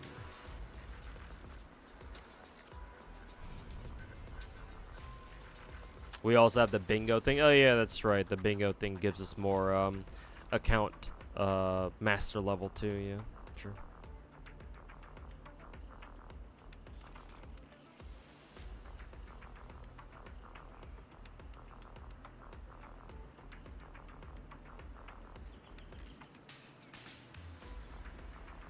Gonna get going now. Great stream. Happy holidays. Yeah. Thanks for hanging out, Kev. And enjoy the rest of your holidays, my dude. At least until the next meta. True. Yeah. I'm gonna try to get Wat2K. Yeah, Hubbub. She was my favorite girl in the first game, and since she's showing up so soon on the second here in the second game for global, yeah. We're gonna dive for her ass. I'll probably pick up both her and her signature in GFL2. Hopefully I have enough. Hopefully I don't get fucking spooked out my ass going for Wat2K, but we'll see. Planning to get Fugue? Yes, tomorrow. Yeah, tomorrow. Do I have any plans for Christmas tomorrow? I actually have a late dinner with the parents set up, because you know, free food. So yeah, tomorrow I'll try to get on earlier, do an earlier stream, and so that way I can still have a decently long stream, about like, you know, 6-7 hours before I head off to have dinner with the folks. So I do have some dinner plans for what they're worth.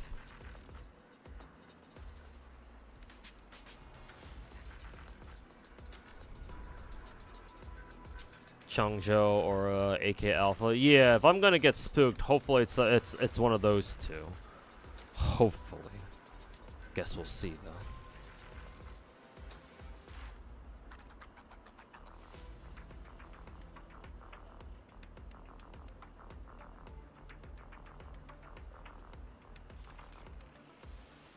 That free skin for 416 is crazy. Free skin. If the free skin you're talking about the one that people have already been talking about for a while now, then yeah, that's a familiar skin, all right. Because she had that in the first game too, I think. Am I gonna be rolling on AK Alpha banner? No, because apparently, from what I've seen on Twitter, you actually don't want to roll on that banner. Because I believe the reason why you don't want to is because you can eventually just set who you want to roll on standard banner rate up anyway eventually.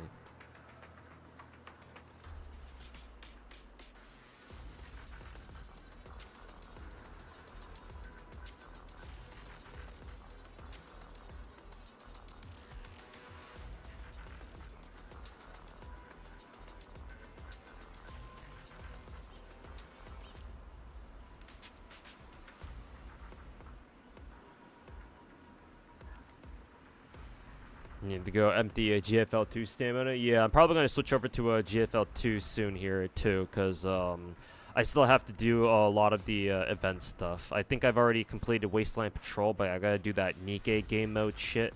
And I haven't done any of the hard modes yet. So I gotta at least try and get some of those done. Hopefully they don't give out like uber amazing rewards or anything.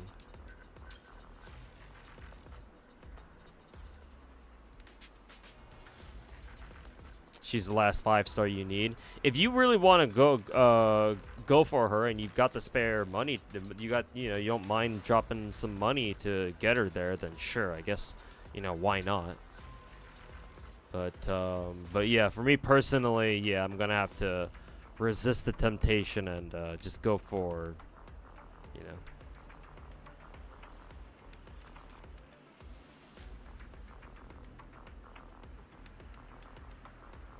They do if you care about maxing Lada. Ugh, fuck. Figure I should have known that they would gate Lada's extra shard thingies behind hard modes. Or sorry, not hard mode. I didn't mean challenge the hard modes. I actually already finished all those. I meant to say the challenge modes, or the challenge nodes, I should say. Matter of fact, I already have GFL2 open. Might as well just fucking check for myself. Let's see, limited timed events, challenge mode part 1. Yeah, what kind of rewards do these? Oh, they get fucking 100 collapse pieces each. Fuck. Then yeah, I will have to try to get those done then. Because I've only done the first one, and that was the only one that I could auto. Actually, then again, I could try auto. And actually, do I want to try autoing any one of them? Let's see, challenge mode. What is this? Level 37. Actually, you know what? Since my characters are like level 42 right now, let me see if I can get away with autoing with my own characters. Probably won't work, let's be honest, but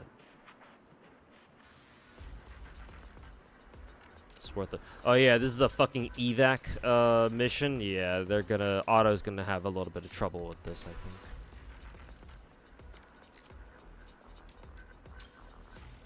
Yeah, it's worth a shot anyway.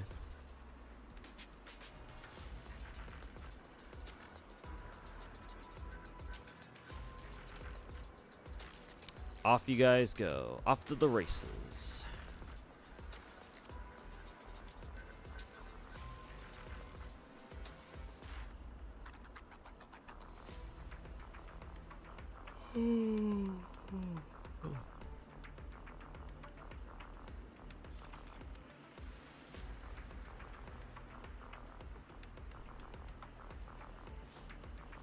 Hey Zara, welcome back.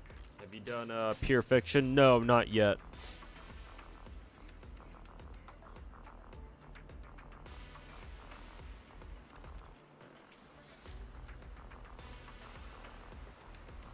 Not yet. I was going to do Star Rail, but I'm thinking maybe I switch over to GFL2 right away. If Pure Fiction is actually super easy, then maybe I could get, maybe I can do a little Pure Fiction first. Maybe do, or do Star Rail first before moving on to GFL2. Maybe, do my weekly Divergent Universe run done, and then, what else? Get Pure Fiction done too, and then move over to GFL2. 42 is easy, then the under-leveled. Yeah, but you probably did it manually. I'm asking, I'm wondering if I can, if my teams can do it auto. And that's a trickier question to answer, I think, because auto can be finicky sometimes, especially if the objective isn't just, oh, kill everybody on the map.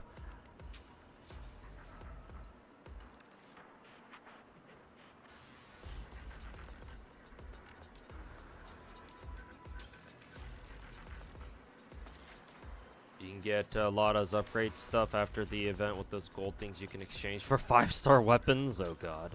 Not sure if I'm willing to do that, but...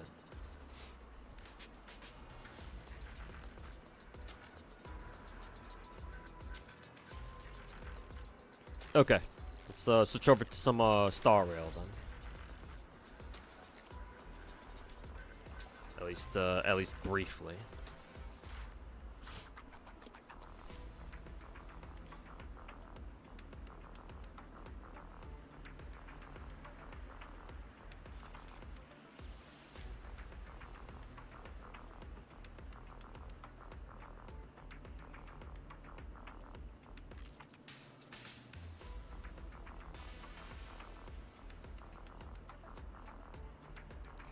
Honkai Star Rail. There we go.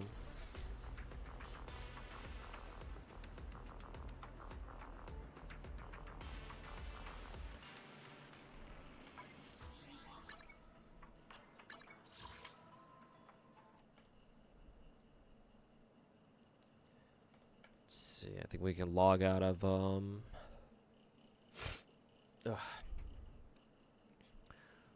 log out of Zenless right now. Oh yeah, they were able to get the challenge mode done on auto. Cool. Easy. Easy clap.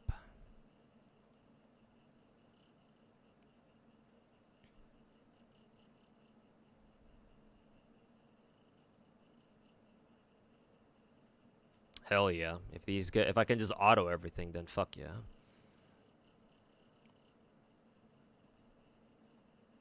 Okay.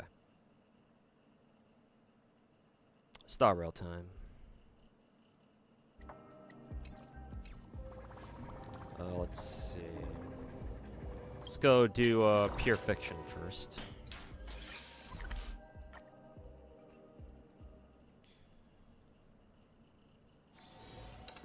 Probably fine until the boss stages though. Yeah, probably. I'll have to do the bosses manually. But that's fine. That's kind of to be expected.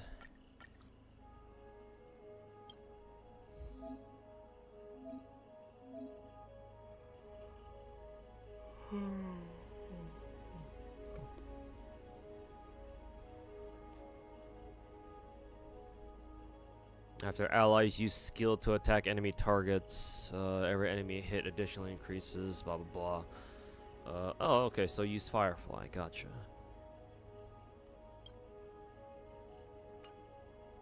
So what you're saying is that I should use Firefly for the second half.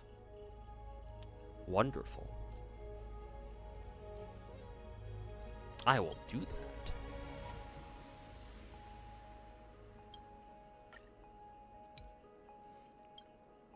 Let's see, which, who should I use for second side, or first half, I should say?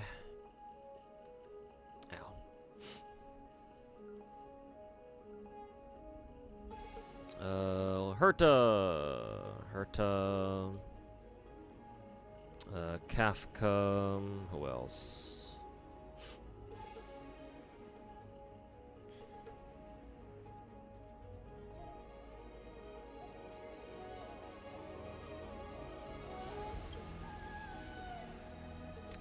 Oh, I see a couple of enemies who are weak to wind, so we'll bring Huohuo. And then lastly,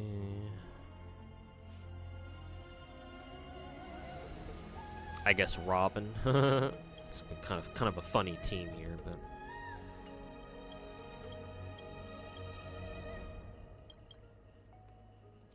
Kafka, Huohuo, Robin, and Herta.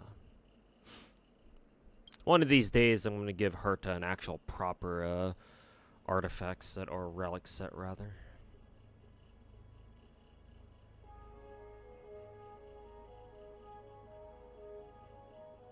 Let's see, increases all allies' follow-up attack damage. That's funny.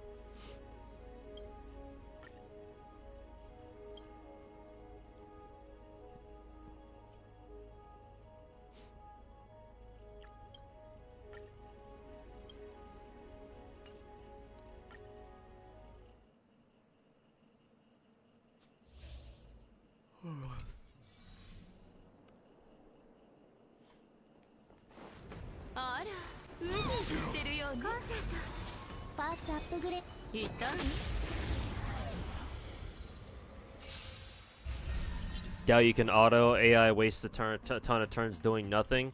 In what, GFL2? Yeah, but if they can do it, then I'll take it. Obviously, it's running on auto right now, so it's not like I care about how long it takes them at the moment.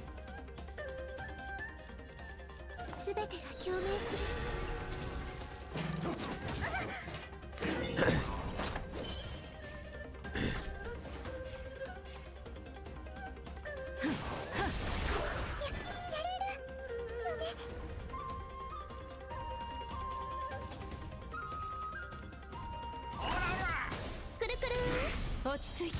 それじゃあダメだよ。くるりん。 God damn.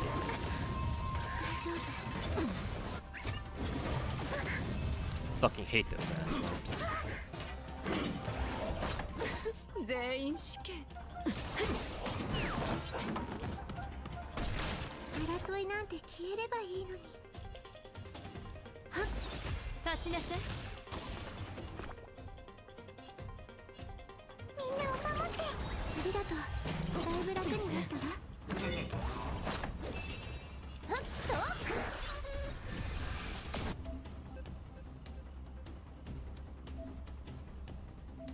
感謝してね。 How much energy? Should be enough. 私がこんな大きなダイヤモンドあげるね。くるくる。呼吸するその感覚覚えておいて。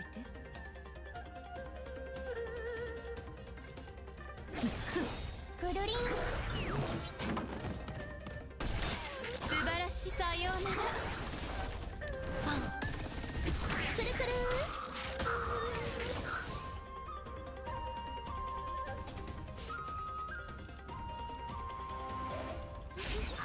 落ち着いて。踊りん。怖いよ。逃げんな。今宵星々の反響。 Okay, yeah. He was able to auto on auto that note too. Cool, cool.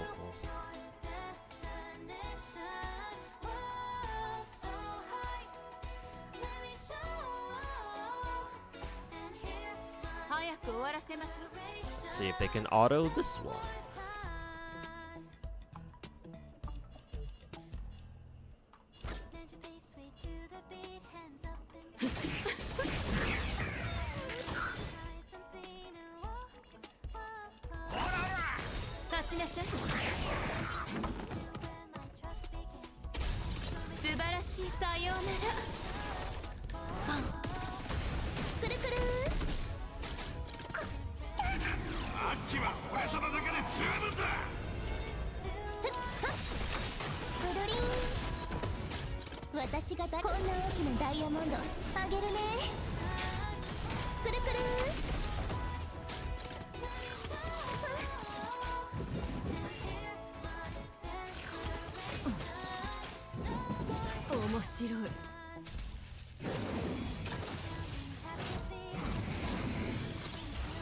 呼吸するその感覚。素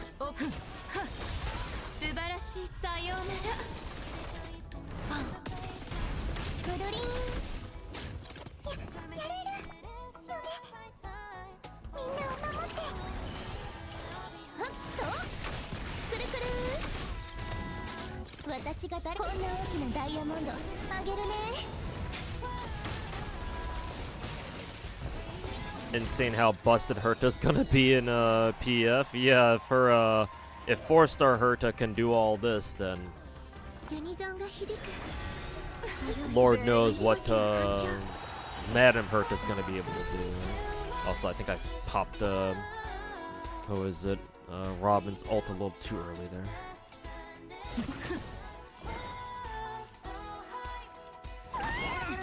Let's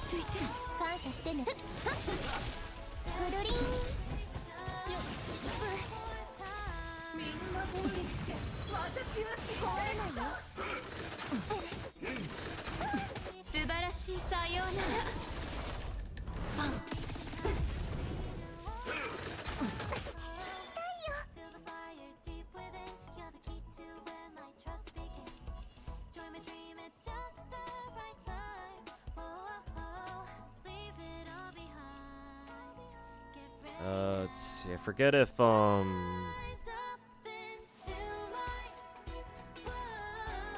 Huohuo's skill expires on her turn. Forget.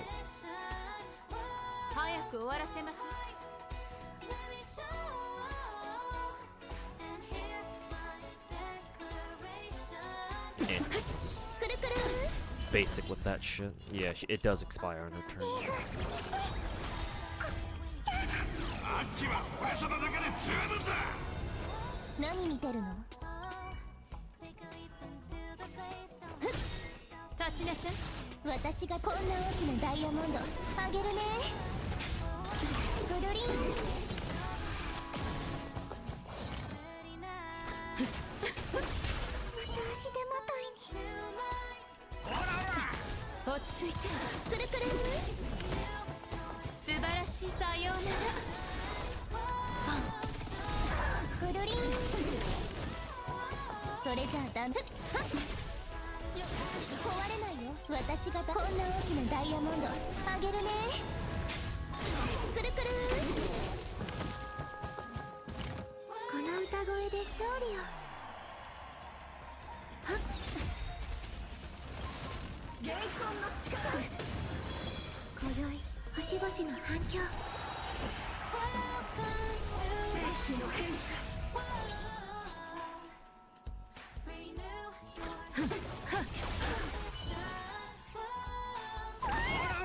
立ちなさい。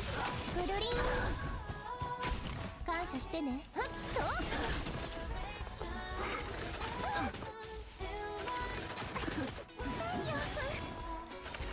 痛くないのI got 35,000 there. That's あ good. れは少し興味が湧きました。ファイアフライ起動。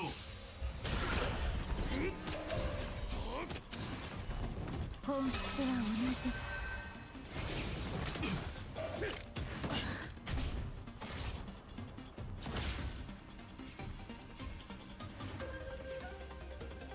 起爆。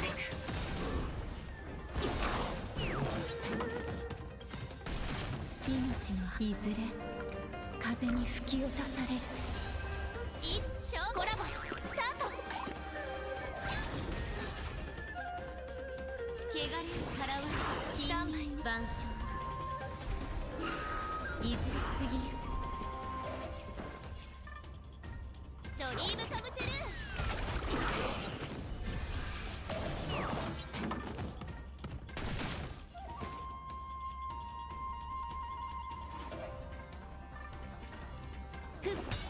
研究の価値あり。ふっ。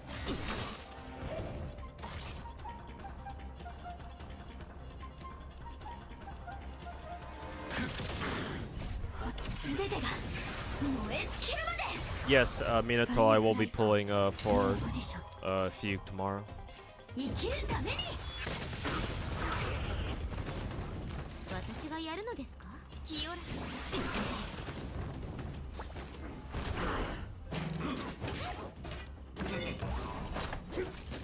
総合損傷。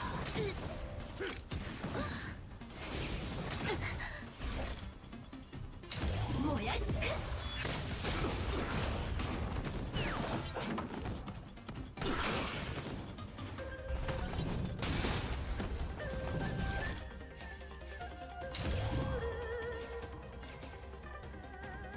生きるために。生命は呼吸するだけではなく、匂いますね。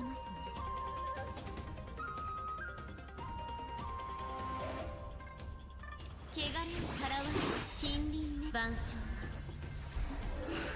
いずれ過ぎゆ。テンポが乱れた。一生コラボスタート。 Will I try for E1? Not unless Fugue treats me as well as Sunday did. And obviously I highly doubt that. 楽しいですか？ファイアフライインポジション。燃やし尽くす。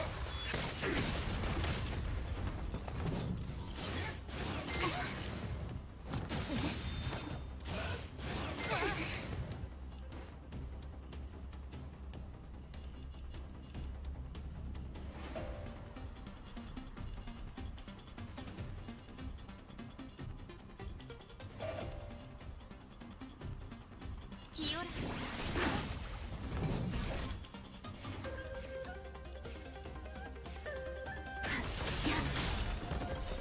命命のいずれ風に吹き落とされる。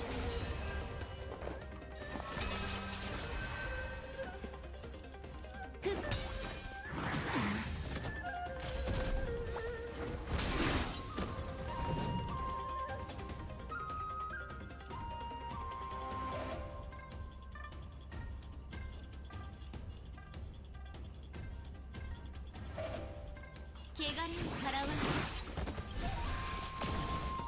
近隣万象いずれすぎる。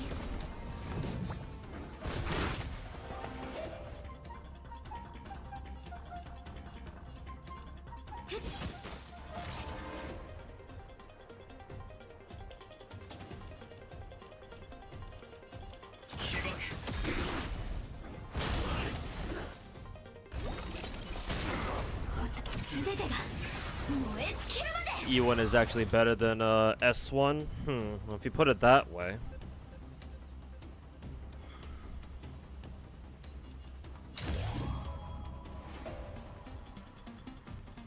生きるために。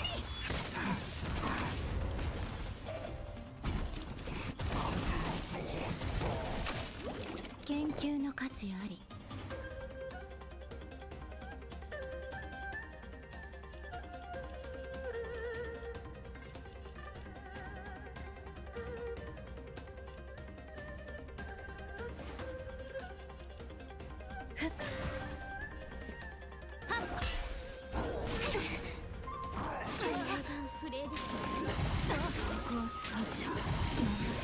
命のいずれ風に吹き落とされる。これはただの戦いじゃない。燃やし尽く。酔いしれなさい。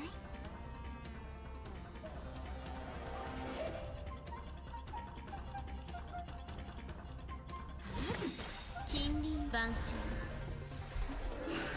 いずれすぎる。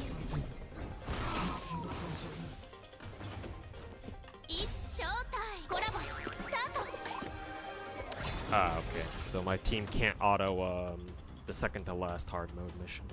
That's a shame.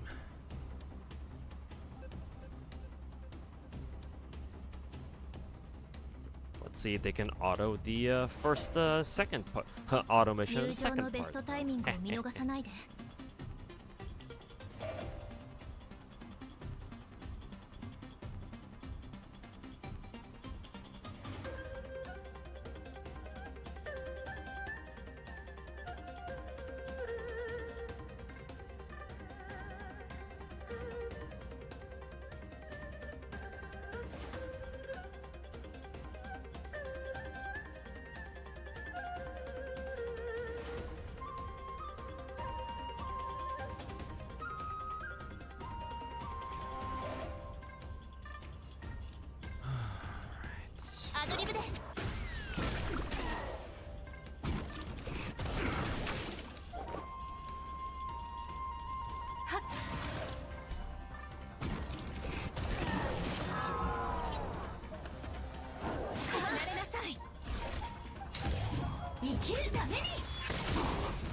Hopefully you manage to get Fugue tomorrow. Yeah. Best of luck to anybody rolling for Proto-Tingen tomorrow, that's for sure.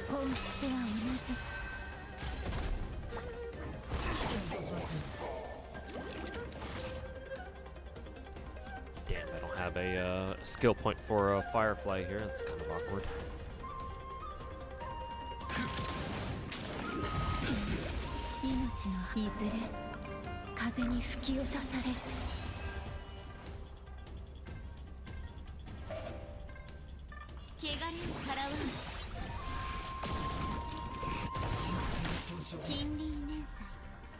火を見るより明らかです。万象いずれ過ぎゆく。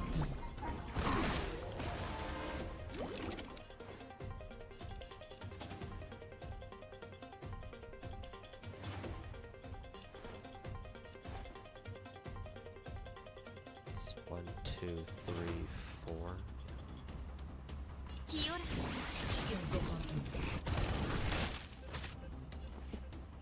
はっはっ。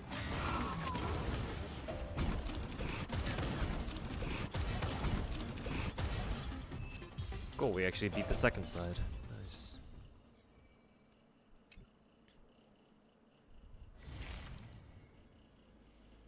Fell asleep for a little 3 seconds. Yeah, I've been nodding on and off for like literally the past like I'm not even kidding, like 2-3 hours. Not expecting that today because I actually got some decent amount of sleep today. Probably because I had to walk kind of a far distance to go grab some groceries. Probably because of that. I'm not sure why my body would react quite that harshly. And VC, thanks so much for the 14-month resub, man. Welcome back.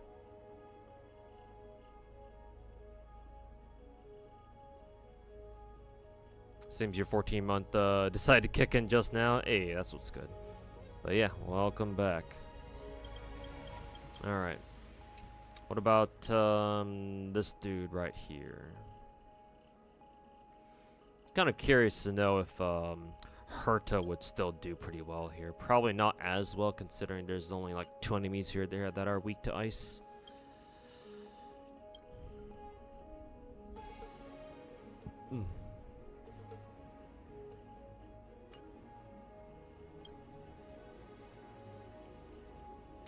Let's see. Last wave is all physical though, so I'm kind of thinking maybe we run Yunli here.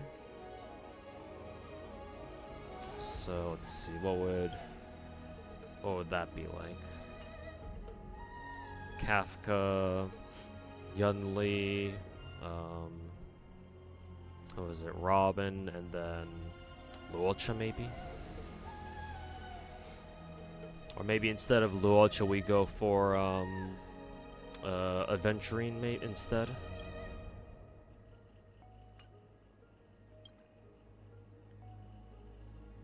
Follow-up attack. Actually, this one's really nice for Yunli actually, so we can keep it as is.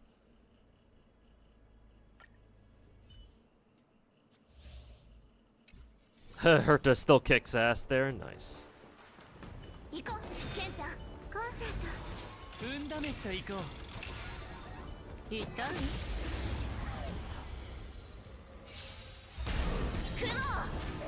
切る。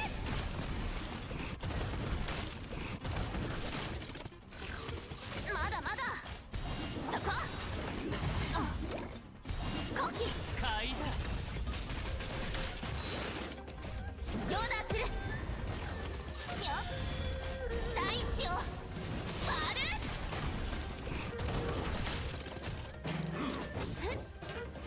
そこ。よっ。雲切る。コキ。気をつけて。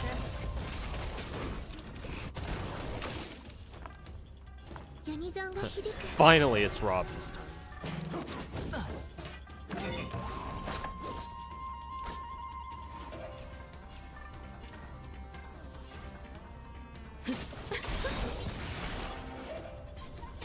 素晴らしい。さようなら。パン。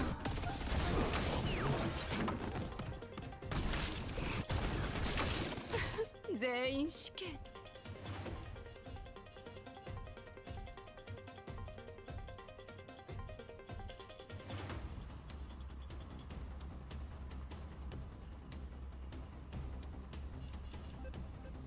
See, only 1 skill point here. Gonna have to go. Let's see. Basic, I guess. 僕が出そう。サイは投げられた。全てを失うか。はたまた手に入れるか買いだ。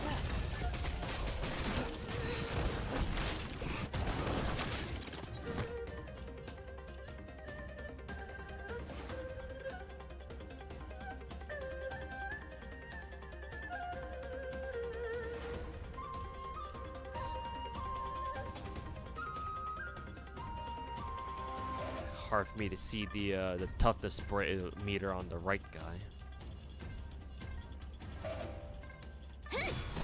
落ち着いて。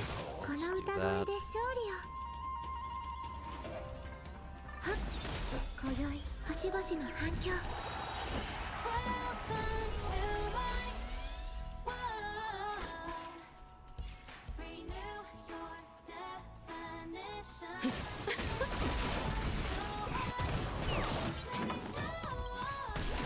素晴らしい。さようなら。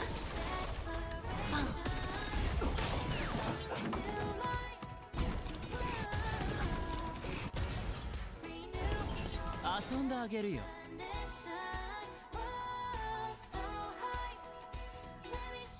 So we're all good on shields. 立ちなさい。自分の実力試してみる？はっ。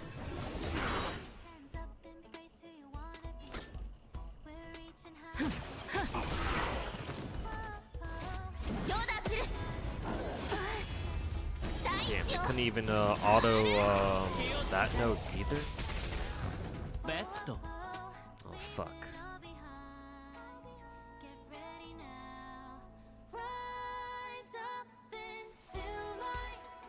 At least only the first two stages give collapse pieces. Also, chat, for those of you who play Girls Frontline 2, I'm assuming all of the challenge mode nodes and the hazard patrol and wasteland impact stuff ends tonight, right? I assume that's the case.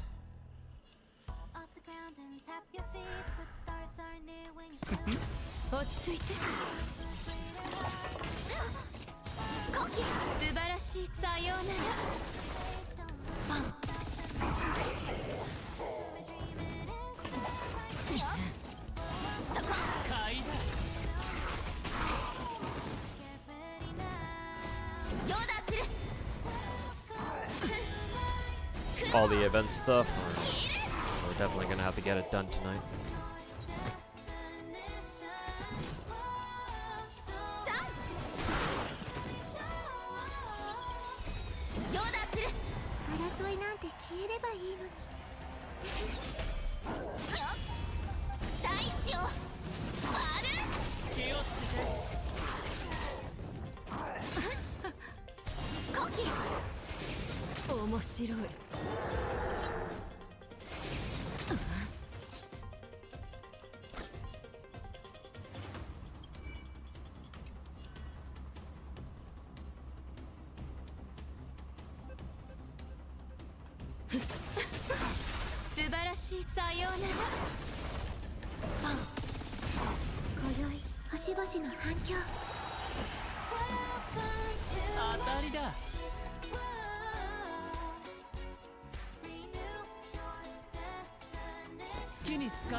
Same thing for How Play servers, which started 2 days later. Yeah, that sucks.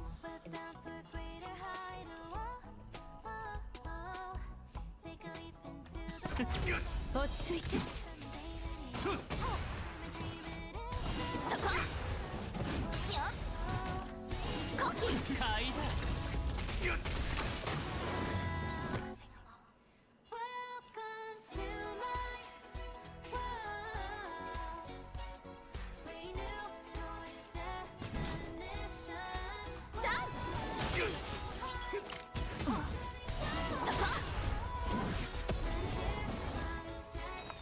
全てが共鳴する。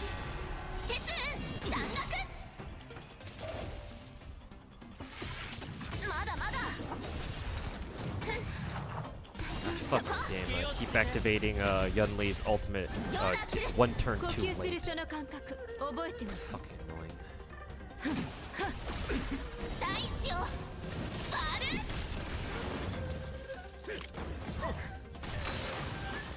遊んであげるよ。立ちなさい。今宵星々の反響。勝負を決めるのは人だから。チェックメイト。素晴らしい。さようなら。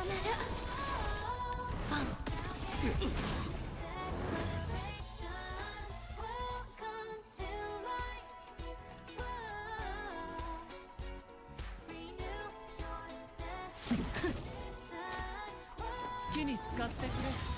サイは投げ全てを失うか、はたまた手に入れるか。買いだ。 You show your Kafka build? Sure, it's nothing special, but I can show how she's built to you after.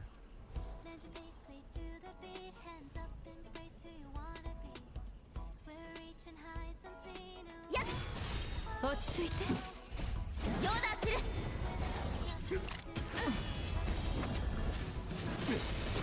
気をつけて。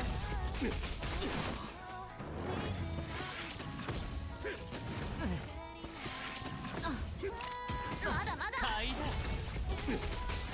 そこ。恐れることはない。孫悟の名のもとに。気をつけて。コキ。全員死刑。素晴らしい。さようなら。 Any idea when Fugue will banner will drop for Asia this tonight?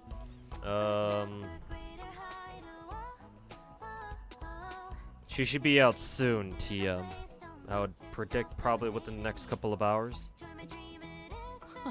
Probably. If not then at least at what, like 3 a.m. my time, so that would be in like 8 hours or so.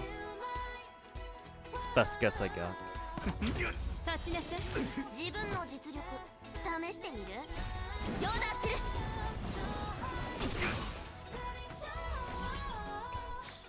Still got 30k points, so that's good enough. あれは少し興味が湧きました。 That's a unique chat emblem. God damn it. Clip the halls. I don't know what that's for. Can I ask you on your thoughts on certain Reddit posts about people being too soft on Star Rail devs? You can link it if needed. Sure. This is a fucking Reddit post. I fucking fear for my mental stability. If I were to read that, but sure, after I'm done with pure fiction, I can quickly read it and give my thoughts on it.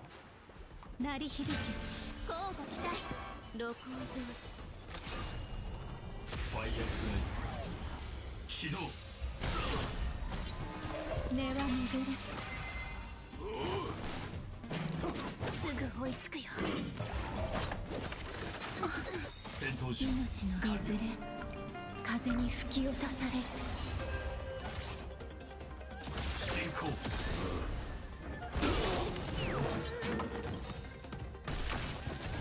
すべてが燃え尽きるまで。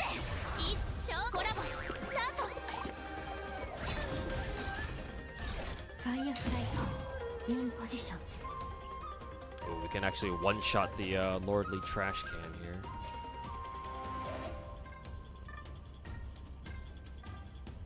Actually, you know what? I'm gonna one-shot the Lordly Trash Can. Lordly Trash Can's kind of a bitch. I'd rather get rid of him right now. Yeah,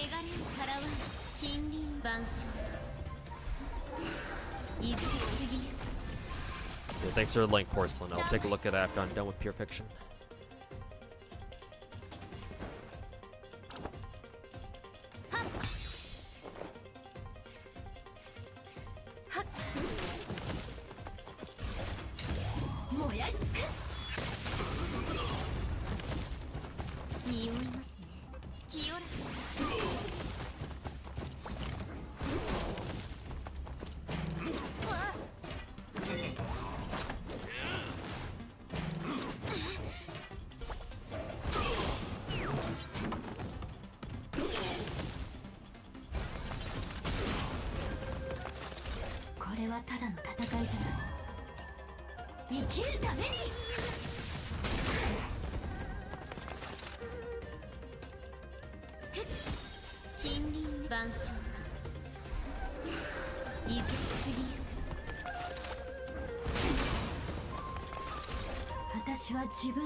Go for a basic attack there.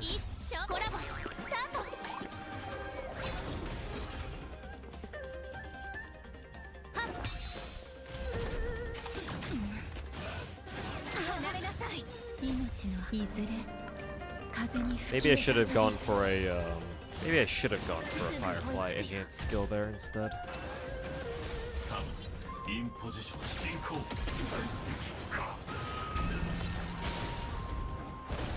私よら匂いますね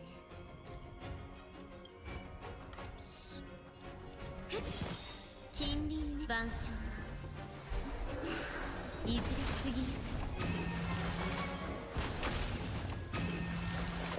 ふっテンポが乱れたふっ戦闘準備完了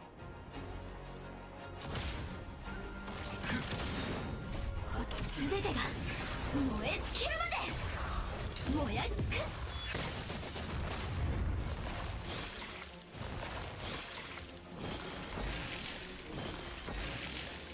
これはただの戦いじゃない生きるために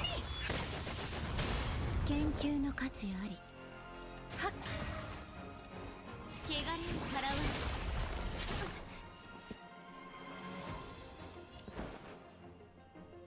アドリブで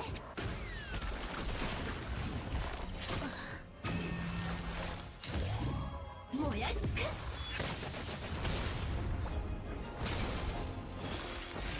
私が清ら近隣晩鐘いずれ過ぎる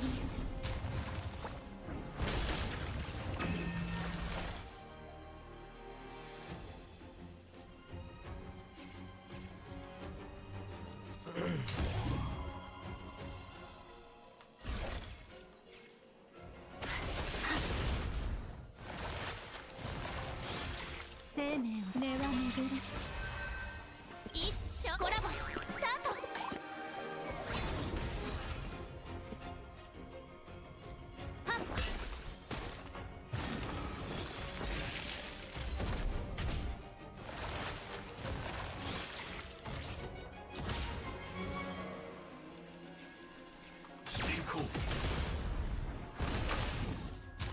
匂いますね。 Oh, we're almost done.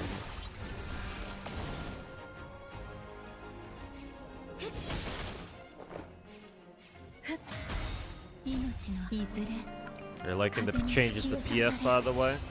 I guess the resurging tide thing, it must be a new mechanic. I guess it's cool and all. I mean, it makes PF, it feels like I'm having an easier time in PF, so that's always nice.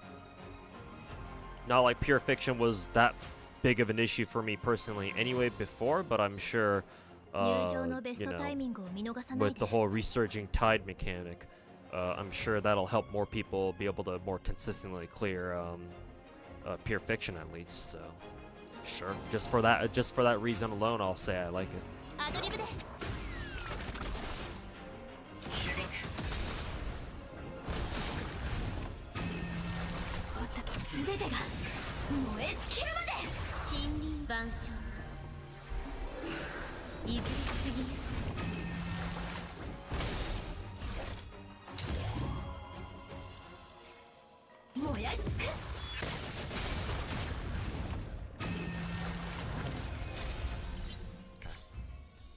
Alright, 68k, very good.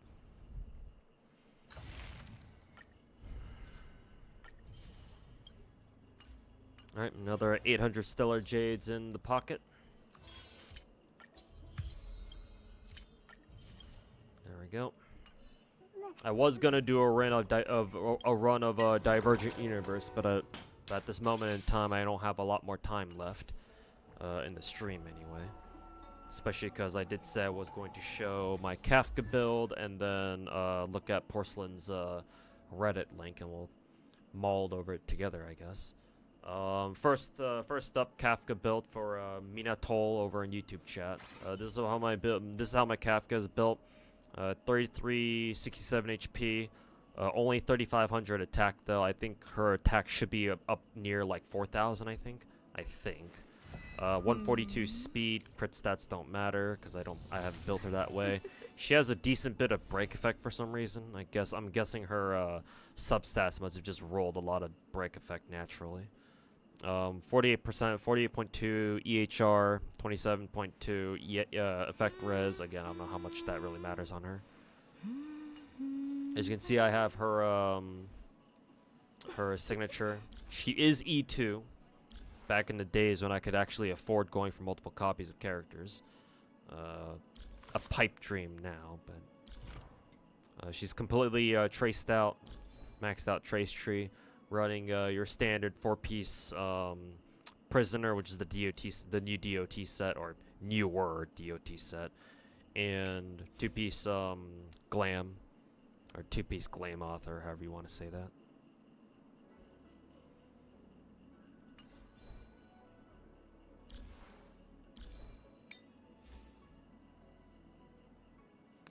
Decent headpiece, lots of speed there. If only some of these rolls down in crit rate and effect res went up to attack percent instead, that would have been nice. This one is attack percent EHR, attack percent body, break effect EHR, a little bit of EHR. Guess that one could be better. Speed, EHR, blah blah blah. Again, could be better. Attack percent, speed, EHR. Then lightning damage boost for Kafka, speed and effect res, a little bit of break effect.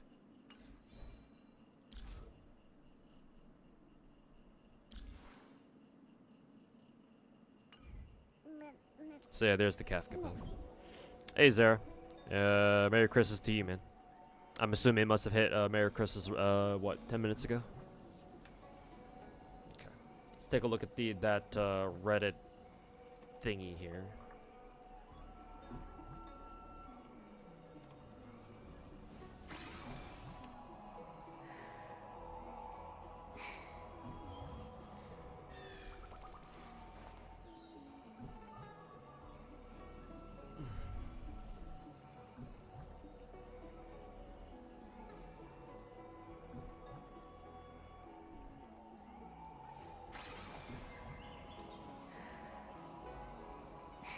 Internet.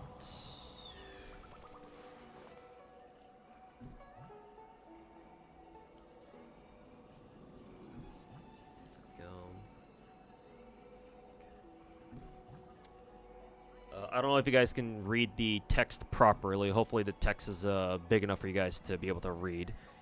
Even if it looks like, what, chicken scratch for you guys on your end. Okay, what is this fucking link all about? Yeah, it's a copy paste. It's the skibbity hawk to a hawk. The meme parody of Jingle Bells. Yeah, the race brain rot copy pasta from Blue Archive. Okay, what is this article about? It's titled "We Became Too Soft for the Devs." Okay. PF is out. Eventually, bug styles have been fixed. Kind of missed the moment when it became a norm. Kind of missed the moment when it became. Oh, as in they kind of, not as in like, oh, I missed this thing in a good way. No, he says missed it missed it just as in he didn't see when it happened. A top tier character right now sustains twice, 2 times worse than it was intended to be. For what reason we have to wait for a patch from to fix it, so you can put in the monthly revenue. LMAO, really doubt it. GACHA GOD, Gallagher's main selling point is QPQ. Light cone synergy was also bugged. That's one of the few arguments in which you could compete with Linkshot. Recently had a character, I don't know about you, but recently definitely gave Novelet bug fix vibes. Even back then, waiting for a whole patch to fix it was not okay. Do you see any compensation for it? Stuff like this must be fixed within a week, and Davis give compensation for it. 300 days is not enough since we have to wait 3 times more before now. And if Hoyo won't receive a pushback they desperately need, it's going to repeat it with another popular character who might be your favorite this time. This one time it's an occasion, but 2 times like a pattern. Edit on the company posting accidentally posted like hidden it. A lot of people told you that it's encouraging cyberbullying devs or suggesting some other extreme options. So in case there will be more people want to say this, I'm not doing it. All I'm suggesting is not to ignore the problem.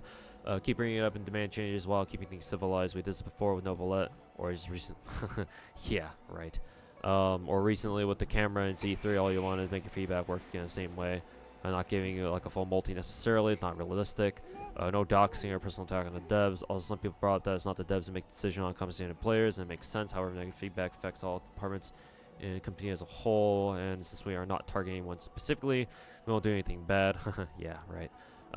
And also we can't say for sure who makes the decision on bug fixes and when they should be implemented.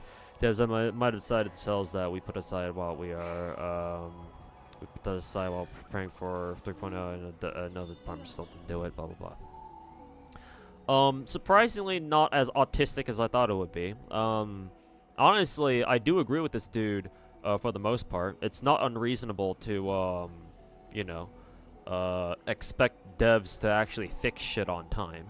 I'll be honest though, I have no idea what Adventuring is currently bugged about, because I used Adventuring just now in what, PF4 first sight, and he was doing his job just fine. Y'all in chat are gonna have to enlighten me on what exactly is bugged about him. It's not that I'm doubting this dude.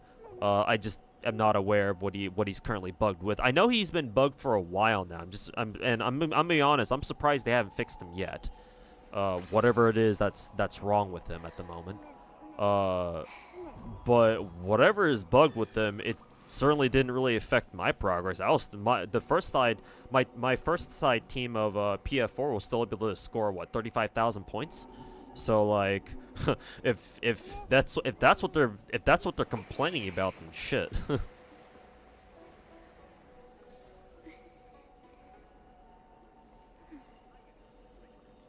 The passive, when he uses his follow up, the shield it gives. When he uses his follow up attack, yeah, it gives a shield, but it's not giving as many shields as it should. Oh. I guess I can see why that might be a problem. Like, in percentage terms, how much less of a shield, or how much weaker is a shield then? Because like, my Adventuring is not even built optimally. Like, I geared my Adventuring for DPS of all things, and that means that he doesn't have enough anywhere near as much defense as he should for a properly spec'd support Adventuring, who just does nothing but, you know, focus on shields and shield strength and shit like that. And yet, even despite that, my Adventuring was still able to keep my team alive for long enough. Hell, he was even able to do it for in Apocalyptic Shadow. In case anybody wants to point out that, oh, but you're doing pure fiction. It's easier. It's the easiest endgame mode we have. Well, he was still doing his job just fine in Apocalyptic Shadow the other day when I finished on when it was Sunday. Yeah. So I'm just very curious as to how much weaker his shield is off his follow-up attack. Because clearly it wasn't that bugged to the point where he was unusable in Apocalyptic Shadow. It is actually pretty noticeable. It's like 30 to 50. Okay, if that's the percentage, then that's pretty big then. Yeah, 30 to if it was only like 10 to 20%, it's like okay, whatever. But if it's more like 30 to 50%, then yeah, that's actually kind of a big deal. Okay, so it does give a little bit more perspective on this issue right now. You got E2, you're jealous for Kafka? Yeah, thankfully. And apparently, Gallagher, what was QPQ again? Quid pro quo, I think it was. His synergy with that one, with that light cone, that 4-star light cone was also bugged too. And then that was like one of the few ways that he could actually compete with Lingsha. Don't know about you, but it definitely gave Novalet bug fix vibes. Okay, so my hot take is this, if you can even call this a hot take, Porcelain. That other link has details about the bug. Okay, gotcha. I'll check it out later if I feel like it. Here's my hot take. If you can even call it a hot take. I think this post is reasonable.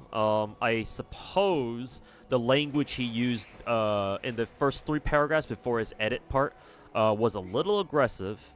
Not gonna lie. I get why other Redditors criticized him for sounding like he was advocating, a cyberbullying the Honkai devs, which again, as he clarifies, and I agree as well, we shouldn't do. The Chinese players already do enough of that, so we shouldn't, add fuel to the fire already. But at the same time, no, I think this dude is is perfectly reasonable. Yeah. Bugs like these should not go on for this long, or at the very least they should be acknowledged. Has at the very least MiHoYo acknowledged these bugs, like this adventuring bug, the Gallagher bug? Have they at least acknowledged it? Because there have been I think all three MiHoYo games, the devs make sure to they include this section of known game and optimization issues or whatever, right? I'm assuming Star Rail has that one too. So if the devs have at least acknowledged it, then that's one thing. If they haven't acknowledged it at all, then that's another thing entirely.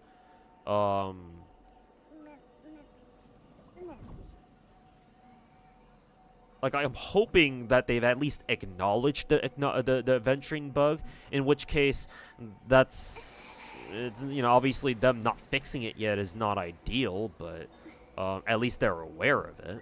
And that probably leads me to believe that they're probably procrastinating on fixing it because, we're going into a new client version anyway, so might as well fix it then when we go into 3.0 or some shit. Still not ideal that we have to wait 2 separate, almost even 3 patches to see it fixed, but if they acknowledge it, then that's forgivable, I guess. I don't know what the right word to use here is. Think they did? Okay, let's just assume that, okay, then they have let's just assume for now that they have acknowledged it. If they have acknowledged it, then sure, that's preferable to them not just completely ignoring it wholesale. I'll take that over, them just pretending it doesn't exist. However, I'm on this dude's side. I'm on Adept Blackhand's side of that. yeah, like why haven't they fucking fixed this shit yet, right?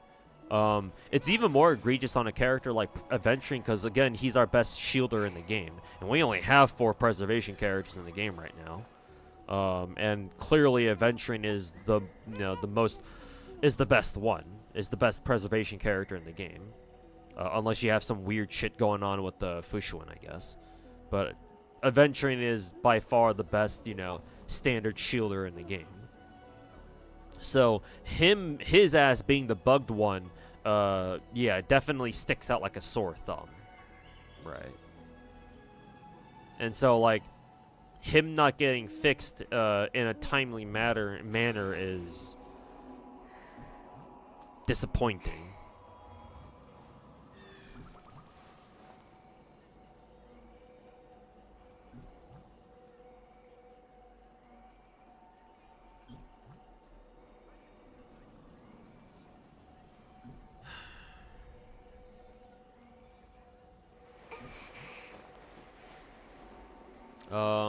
But yeah, not sure what else to say. Everything this dude says in this post is, I don't know, I'd say it's reasonable. Again, his language in the first 3 paragraphs might be like slightly aggressive, but honestly, it's like I was expecting so much worse than this. I was expecting just a full-blown fucking retard writing this, but this dude clearly is able to get his point across while still, giving the implication that he's annoyed, but he can still elaborate his thoughts. So I appreciate a post that even though OP was well, like, he clearly feels very strongly about this matter, he's at least, able to pitch his argument in a composed manner as well as he can anyway. But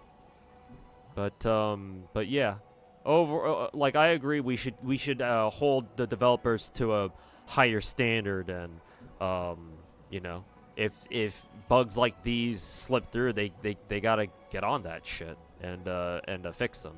Even if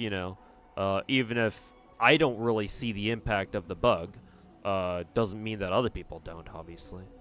So, and yes, bugs like these should absolutely be compensated. That's how gacha games work. If there's a pretty serious bug in the game, you gotta take the game down, take the game off the servers, and or take the servers down, and get that shit fixed, and once it is, put the servers back up, and then offer compensation to your players because of it.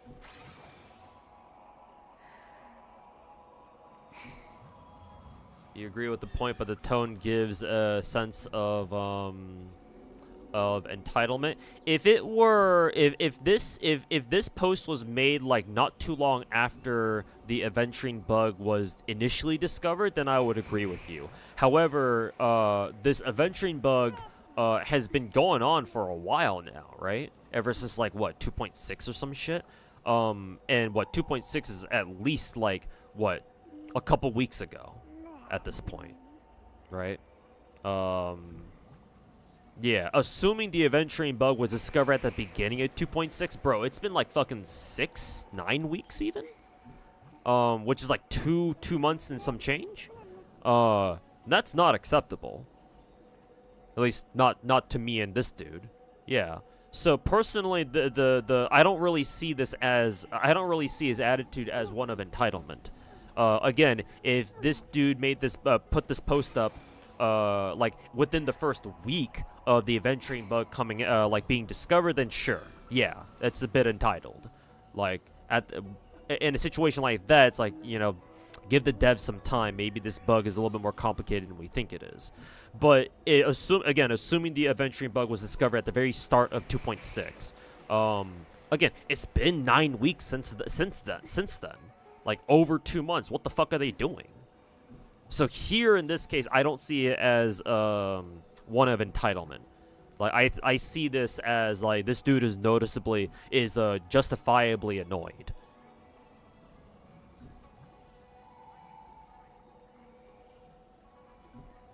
So.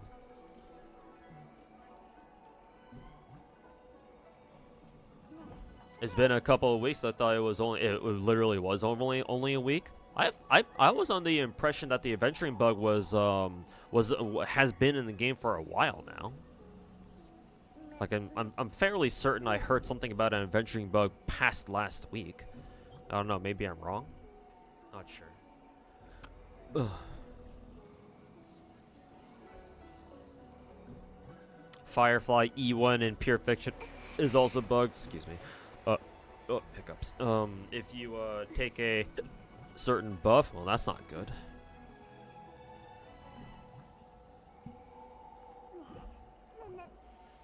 Yeah, MiHoYo isn't a small dev team either, yeah. And if they are, then that's kind of an issue.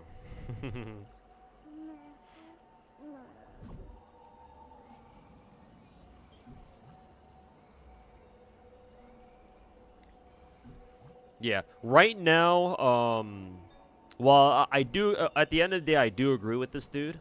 I will say, however, just to try to be as fair as I can, I will give the benefit of the doubt to MiHoYo that right now they've got all hands on deck, working on releasing, working on and gearing up for 3.0's release. That is, that as you know, that I'm willing to say.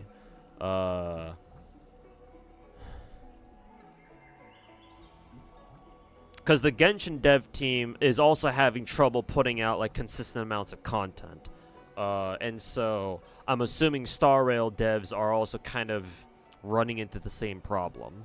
So it's certainly not. It's not just Star Rail devs that are struggling with being able to put out content, like lots of content on time.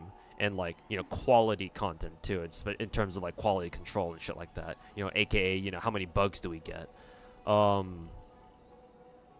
I'm assuming that because they've been focusing on 3.0's release so hard, they haven't had the time or the manpower to go back and fix bugs like these.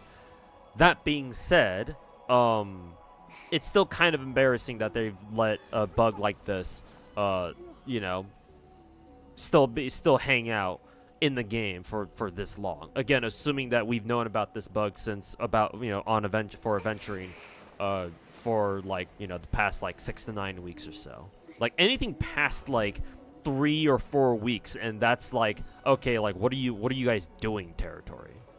Like why haven't y'all fixed this shit yet? Like the Novelette, this dude does bring up the Novelette situation, but the Novelette situation is something different entirely. Cause that was a situation of, oh, the MiHoYo or the Genshin devs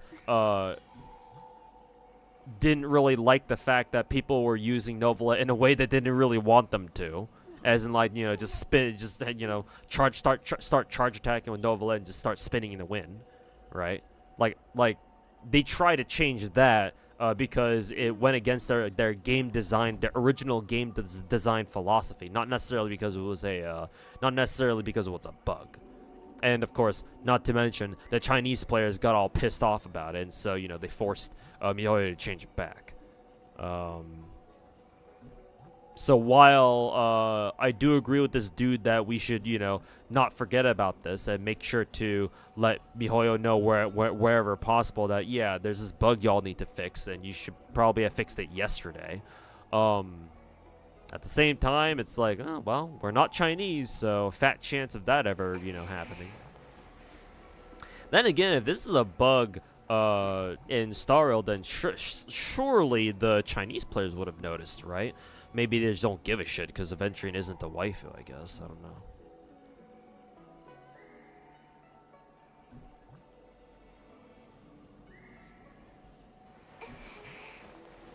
Didn't even think about using Firefly in the in this current PF. I did.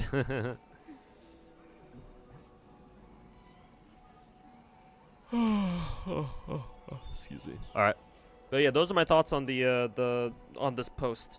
Yeah, surprisingly, I actually agree with basically all of it, for the most part. The only bad thing about this post is that, yeah, maybe its attitude was a little bit confrontational, but like, given the circumstances, I would give it a pass personally. But oh, you went with Rappa instead? Yeah, that's good too.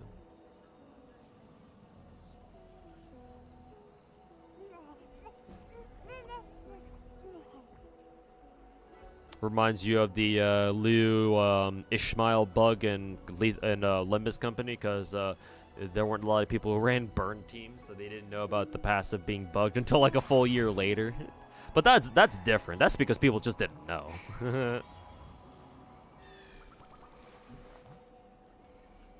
Will 3.0 change everything? Well, according to Starro content creators, it will. To me, however, it's not really, no.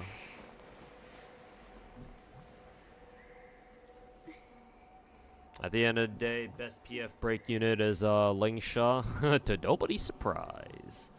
No wonder they're giving Lingshaw such a fast rerun, huh? People be like, oh wait a minute, Lingshaw is actually kind of good. And he always like, oh, you want Lingshaw back? Okay, here you go.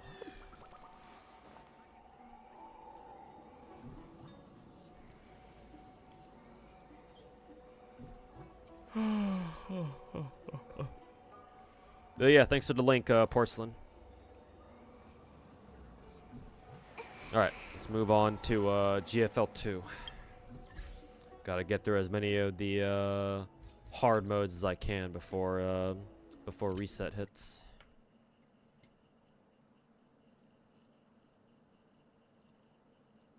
Fit the screen.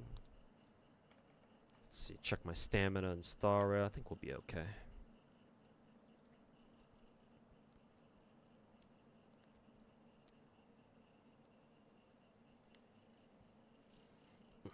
Okay. And then GFL2, I think I muted the game, so I gotta go back and unmute.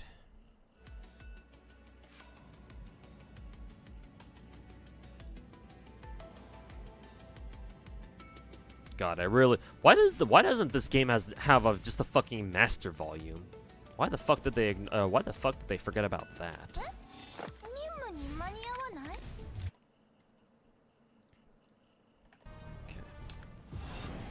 Let's see. Let me do Wasteland Impact first, because this is the Nikke game mode, I think. Let's see, aim and shoot automatically, aim and shoot manually. Cool.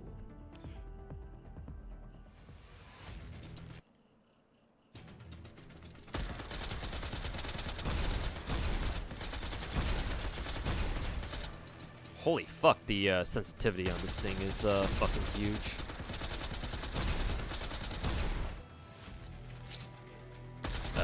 I guess I can press Q for something.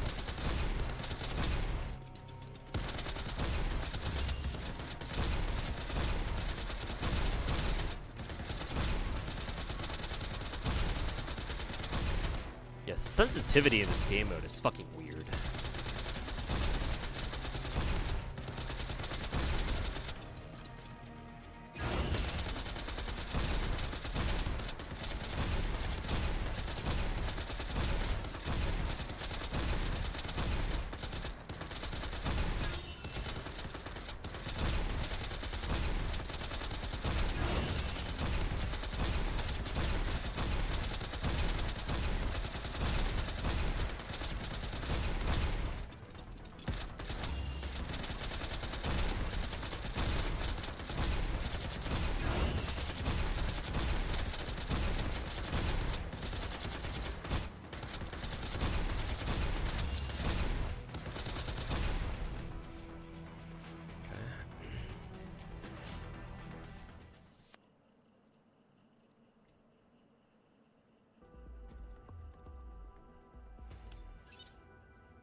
What the fuck is that game mode? This is the Nikke game mode. Yeah.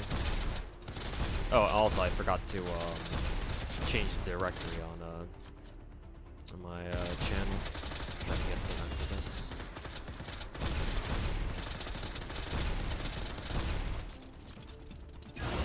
Press Q. Press Q to win.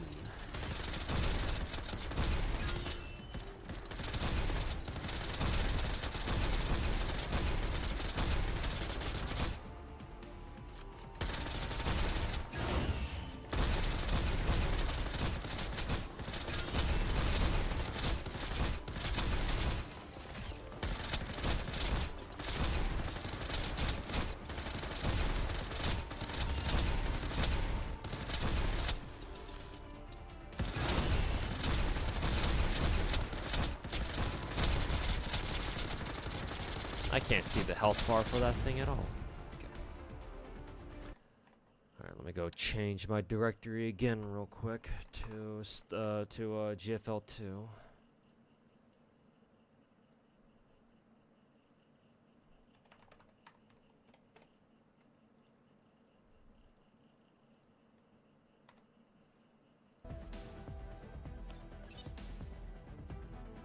Let's try Spaz 12.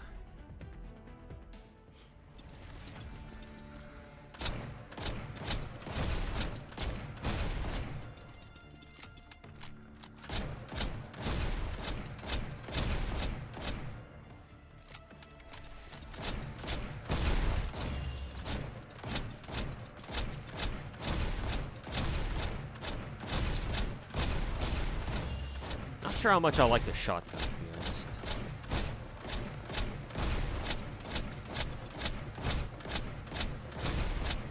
The hit effects really remind me of, what is it? Like a Time Crisis game.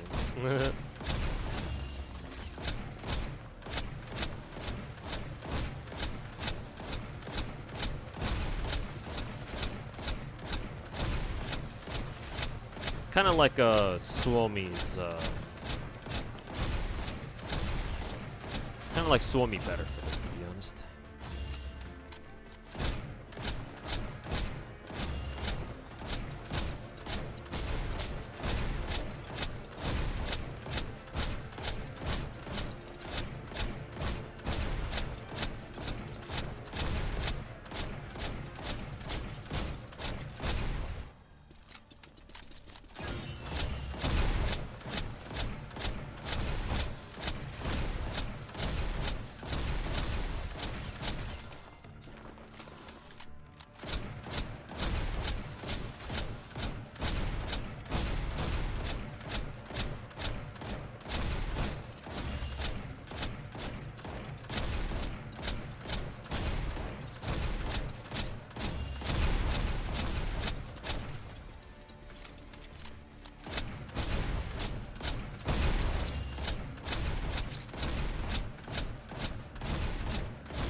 I think Suomi's just straight up better.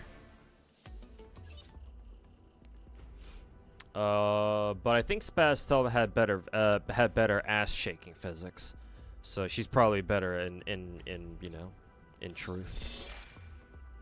Oh, we can just claim them all. Nice.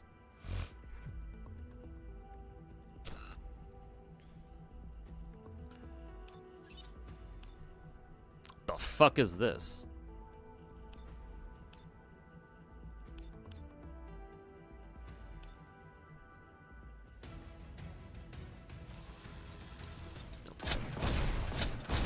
They shoot faster, at least.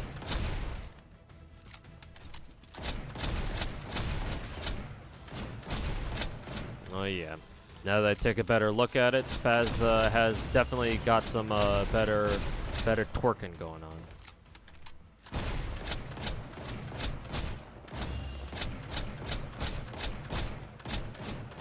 Oh yeah, this shotgun is much better for Spaz. Weird ass fucking shotgun, but whatever.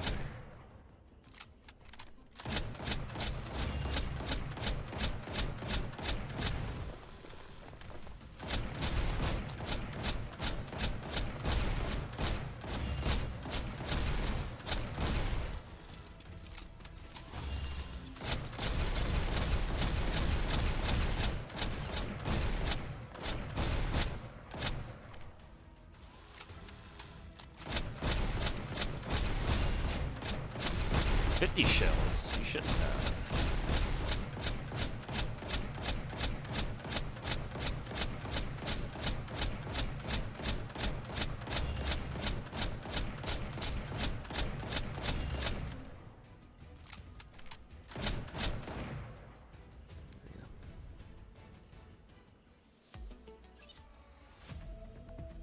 The jiggle physics in GFL2 are impressive. Yeah, some of the characters just by default have some pretty good jiggle physics.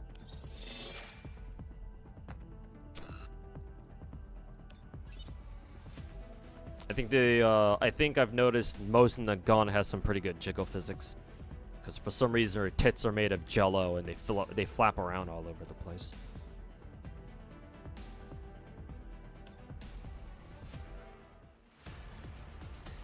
Is this our New Year's pilgrim? If you squint hard enough, then yeah, maybe it is.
Azure Flame Reaper, hey, what's going on, man? Thanks so much for the 200 bits. Merry Christmas Eve and happy holidays. Hey, same to you too, man. Appreciate the 200 bits.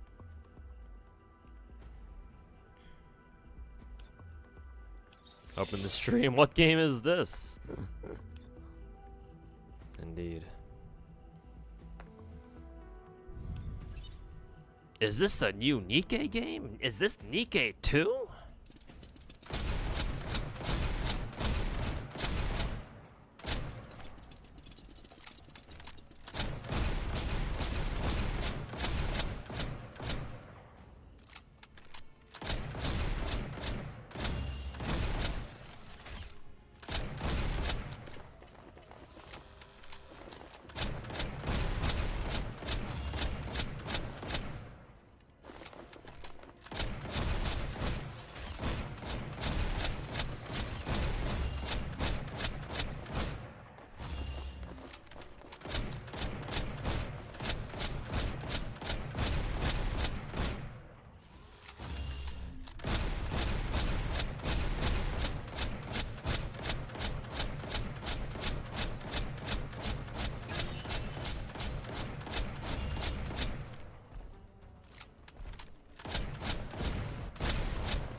Hey, it's Sparty. Welcome back to the chat.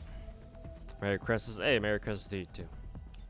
Still Christmas Eve over here on our end, but on my end rather, but it'll be Christmas soon.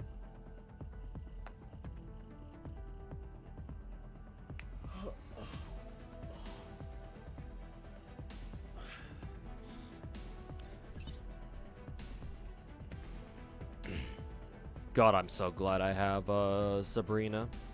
Her tits are fucking huge.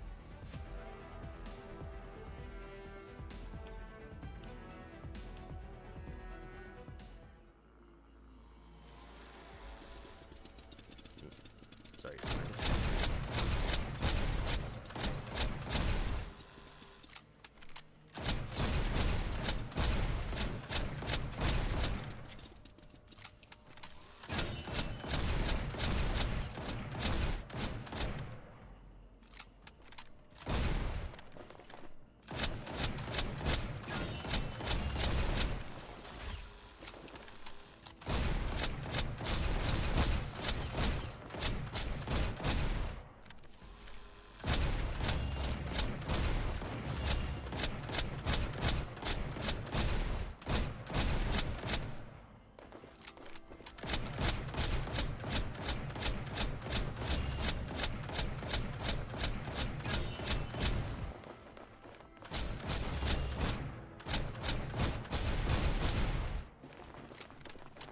What game is this? This game is called Girls Frontline 2. The stream title should be updated to reflect that.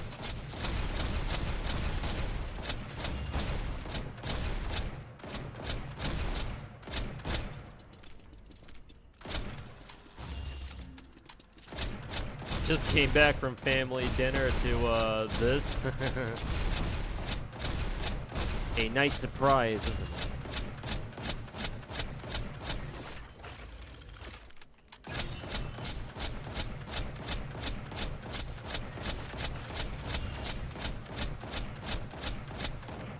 There we go.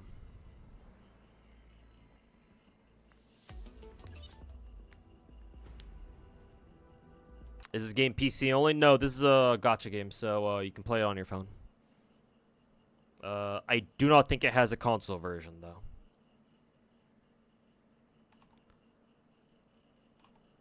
Let's see, can you add this emote? Which emote is this?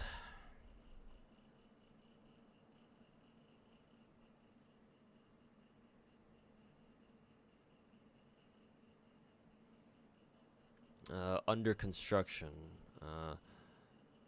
Oh, too much booba. That's funny.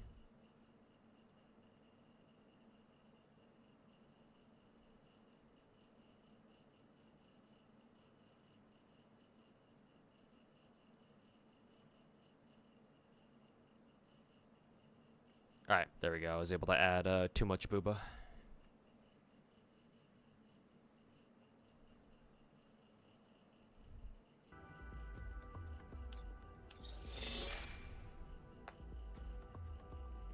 Minigame looks really good in this event mode, but holy balls, is so cancer to control on mobile. Yeah, even on mouse, the game, the aiming felt weird. Yeah, might be because there's like some mouse acceleration baked in or something like that. I don't know. Whatever the reason is, it felt kind of awkward to control.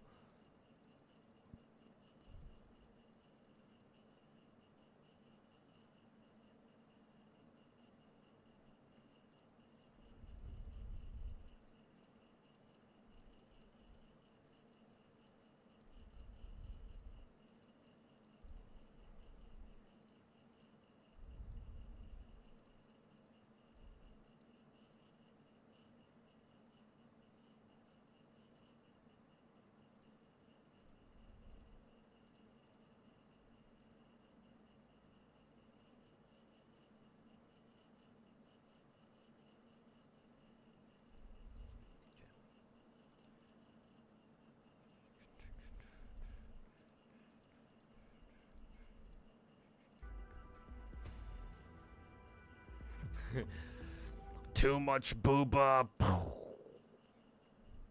give me 1 second. I'll be right back, and then when I come back, we'll do the infinite one. No idea what that's gonna mean. Let's see. Oh god, we have to fucking clear this. We have to sit here for 5 fucking minutes. Jesus.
Irony of Coomer mode being sweaty so you can't watch it jiggles.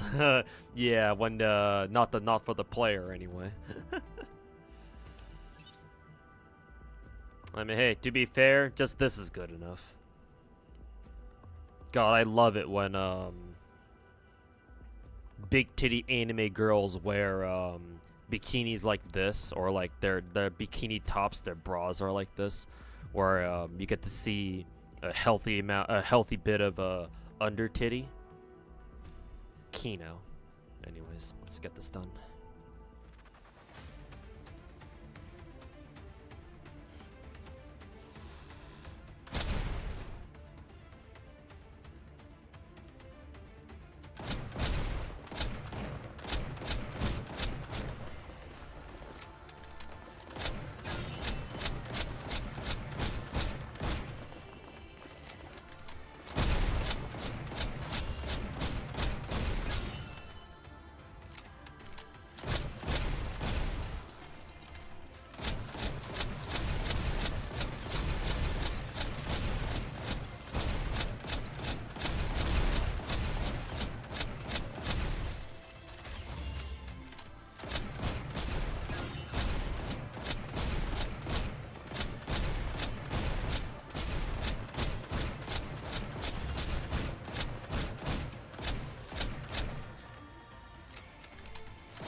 close to the 5-minute mark.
Actually, they did say this was an infinite map, so I'm assuming I'm just going until I die. There we go. Okay.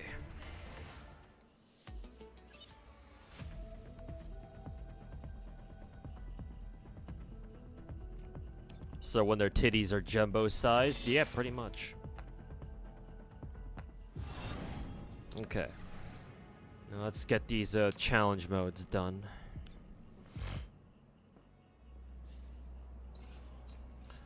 Evacuate all units after eliminating the target. Who's the target? I assume it must be the Bulwark Elite dude.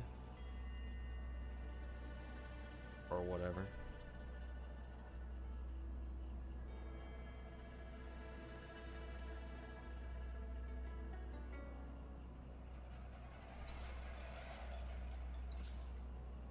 Is it today that Lost Belt 7 goes up? I actually don't know.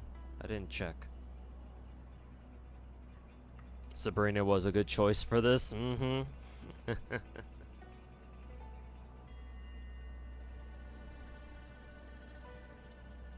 Alright. Let's give this a shot. Yeah, so we gotta take out the Aegis swap and get the hell out of here.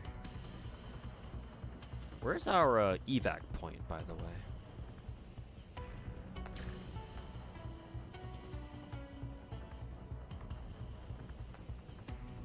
We have to open the escape room. This thing?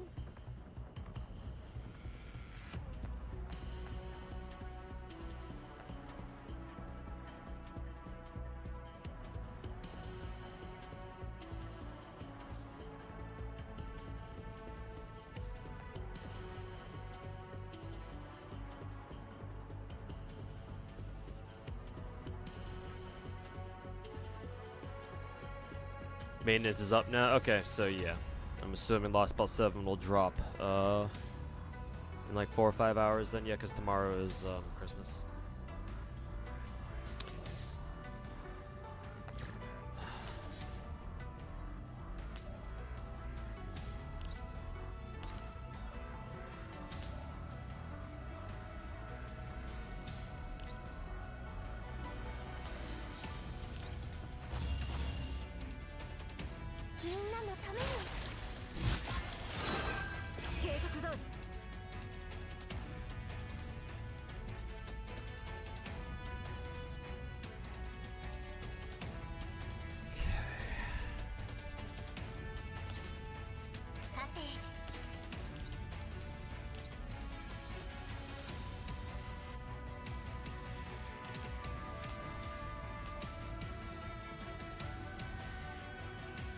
Ooh. Spaz can take out the entire barricade. Nice. Very good.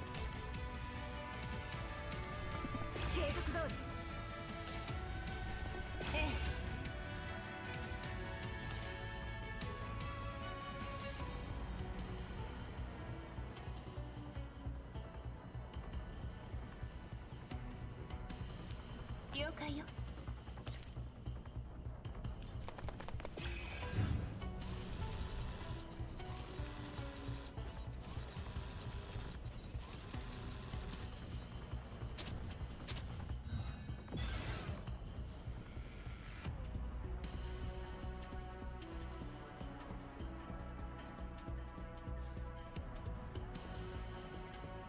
Girl behind us spawning in. Okay.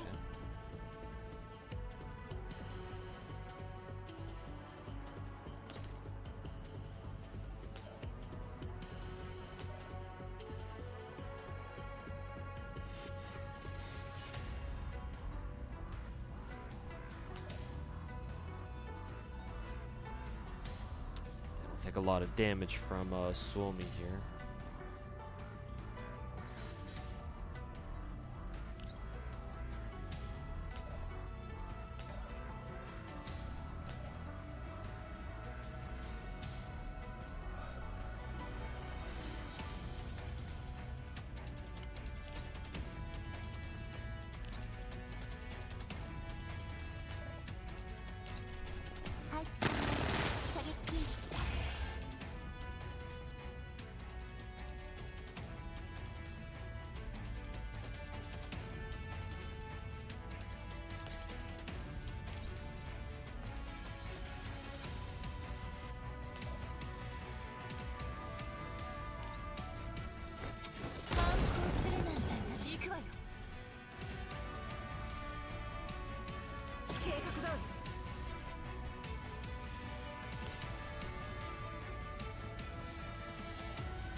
Nito Ultra will be releasing really this soon? I thought she wasn't gonna come out until January.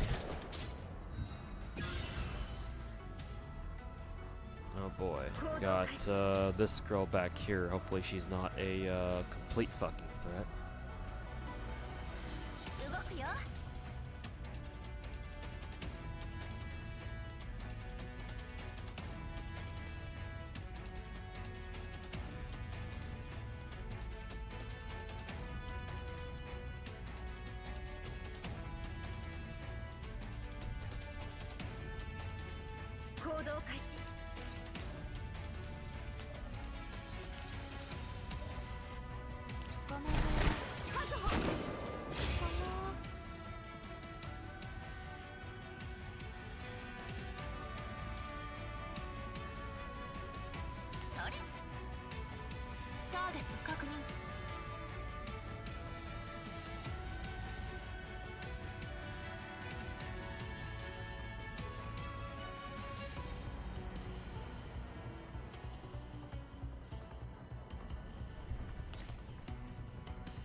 Let's see.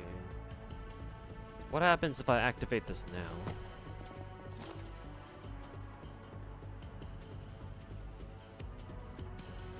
I don't know what that did, but okay.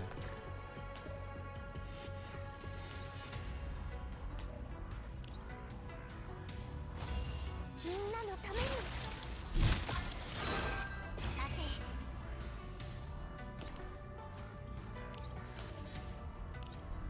改造の成果を見せる。アゴンシャカダウン。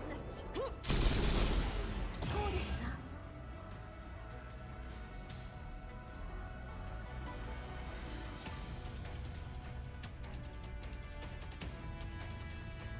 Is there anything I can do now?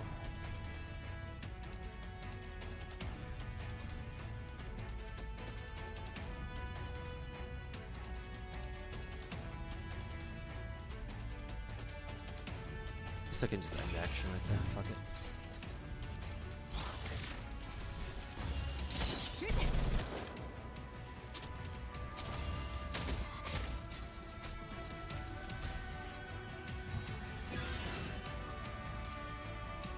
Oh, maybe the switch trapped the Aegis swap in position there or something? さて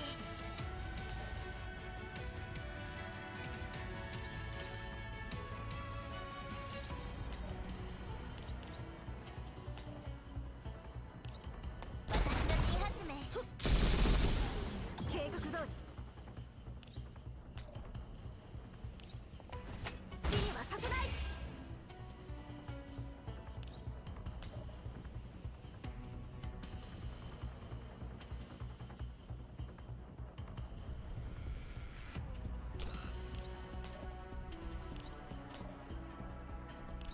避けないんですか。怪我しますよ。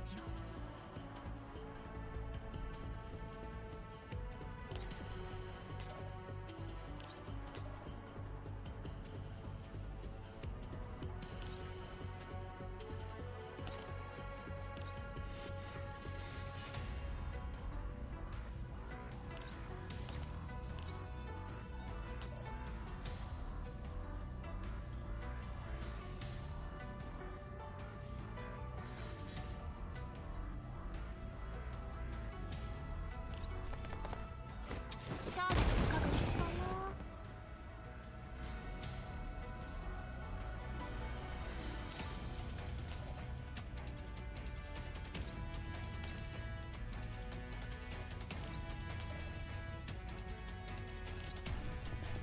配置射撃禁止。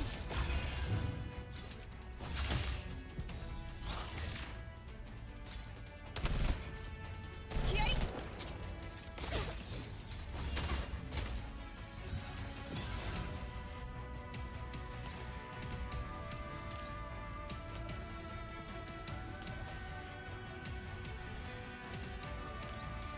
ごめんね。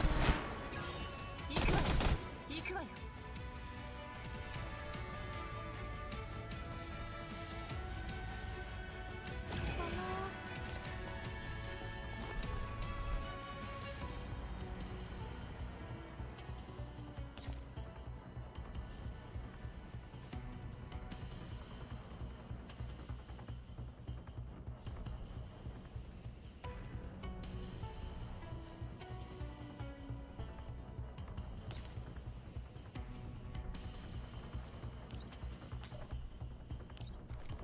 戦うことは私の使命です。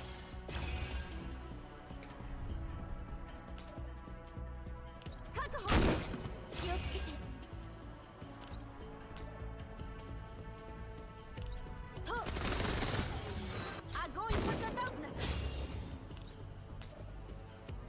改造の成果をアゴンシャカダウン。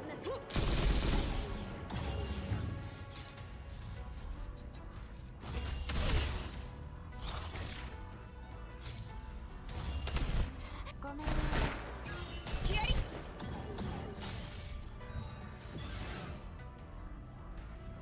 それ。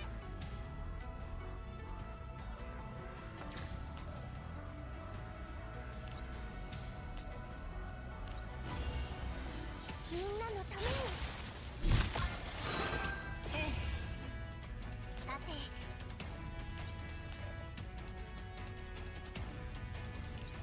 改造の成果をアゴンシャカダウン。はっ。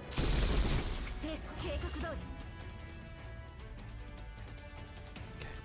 Robot flanking us is dead.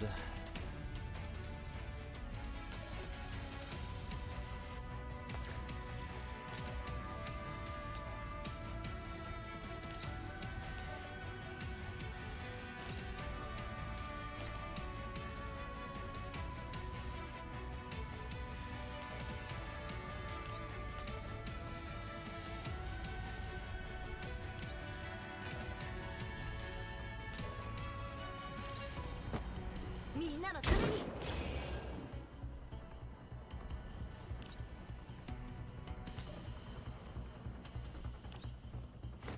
逃げられる。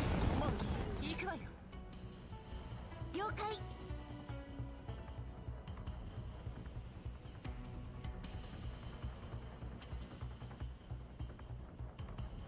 When does Y2K banner start? A couple days from now. At least 2 days, I think. It'll be here this week, I think.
How many more enemies are left? I think 2 more.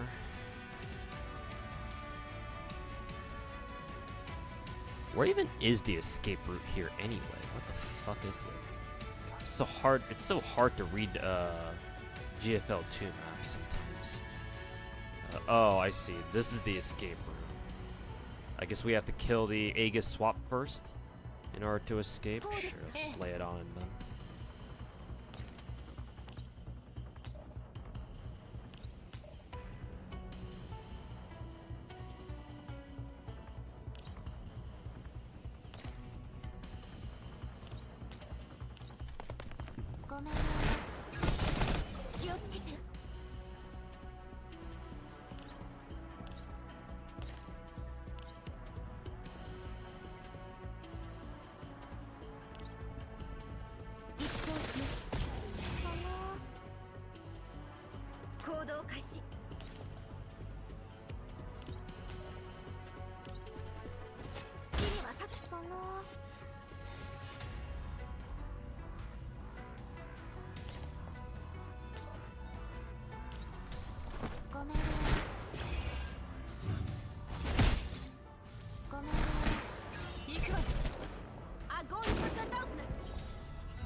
Nice, you can one-shot this dude.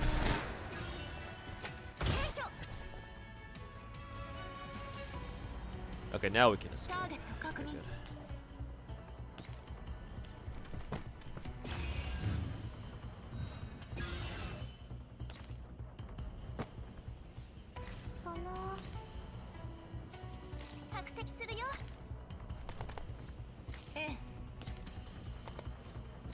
good.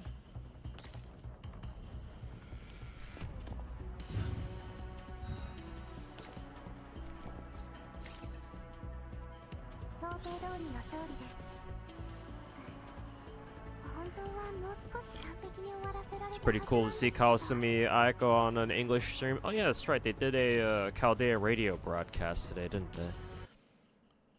And And I didn't know they brought on Kawasumi Ayaka. That's pretty cool. Oh god, we have to fight against this this doll bitch. How do I even fight her again? I'm not even sure how to even fight her, to be honest.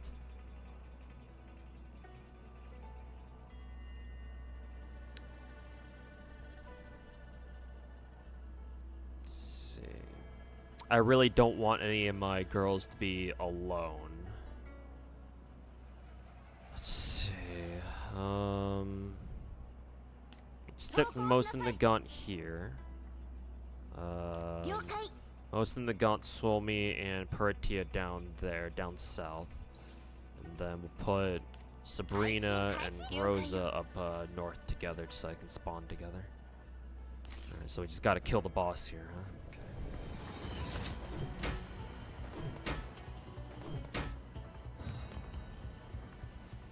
Lovely.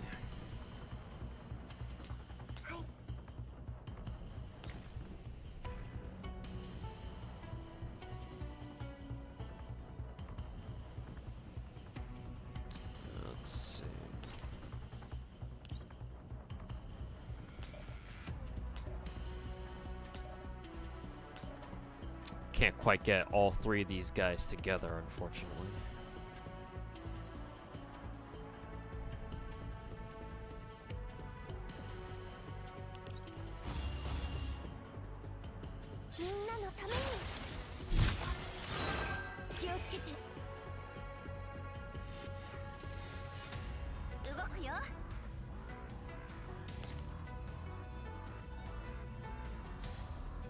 Huh, they can jump down? Can they come back? Can they come back up? Actually,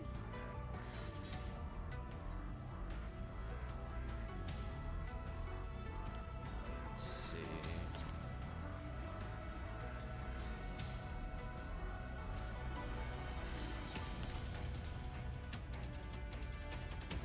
see. I think I'll have the southern group take on the boss first, while I have Actually, no.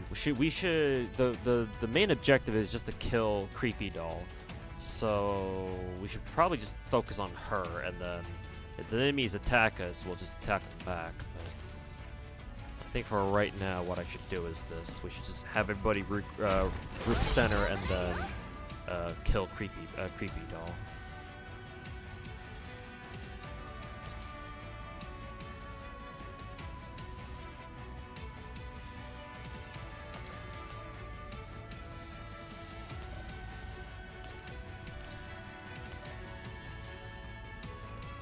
God, that'll only do a tiny bit of damage.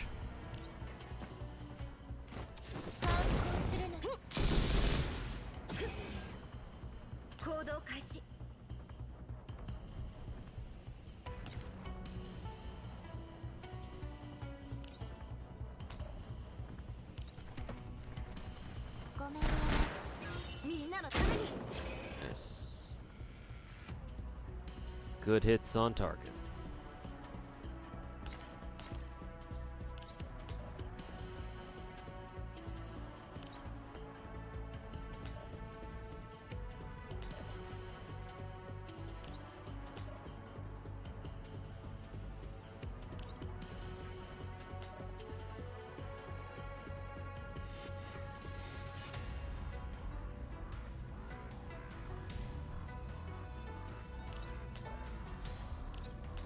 Got so little damage.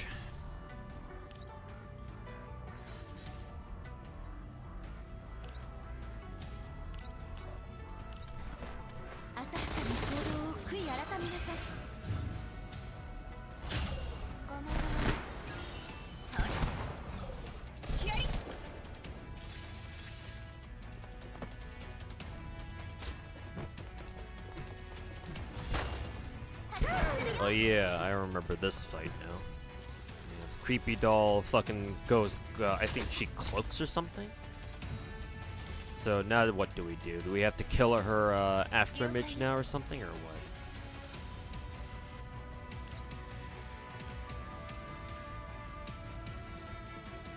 Skip this stage, you ain't doing this shit on hard mode? Yeah, I don't blame you, man. That's kind of funny. We can actually, who is it? Most of the gun can actually flank. And you can go up the ladder here.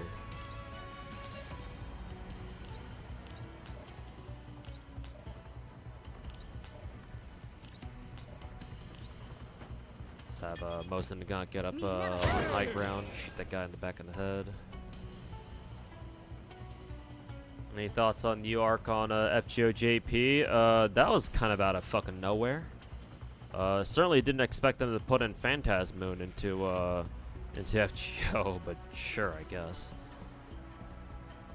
Well, I guess I have another arc to roll for in 2 years, assuming I even have any money to fucking roll for her ass by then.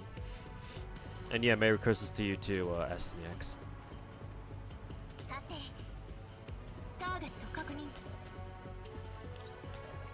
Yeah, let's try killing the after image then. I don't know what that does. I don't know if that's supposed to reveal the creepy doll anywhere, but okay, whatever.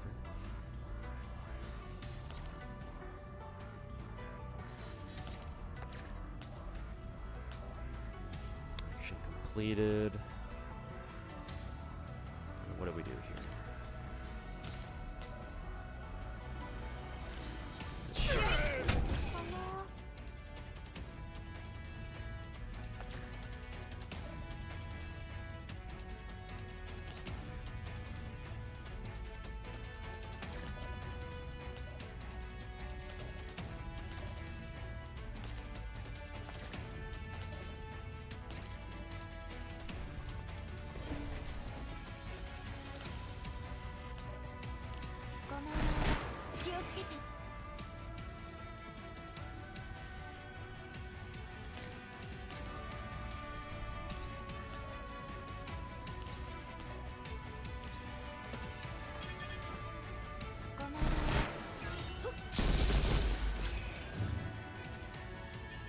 Oh, there she is.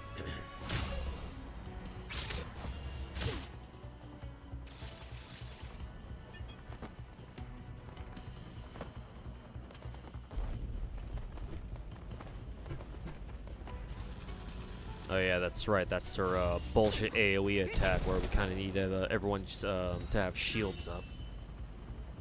Oh yeah, that's right.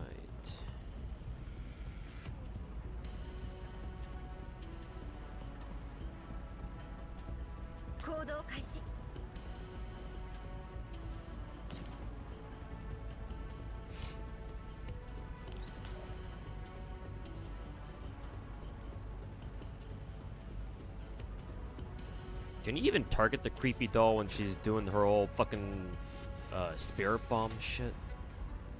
Doesn't look like it.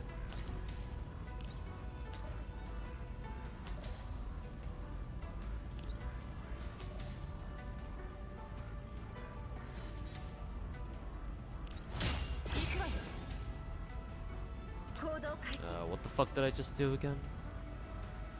Clearly something I didn't want to. Cool.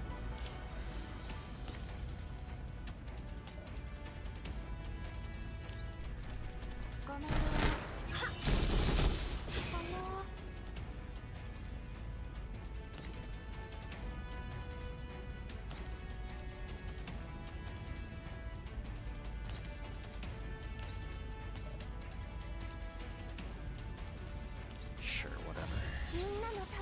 Gotta give everyone shields here.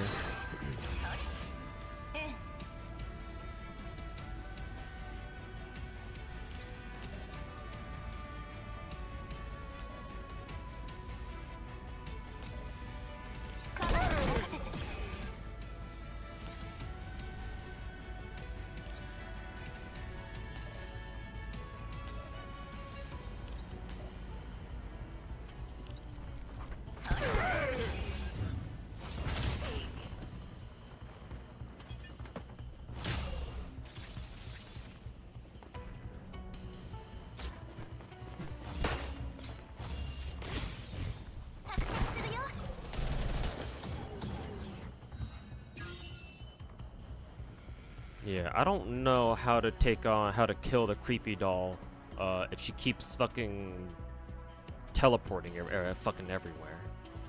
It's a little bit iffy.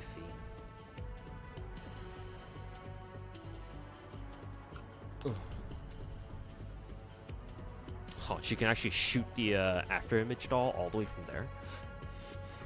Interesting.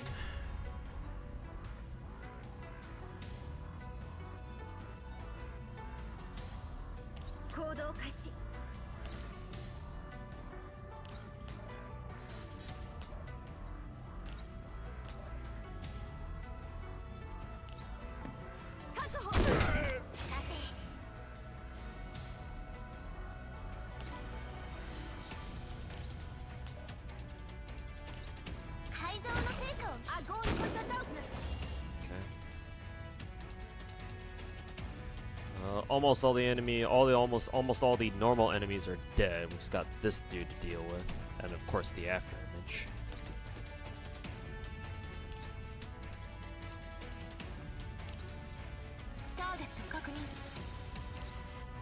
Really? I can't target this bitch?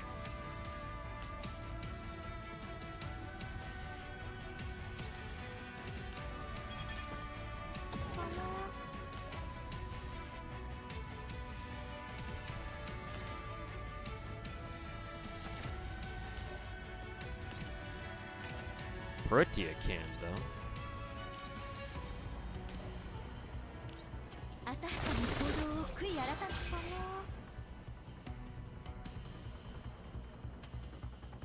Okay.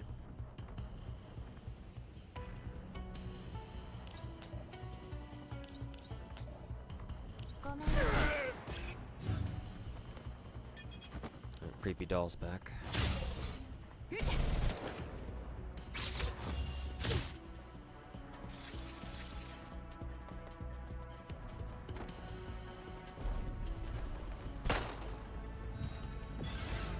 She goes doing her bullshitted move again.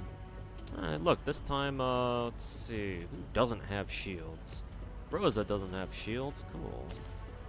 Can I give Rosa shields like this at least? I think I can. Fortunately, Spaz 12 does not have a shield, and she doesn't have her her ultimate ready either, so that's cool.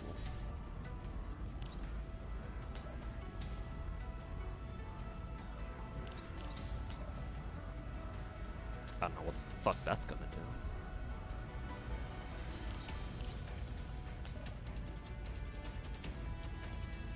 Sure, yes.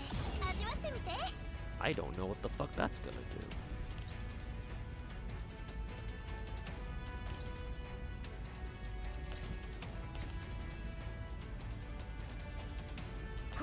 Also, do I even know what the fuck I'm targeting? What the fuck am I even targeting right now? Is it that thing? I think so.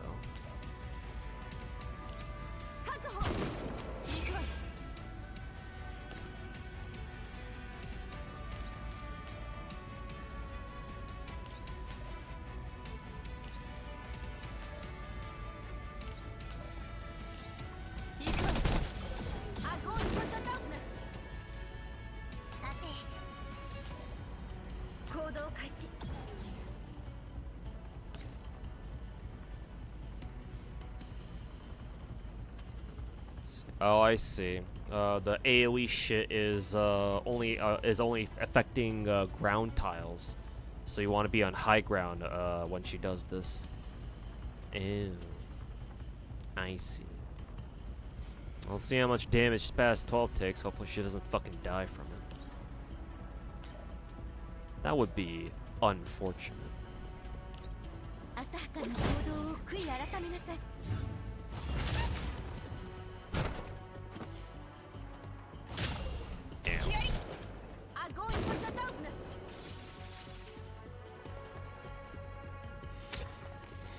Right now, she has two creepy actor images.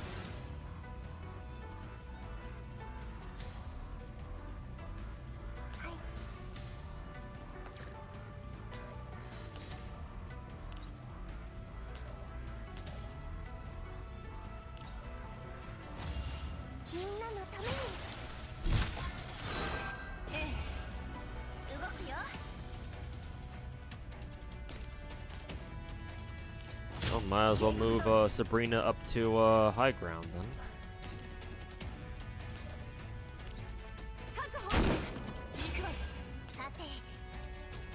never mind. I guess she's staying down there for a turn.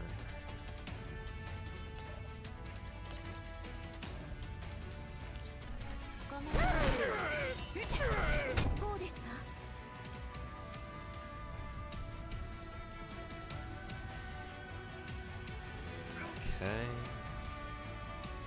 I wonder if I should just have everybody stay on the same high ground area.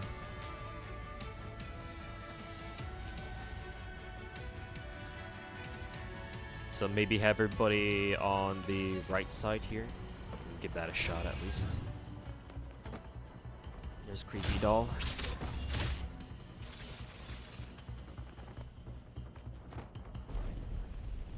There it goes again. Let's see. Oh, cool. The fucking Creepy Doll is literally blocking the fucking way. Lovely. She's one tile off from being able to reach the elevator. Cool. Thanks, game. You're just as much of a bitch as the first game.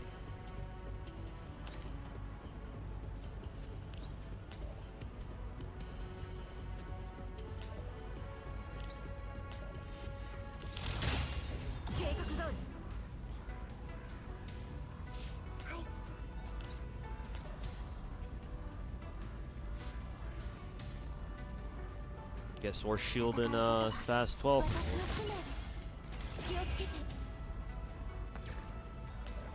And oh cool, Peritia is also one tile away from not being able to get up there, huh?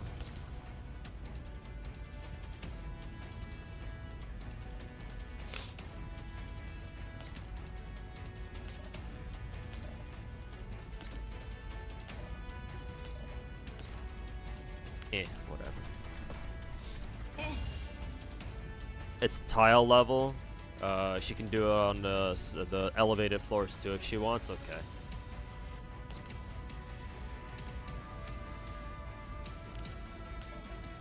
Then I guess it doesn't fucking matter.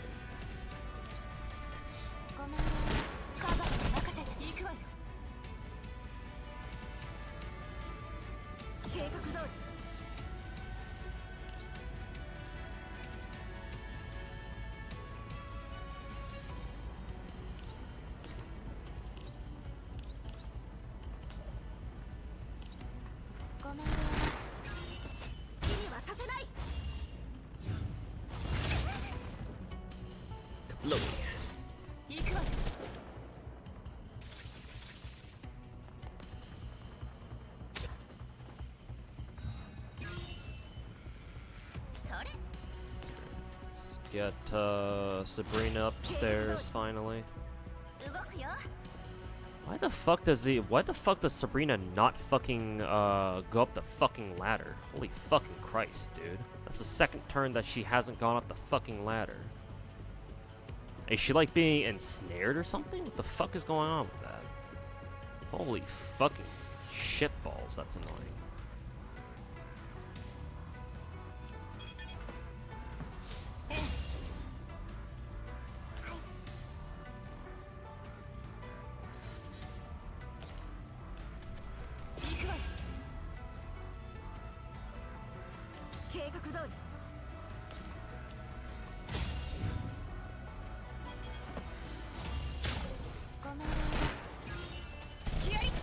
Oh, I'm surprised Somi can even counterattack me all the way over there.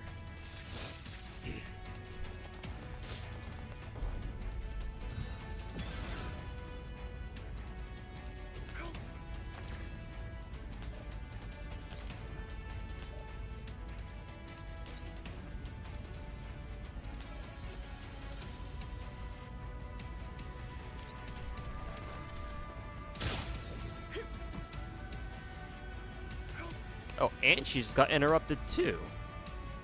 Holy fucking shit, this boss is a fucking bitch. Let me guess, Sabrina's not going to be able to make it up here either, huh?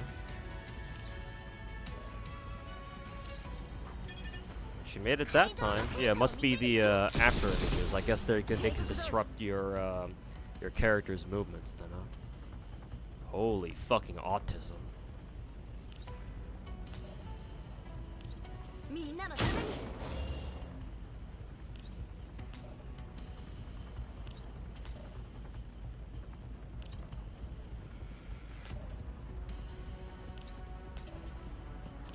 浅はかな行動を悔い改め。アゴーン・フォト・ダークネス。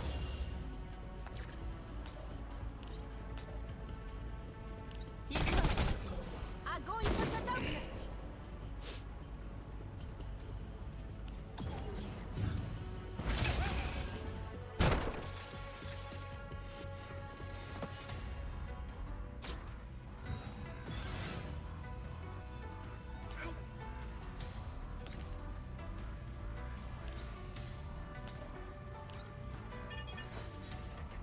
みんなのために。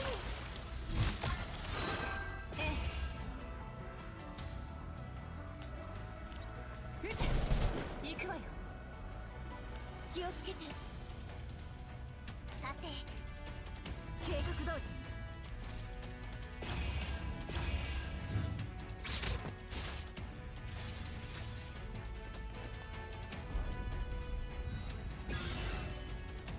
こうですか。と計画通り。好きにはさせない。了解よ。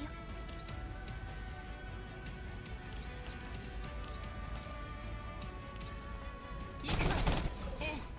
動くよ。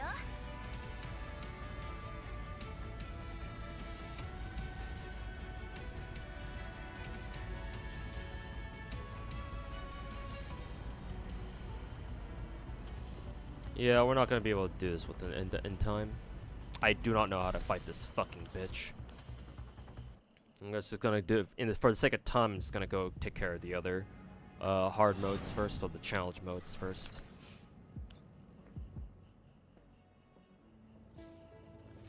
That bitch can burn.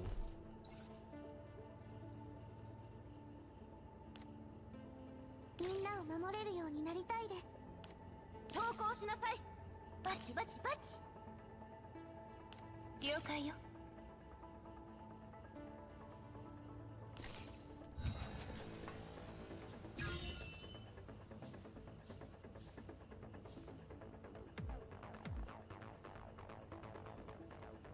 Evac, everyone? No fucking wonder. はい。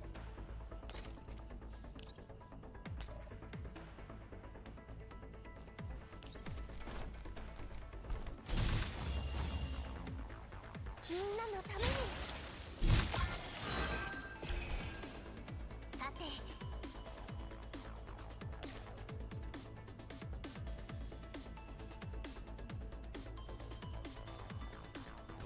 Is that like some sort of like escalator thing?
Actually, I have no idea why you would ever want to come back here or go back here.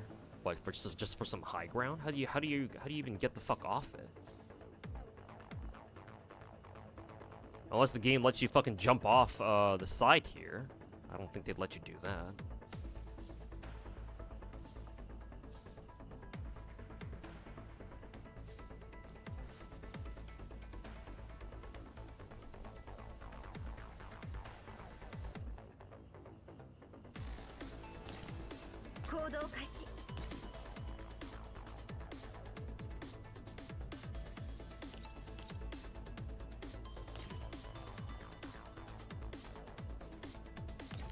Probably not a safe place to stand.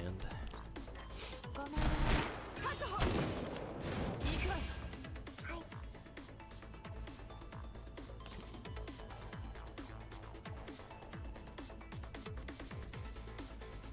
それ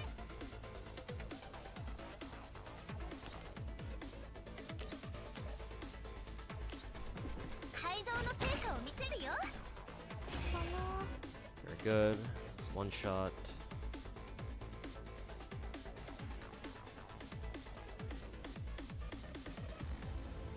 Let's see, we'll keep Suomi behind Sabrina for now. I don't want to move her up all the way in case she gets shot in the face.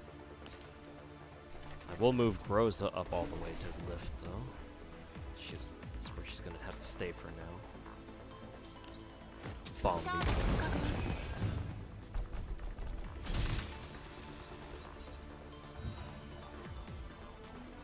行動開始ターゲット確認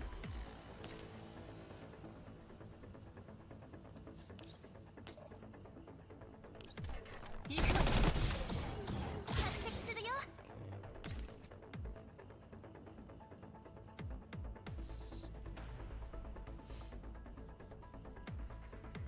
Oh, is the fire fucking spreading? God, I fucking hate these things.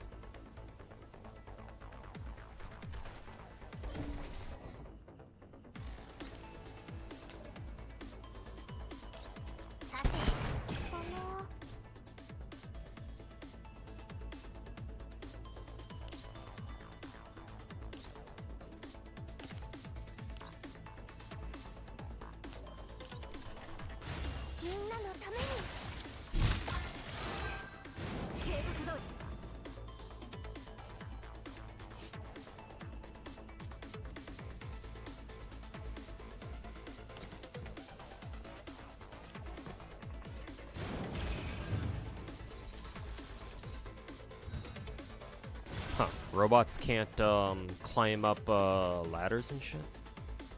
Interesting.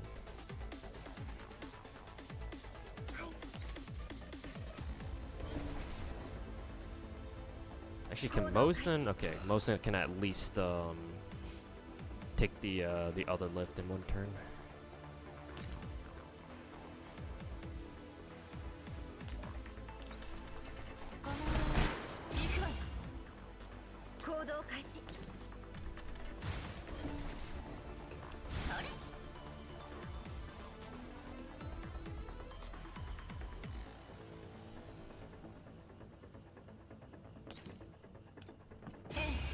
We'll just wait for these guys to spawn.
Okay, I can back everyone now.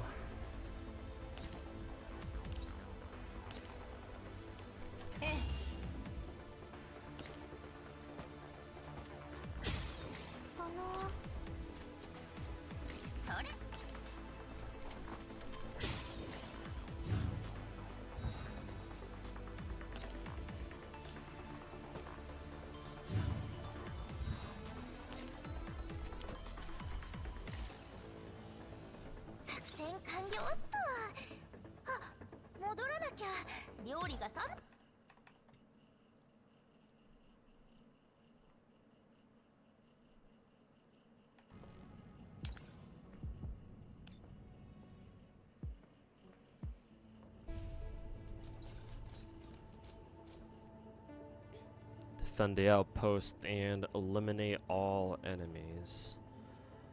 I'm assuming the defend part is gonna throw the AI for a loop if I put the shit on auto.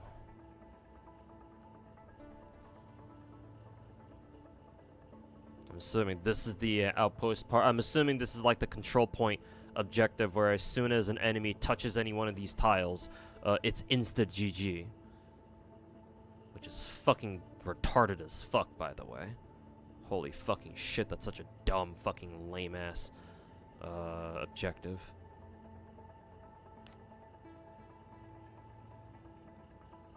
It is defend, so I think most of the gun actually might be useful here. Let's see, we'll put most on the right. Swami, Spaz, and then Rosa.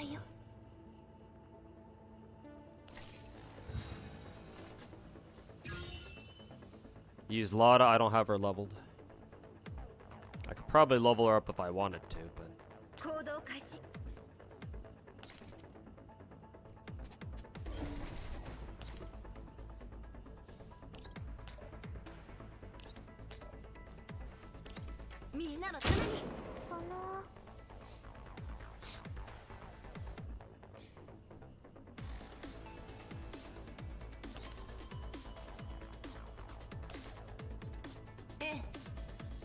Actually, you know what? Kind of wanted to. I feel like I should have put Rosa here, so that way she can hold down middle. Maybe I could have Spaz 12 do it. Nah. Let's have a Somi do it then.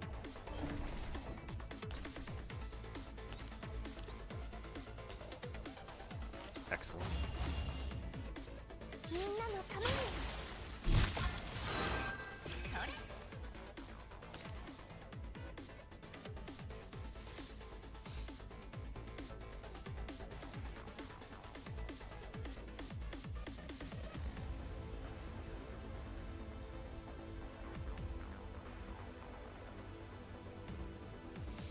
Can the enemies control the switch here? Seems a little too convenient that left and right flanks are cut off by these like platform things. Feels a little too convenient.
No enemies in the flanks.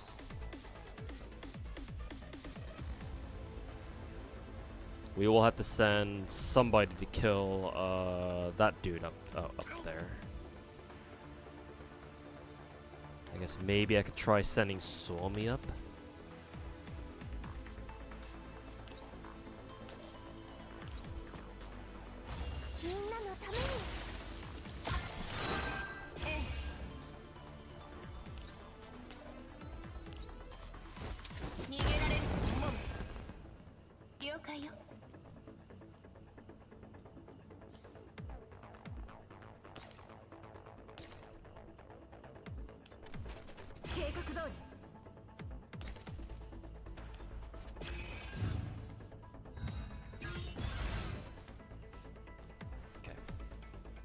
Enemies are active now.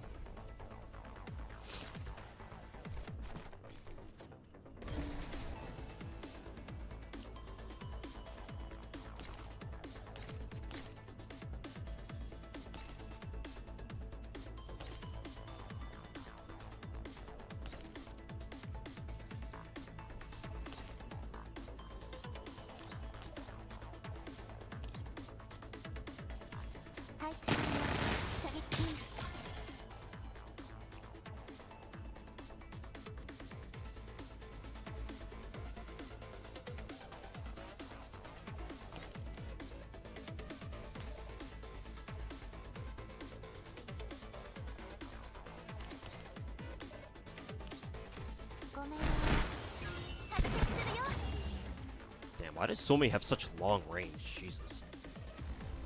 行動開始。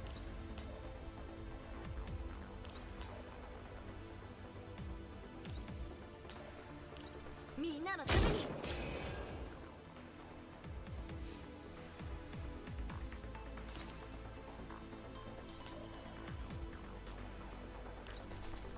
付き合い。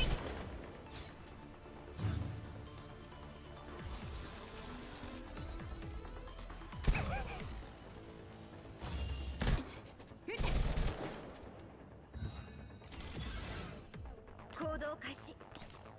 Okay, everyone's out of range of everyone's out of Mosin's range. 索敵するよ。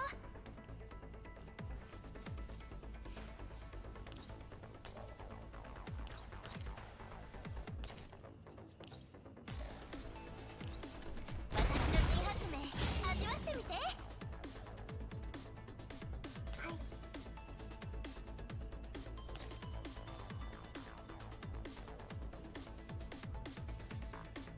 Wonder if she can shoot this dude from below. Yeah, she should still be able to.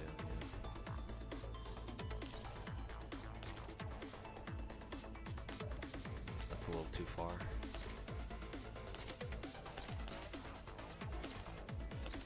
Right here. ごめん。行くわよ。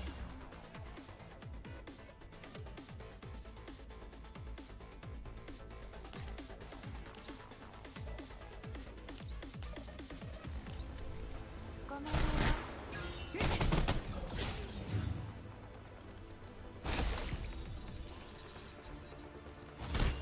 ごめん。行くわよ。ターゲット確認。反抗するなんてね。それ。改造の成果を見せるよ。パーソルブリューよ。 私たちの勝利よ。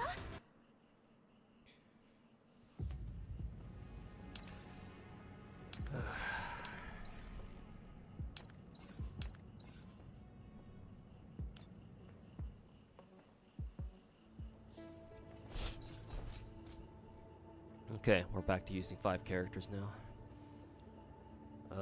Okay, same as before. Simple enough. 配信開始。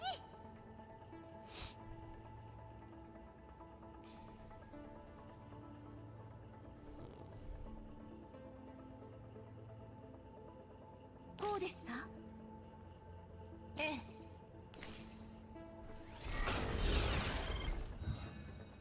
Big boy.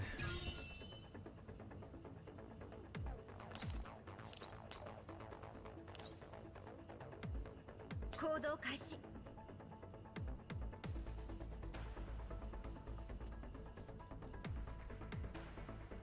Why is there such a huge open space on the right side? 1, 2, 3, 4, 5, 6, 7, 8, 9, 10, 11. There should be 3 more enemies spawning somewhere. I'm guessing they're spawning right side somewhere. But if I don't want to put Mosin here, that's way too far from all the action. So... Christ, even this dude reaches? What the fuck?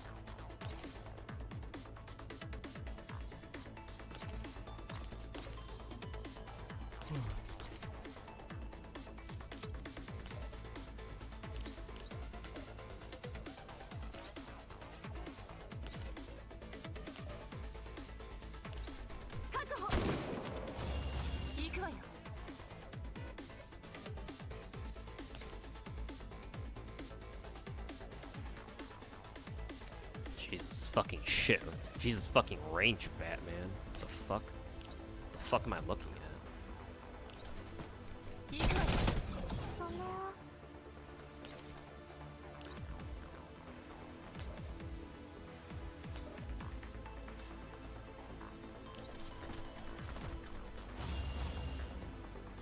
のために。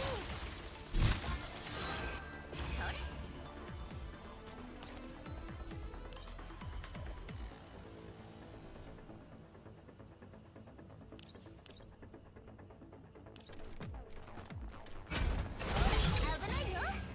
Suomi Segs. Nice.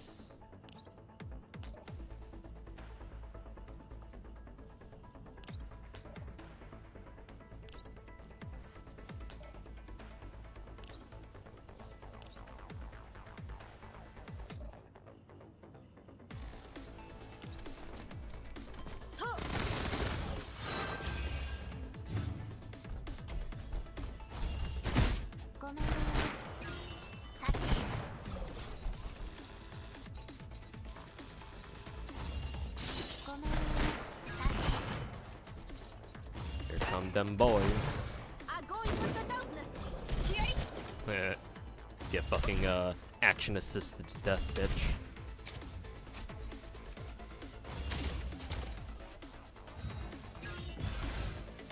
Reinforcements. Let's do this. Perfect angle for everybody. Interesting. That's interesting. That skill actually destroyed cover. Pretia getting in tons of damage. Ooh, this might be interesting. What's the angle that I can get on this? If I move over here. Ooh, yeah, that's a juicy ultimate right here, boys. Juicy. Excellent.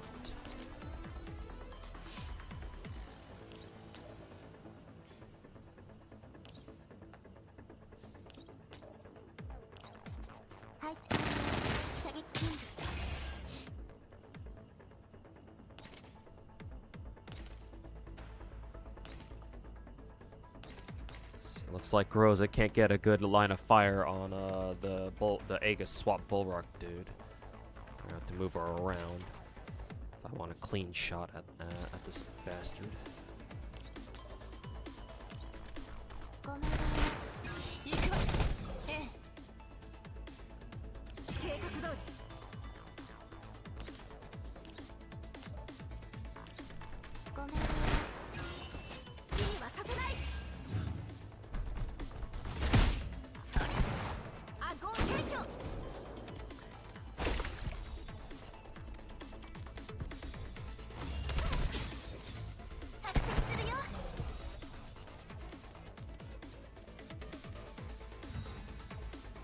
Okay, there's the last three.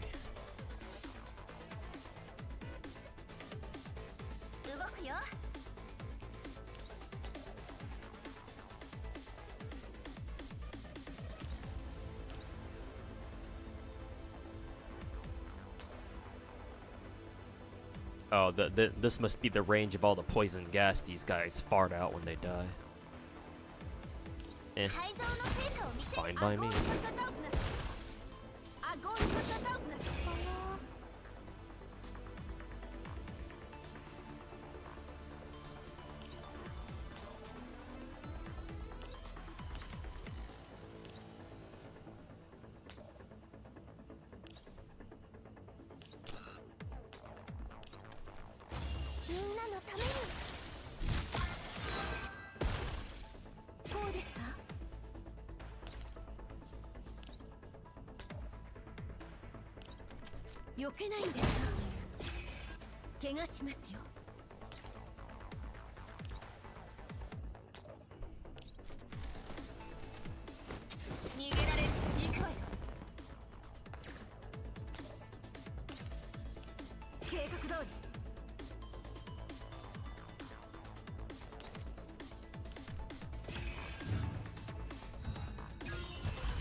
Can she reach this robot over there?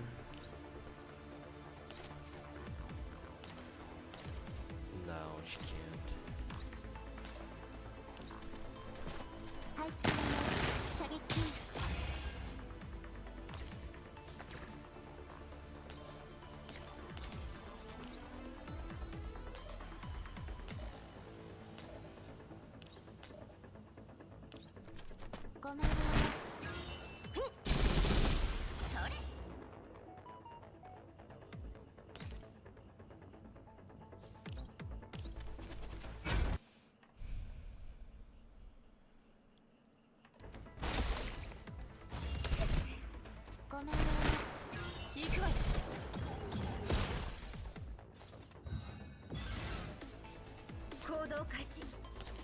Nice.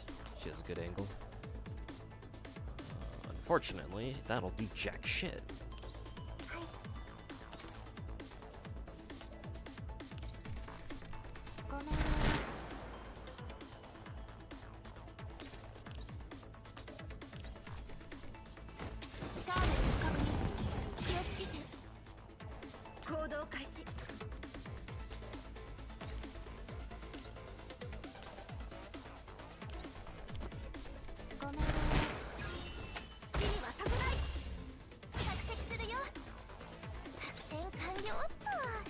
Okay.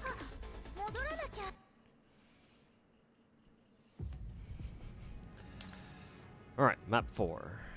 I'll be right back. Gotta go use the bathroom.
Alright. When does the PvP event end? What, this game? It's not really an event, it's just a PvP mode. It has seasons. Are you talking about the seasons?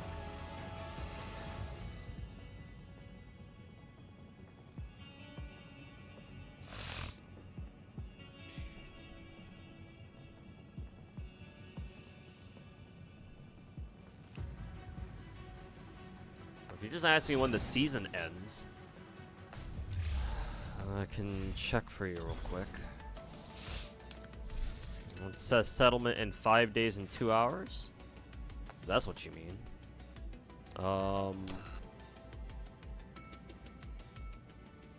I guess you're talking about military sim? I still haven't unlocked this myself.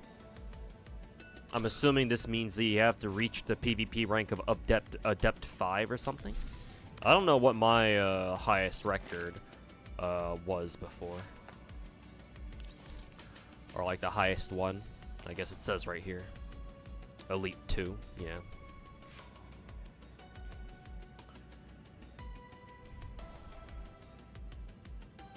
So yeah, I guess that's what that means. Looks like I'm 2 ranks away from hitting Adept 5.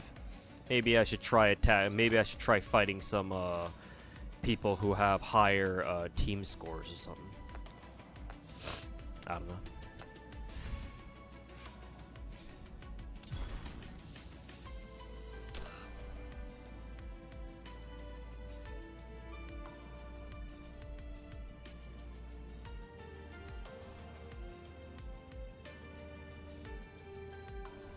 You don't want to miss the border, but if it's also 5 days, you won't be able to get it. It's just a border. And it's not like PvP, and it's not like this game really takes PvP that seriously, so I would say don't worry about it, or don't, you know, don't stress it, but, you know, if that's what you care about, then do what you can to hit Adept 5, I guess, but I don't know what your current PvP rank is.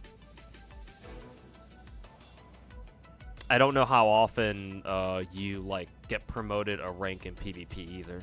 I think in the beginning you were able to climb the ranks pretty quickly, but I think nowadays, what, 3-4 weeks in, or you know, 2-3 weeks in, I haven't noticed my PvP rank changing all that much, so, or anywhere near as often as it used to. So,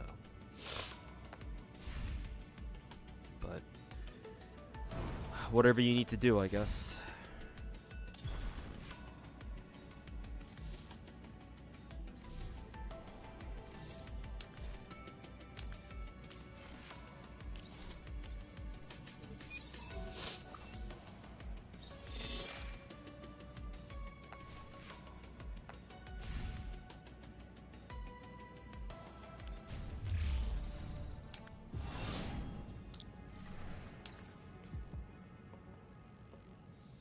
Milsim ends in 7 days, 2 hours. Okay.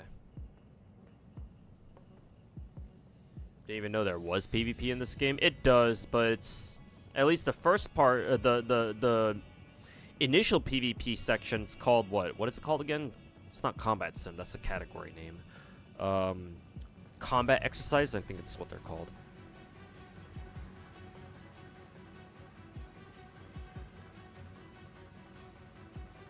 Phantom sneeze.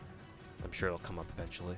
But yeah, combat exercises are sort of like PvP. But I guess there's another thing called Milsim that's kind of like enhanced PvP. I don't know if I don't know how Milsim goes. I don't know if you like have to play against another player like live, if it's like RTA or anything like that. Maybe it is actually. That'd be kind of cool if it is, but not really looking forward to actually having to do it myself though.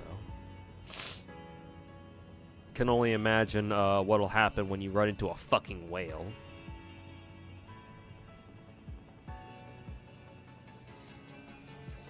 Not RTA, just AI. So how is it any different? How is it any different from regular combat exercises then? Excuse me.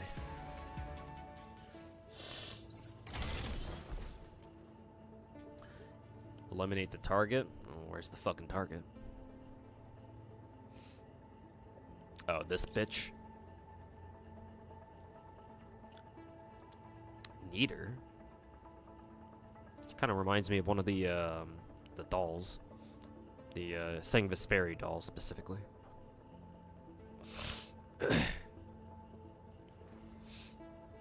I'm assuming we just gotta take out this bitch on the right here, though. Nobody else looks all that important. It's usually just robots and robots, regular human Philagi soldiers, if that's how they pronounce it, Aegis robots, and fucking cult members, I guess.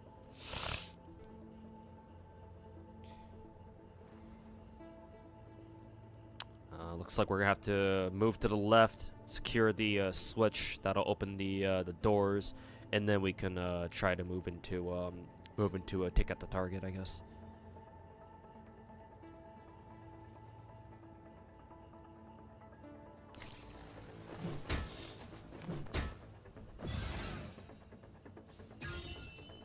Combat Sims doesn't have ladder demotions, whereas Milsim does. Oh, okay. Oh, I see. Well, that's gonna be rough.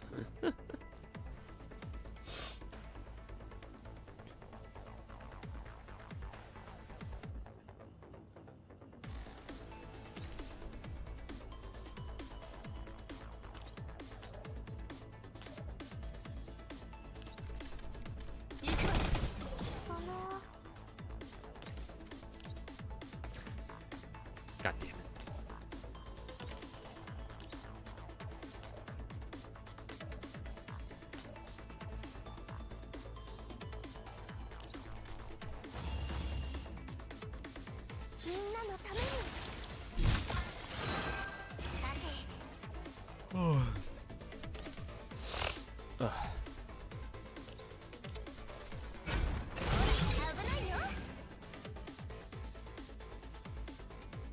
Yeah, like already top 30% without really trying. Sounds like event ranking, alright.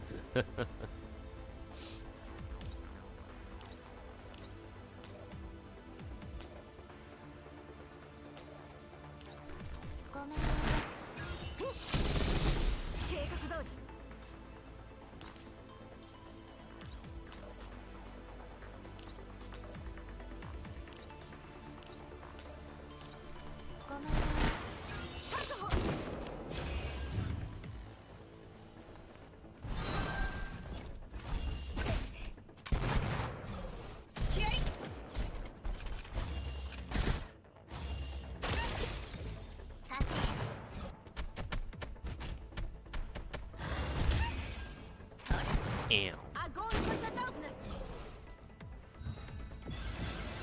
Bitch.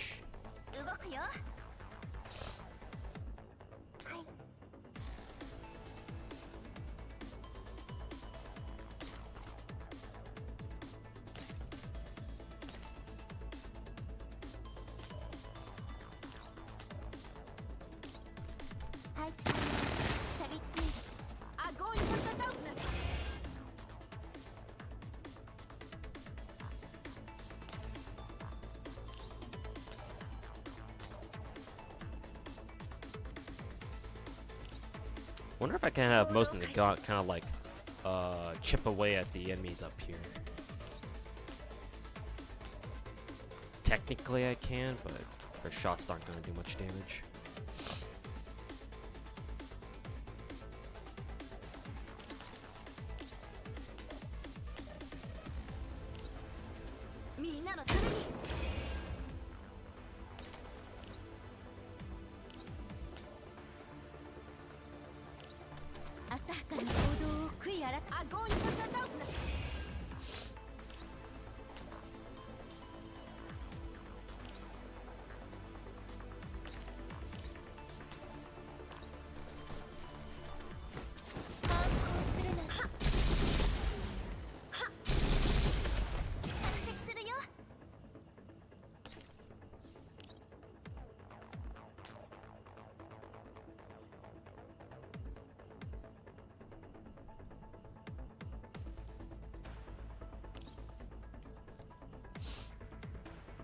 Who am I controlling again?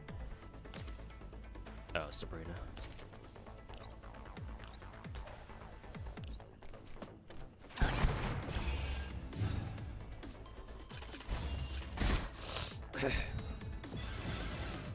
Why is that robot still fucking stealth?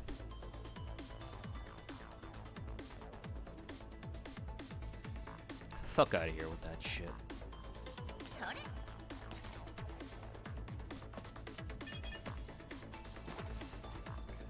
Doors are open.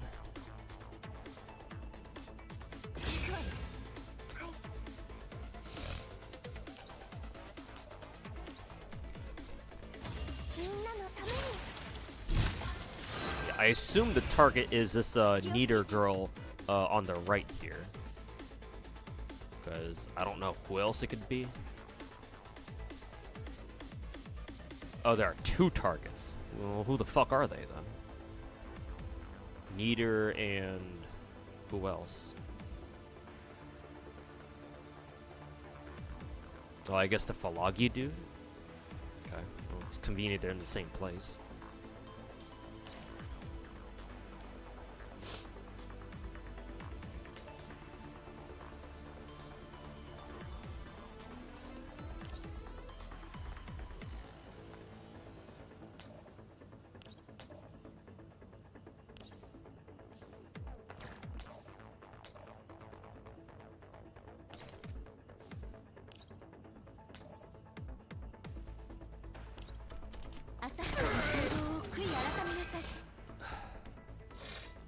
Oh boy, here comes the runny noses again.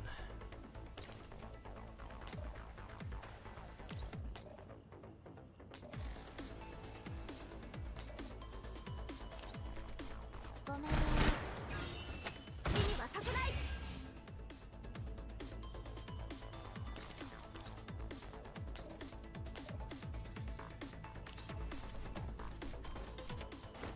逃げられる。もうはっ、ええ。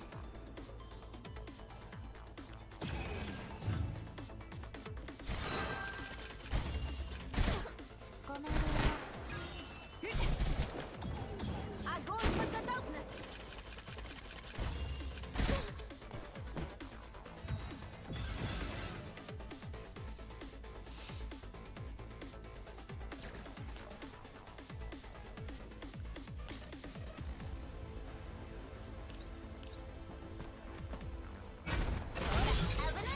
The normie guy on the left in the back? Really? All the way up here? You mean this Unitas dude? Oh no, this dude right here, Gior Dre, or whatever the fuck his dumbass name is. Yeah. My biggest problem with this game is that the objectives are a lot of the time they are not very clear. Or at least they're not immediately clear. Now that you mention it's this dude is one of the targets. I noticed that they had both him and Nieder both have the orange exclamation mark now. So I guess I know now to look for these. But had you not pointed out this dude, and had I not noticed the orange exclamation mark, I still would be sitting here thinking, how the fuck do I know who the targets are? So that's a little bit awkward.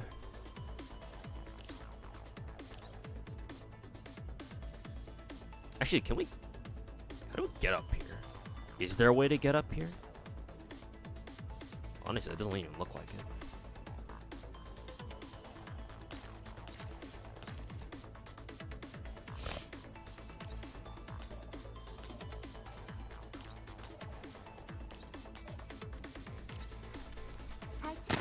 Got that guy first, at least. Alright, Spaz already moved.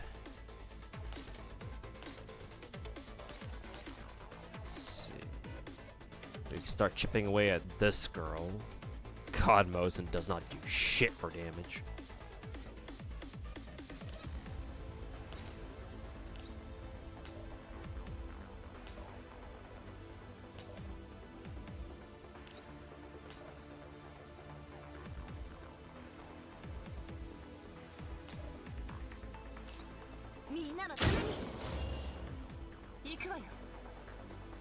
Oh, now they're all alerted too.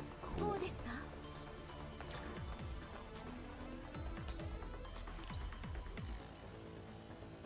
Yeah, right. Paratia's ultimate only affects same tile or same tile elevation. It does hit cloaked enemies though. That's cool.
So put some damage on the other target first, while we're able. Select Rosa. Oh yeah, that's right. She has this extra action bullshit. そうですか。行動開始。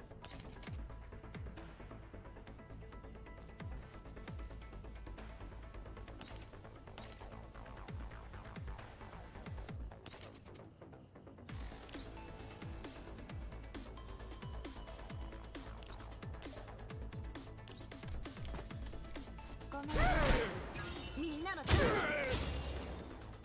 それ。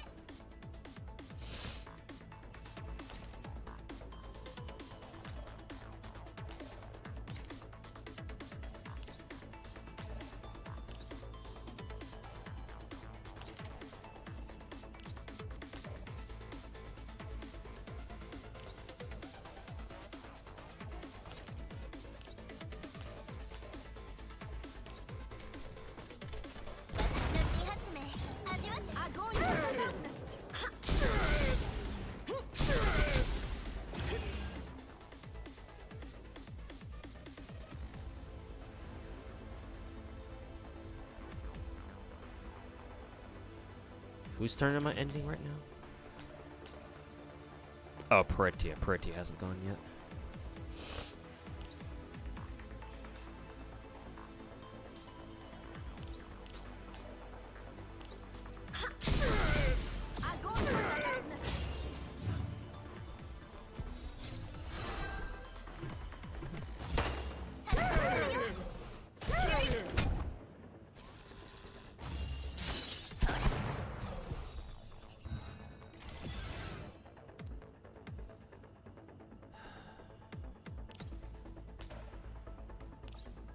Do a bit of damage.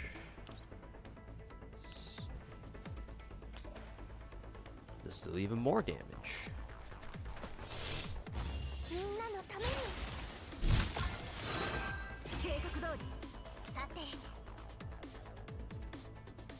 Wonder if enemies can deal friendly fire to their own guys using AoE moves like that. I wonder.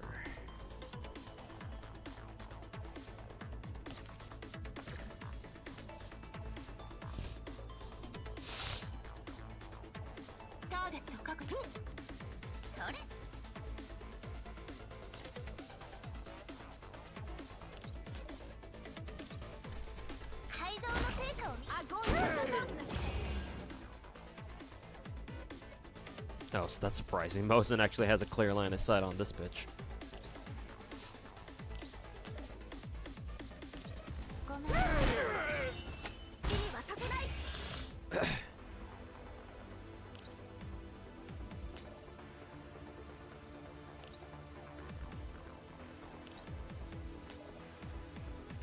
Actually does a decent bit of damage, actually.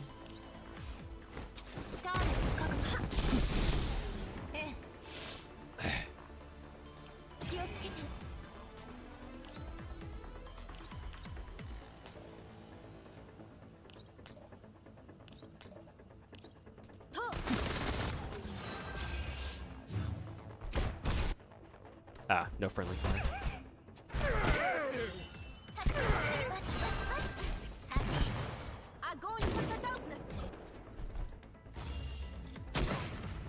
Target is first target is down. I mean, just basically focus on the second target then.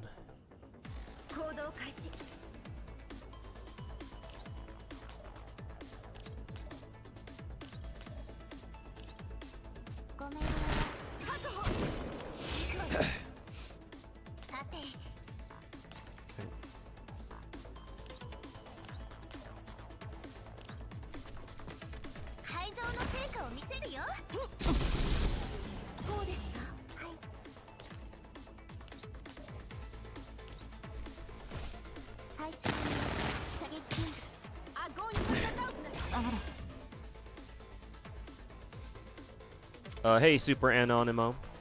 84, how's it going, man? Sorry for not reading chat and concentrating on the game.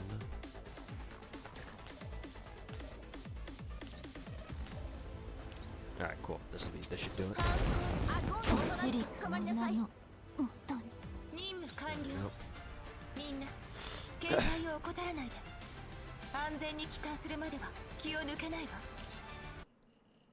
You really love the enemy damage voices, like the dudes who go "Whee!"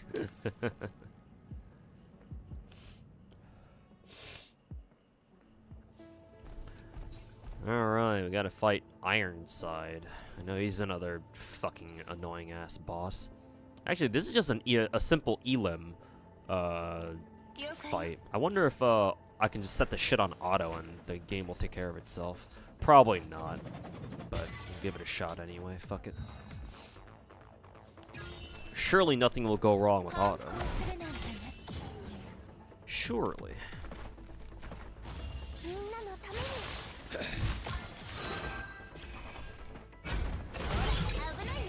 Hey, Merry Christmas to you too, Decla. Over on YouTube chat. Still Christmas Eve over here in West Coast. While it's on auto, let me go take this phone call.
A non-GFL1 player, main story chapters kind of exist. Yeah, I didn't get the sense that much was happening either. I think the most significant shit that was going down was when you meet Lena, aka UMP9, and who else? Kalina in like chapter 5 or whenever that was. That was kind of cool. But other than that, it was just like, you know, the usual gacha story bullshit.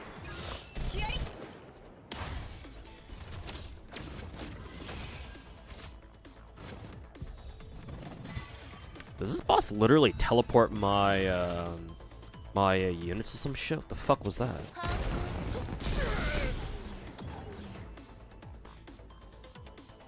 It looks like Sabrina's fucking stunned too. That ain't good.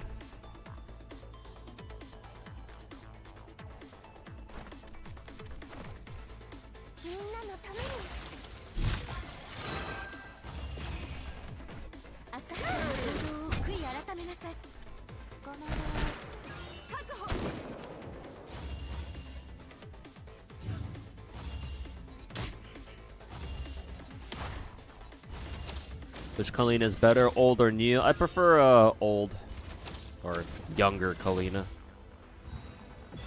That's what because that's what I'm used to. Seeing Kalina being all serious and shit, is kind of weird.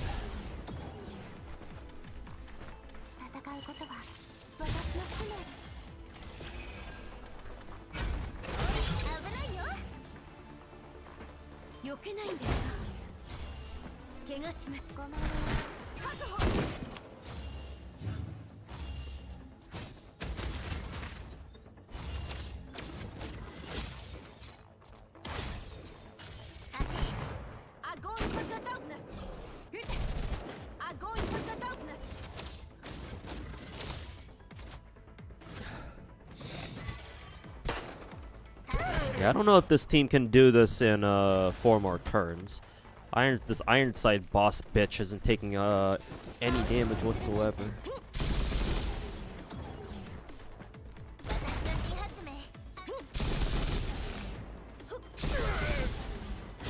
I'm assuming they want you to use melee characters for this. I feel like melee characters might be able to deal or might be able to do shield pierce damage. It feels like.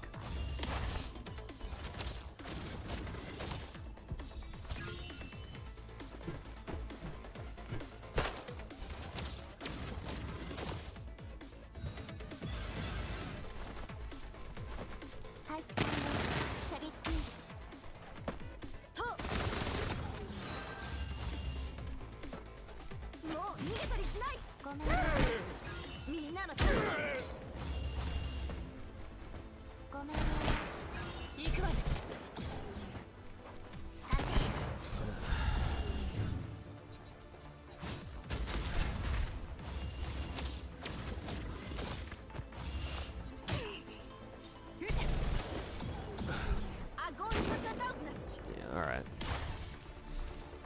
Otto ain't doing shit.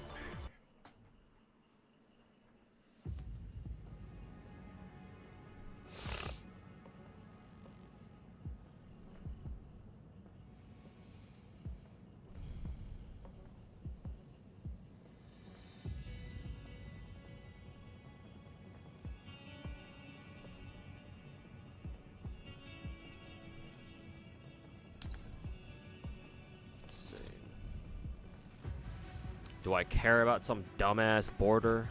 I kind of do, actually. Just debating on whether or not I want to bash my head against these last 2 challenge mode fights or not. I do have to get off stream pretty soon here anyway, in like 20 minutes.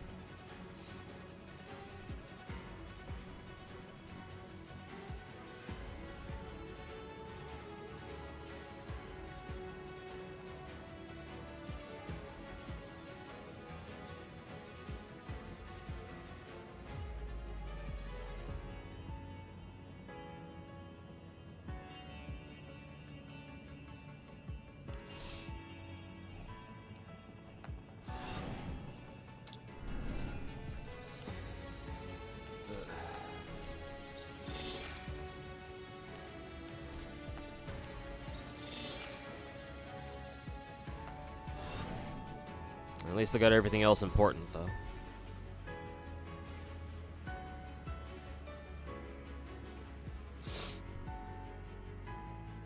You have to make sure to get hit by his attacks.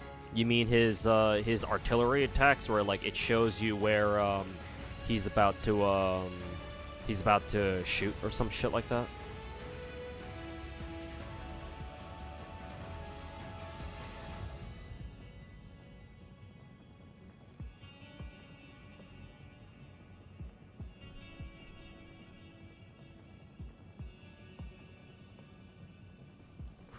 Creepy doll, you beat it by getting it stuck on a ladder and slowly whittling it down. That sounds like a bit of luck was involved, and I'm not good. Knowing my luck with GFL1 Ranking maps? Yeah, no, I'm not going to deal with that shit all over again.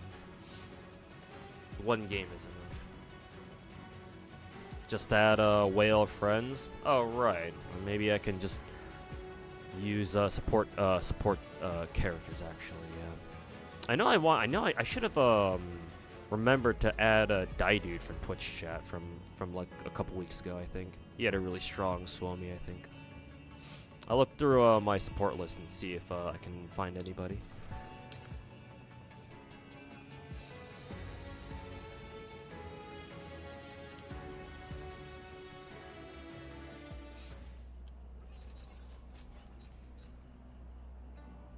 Let's see, support. Yeah, I could probably take like Mr. Wox's AK Alpha or Chongjo or somebody.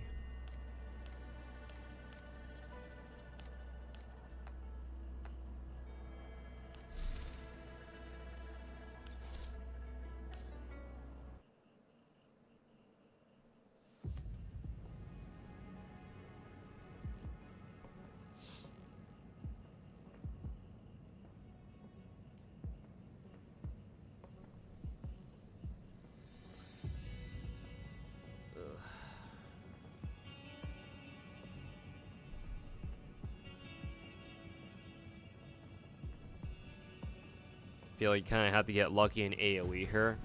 I think somebody in YouTube chat was like, "Oh, you got to bring in Lotta, and you have to have her like toss a fucking incendiary at her ass, at a at the creepy doll's ass or something, so that way she's on when she's even when she's cloaked, you can still see her on fire. So that's how you track her down, I think, or something like that."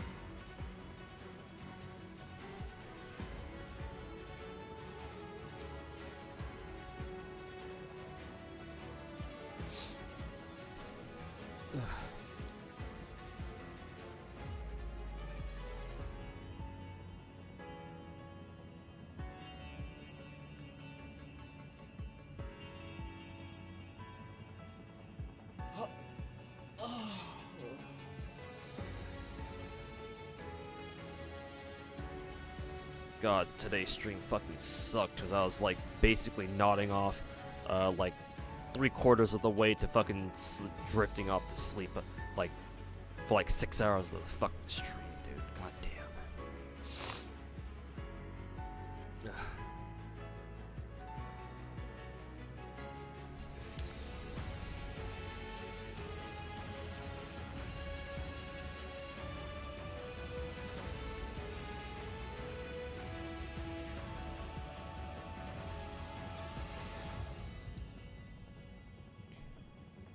So me smoke can also handle it too.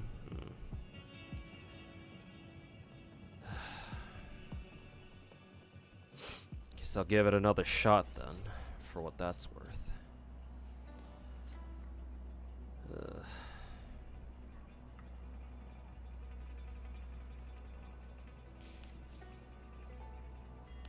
Kind of want to bring Mr. Wox's AK Alpha. Might be useful, I don't know. I think that's mostly gone up there.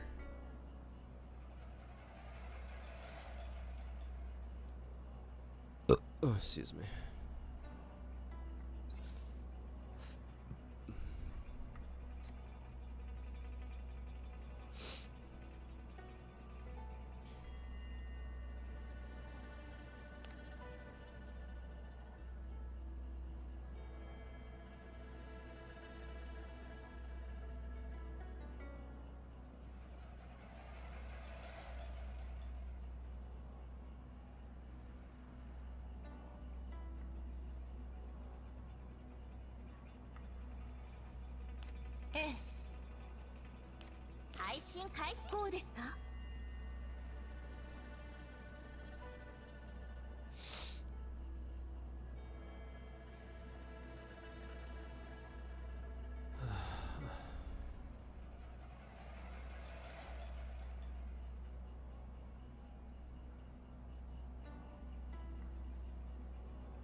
Oops.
了解。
I believe this is a free action.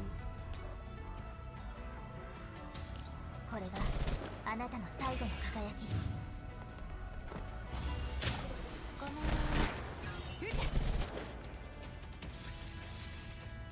There goes her after image.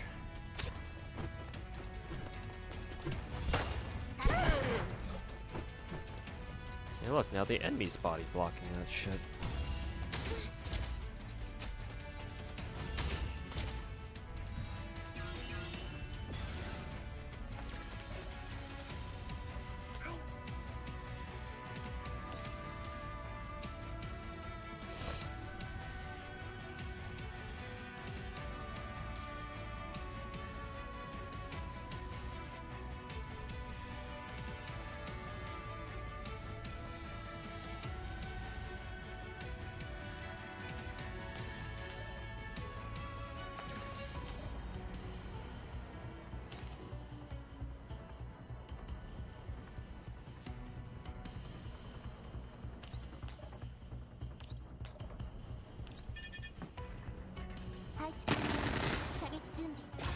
Oh, don't worry, Zara is just like that.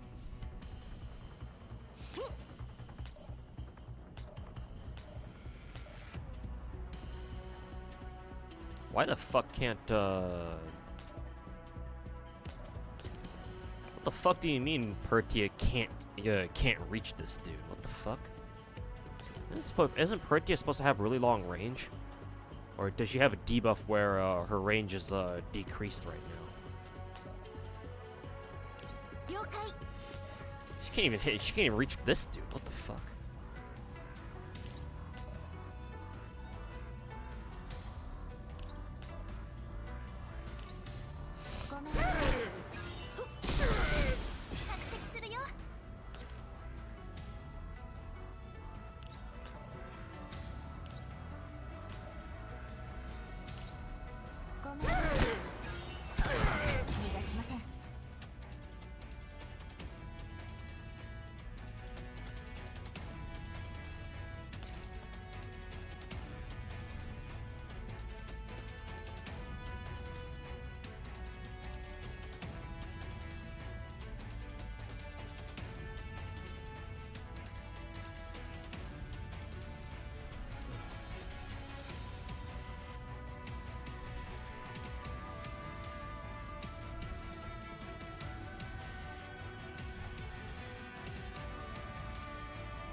うですか。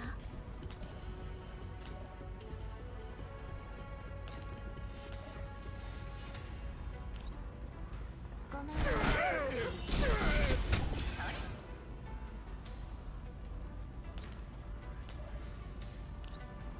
ごめん。発生するよ。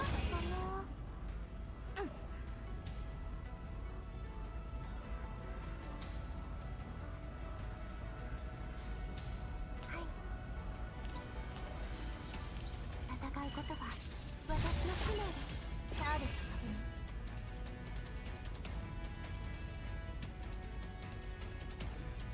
ターゲット確認。了解。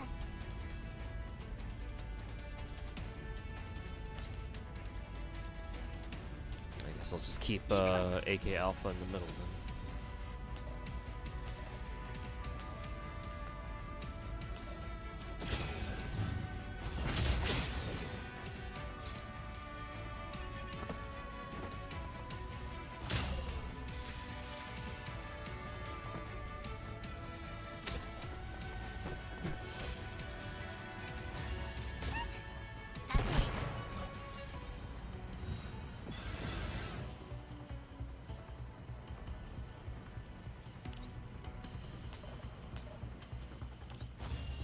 みんなのために着席するよ。ごめんね。着席するよ。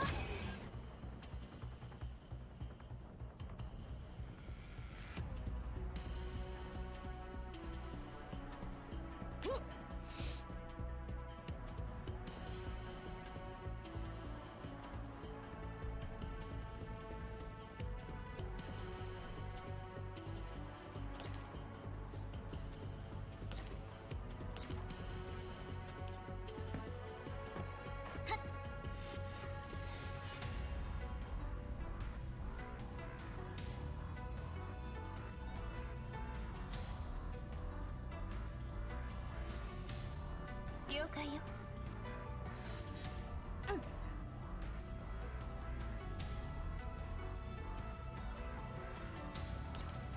わかりました。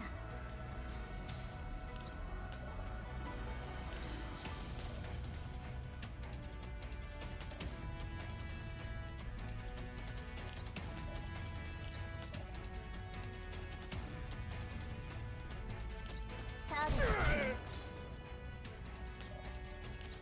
隙あり。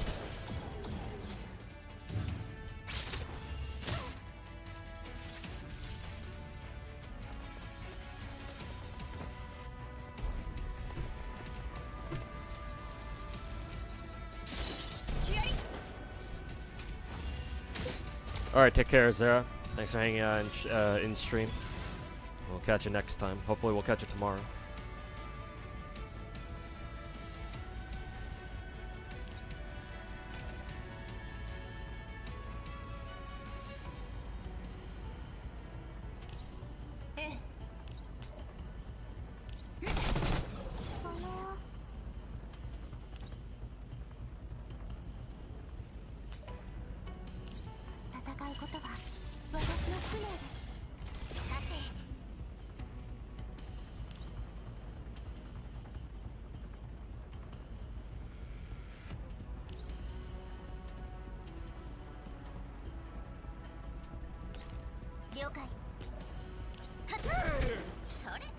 Why did you do so little damage that time?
didn't mean to do that.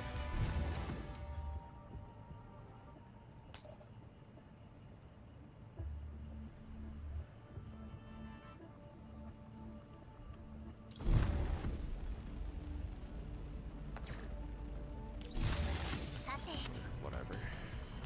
This run's probably dead anyway.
避けないんですか。怪我しますよ。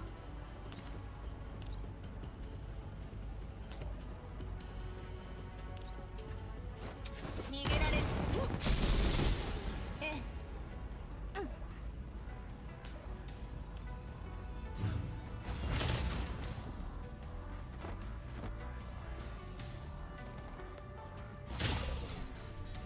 ごめんね。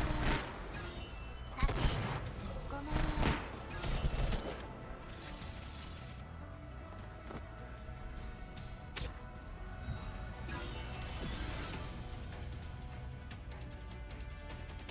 了解よ。はい。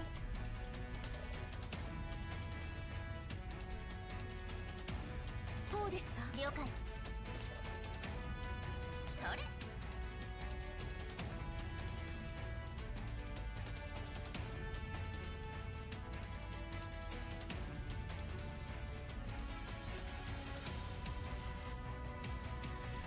You beat stage 5? No, Kane, I haven't beaten either of the stage 5s yet.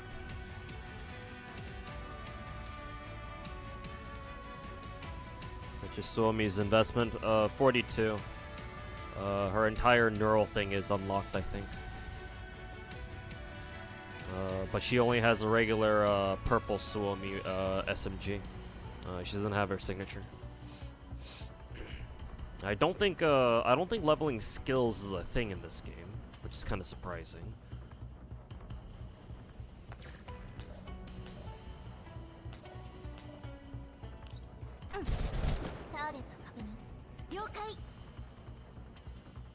Just end our turn. Just end our turn here.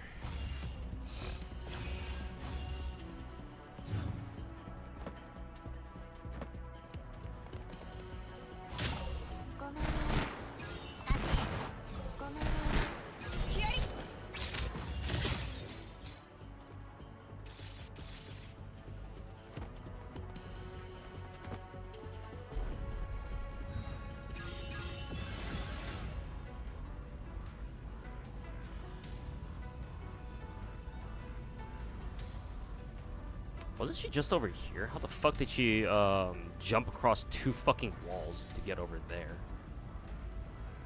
Alright. AI is a cheating piece of shit anyway.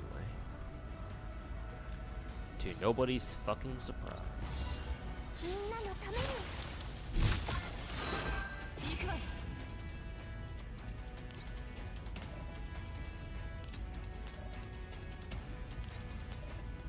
ごめんね。カバンを任せて。着席するよ。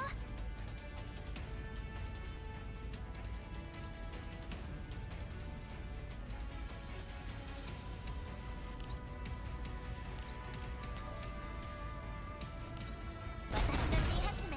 はっ。気をつけて。うん。こうですか。一方数削除します。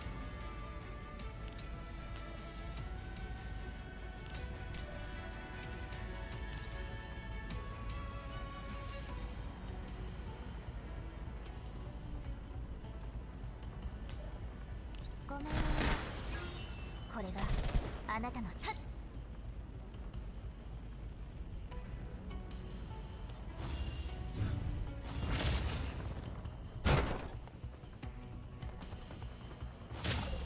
さて、撃て。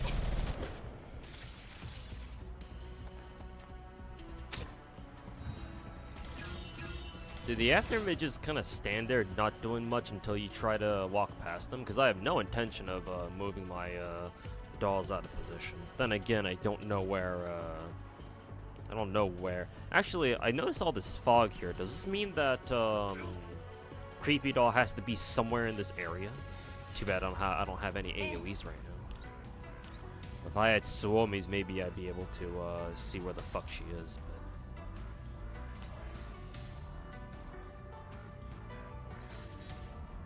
But wait a minute. Why is there a targeting line going from Peritia over to this tile?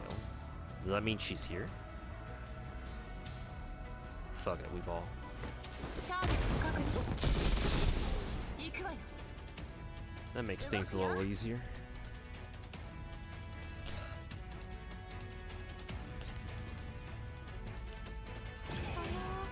さて。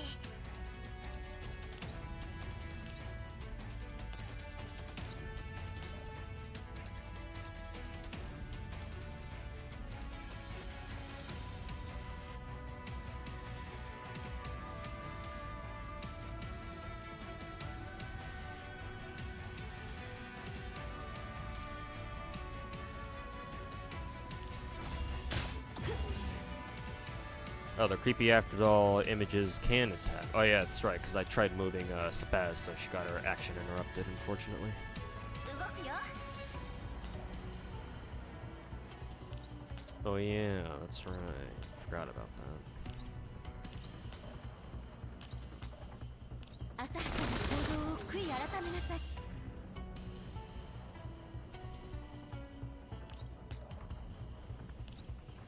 星々を逃がしません。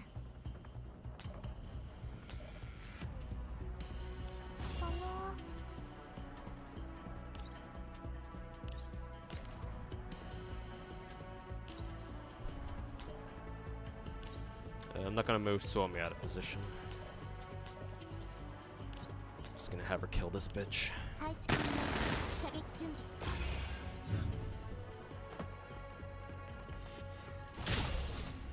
ごめんね。隙あり。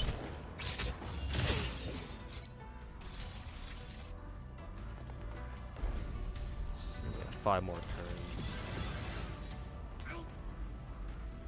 That's unfortunate. We don't have, or I don't have Suomi's third skill up in time. That's very unfortunate, isn't it? 私の使命です。危ないよ。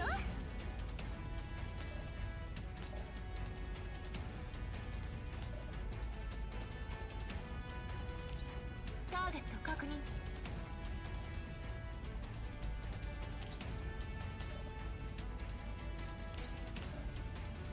ごめんね。ええ。了解。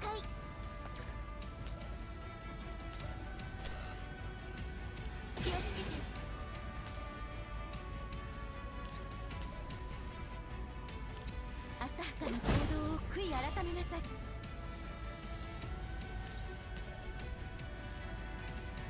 ごめんね。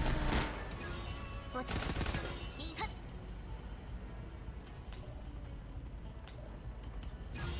ターゲット確認。 Hey, Merry Christmas, AK. Hopefully you're enjoying your holidays so far. これがあなたのさ。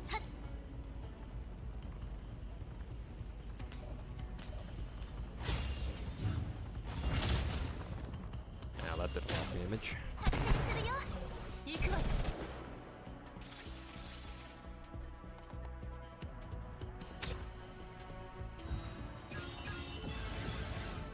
Sure hope she doesn't do that shit again.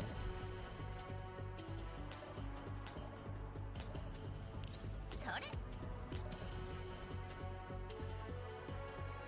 どうですか？ええ。 Actually, how was I able to see the targeting line? Actually, kind of wondering.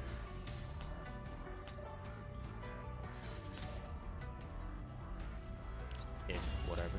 みんなのために着席するよ。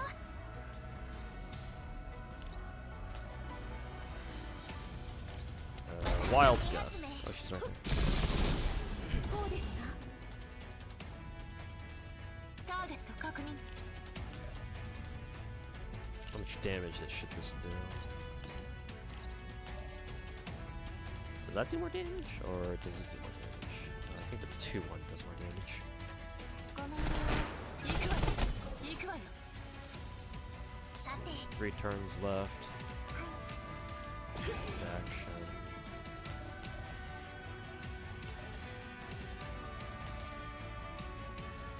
了解。ごめんね。星々よ。逃がしません。了解。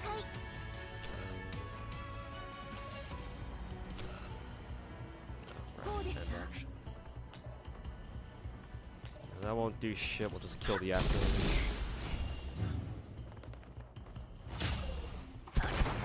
行くわよ。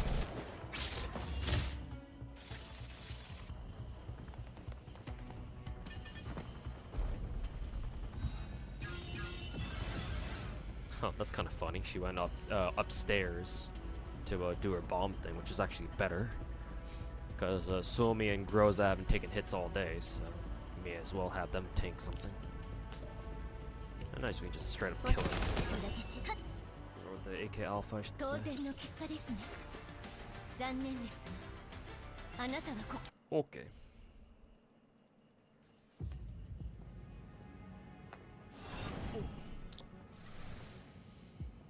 Well, now I have to figure out how to do this. Now this boss.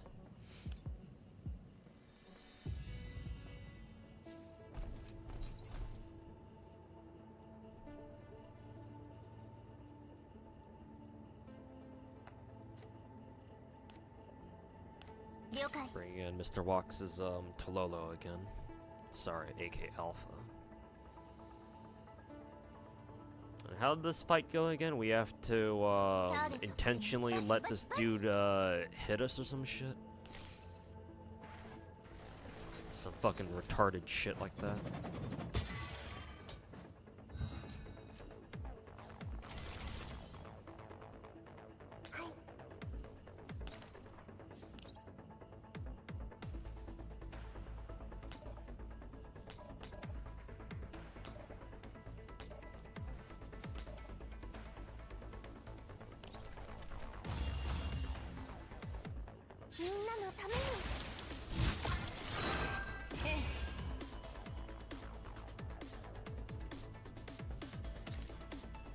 How about we just box him the fuck in so we can, so I can just fucking blast his ass to Kingdom Come. Can I do that? I'll try that.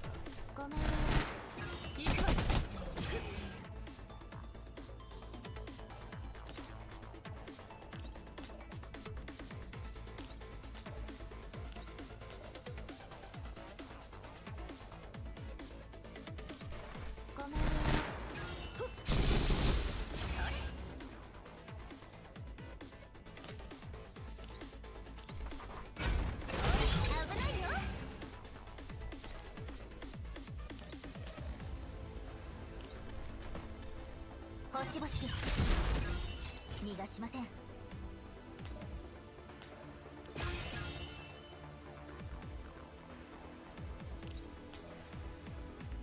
これがあなたの Seems like AK Alpha does a shit ton of damage to him, so that helps too.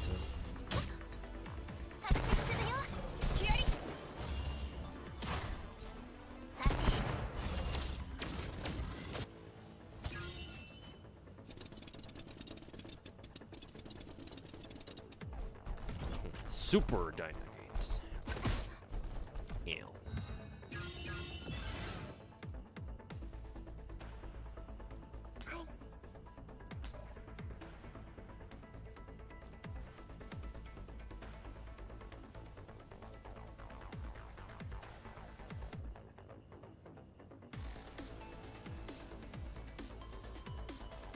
Where's Sabrina? Why do I not see her? Oh, there she is. I can't select her. Does it mean she's stunned or like she's like locked out or something? I assume that's the case. Oh no, I can select her.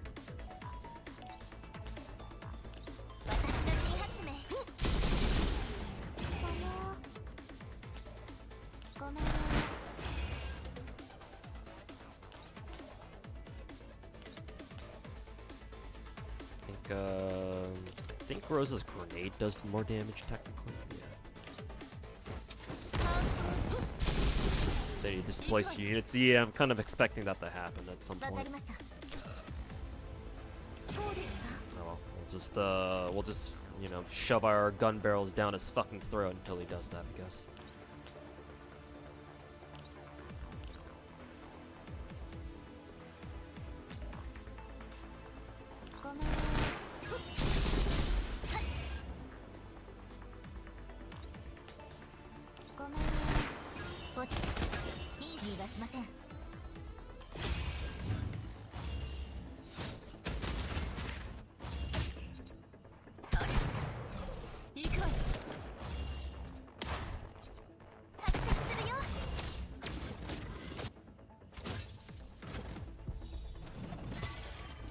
Is he in his pissed off stance now? Because he looks a little different. He's taken a different pose than before. Yeah, he probably is, because I know he's got a shield now. Not too sure how well that's gonna work out for us.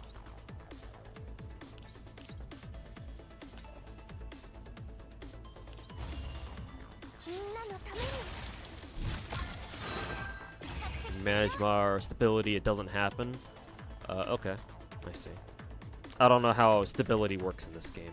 I assume the longer you've been taking cover, the harder it is for you to get out of it, I guess. Until you get attacked, of course. It's kind of what I assume is going on right now.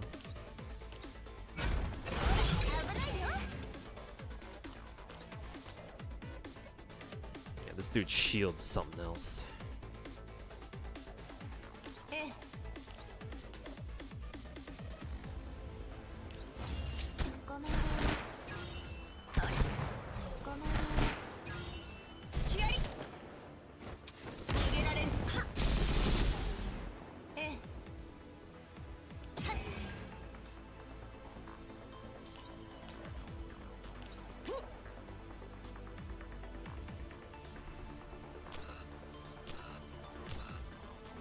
And they're being crowd controlled too.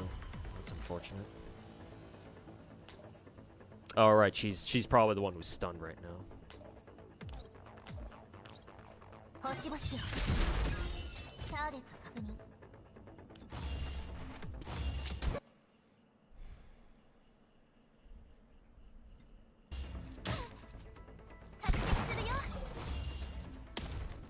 Oh yeah, Breakier just got teleported.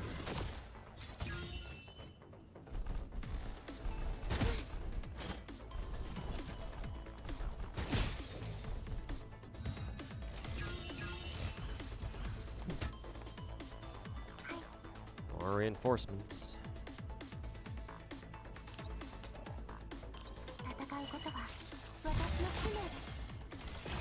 Shield up Rosa. Yeah, Pretty is still under fucking CC. Wonder how you get rid of that. I assume they're dedicated debuffers, but I'm not sure.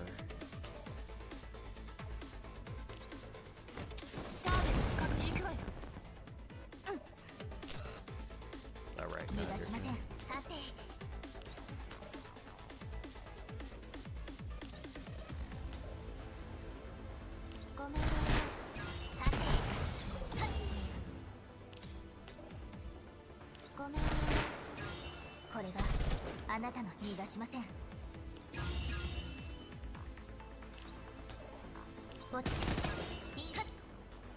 Tololo's extra actions really coming in clutch here.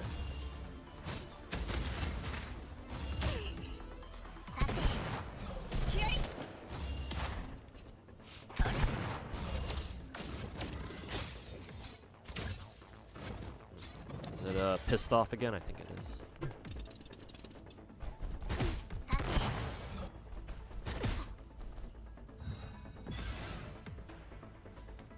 Even more fucking reinforcements.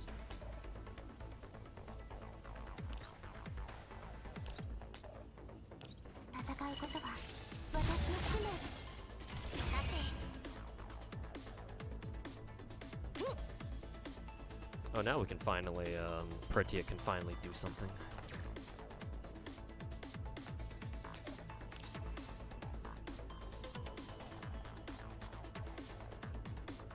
Not exactly sure what this is gonna do, but sure, whatever.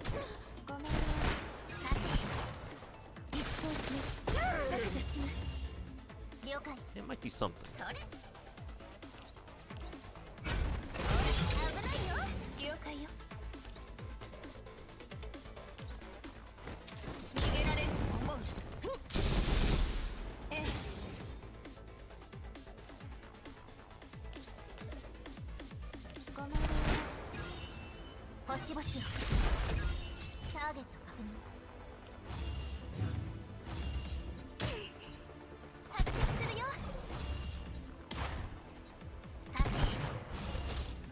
Looks like Rose is the one under CC now.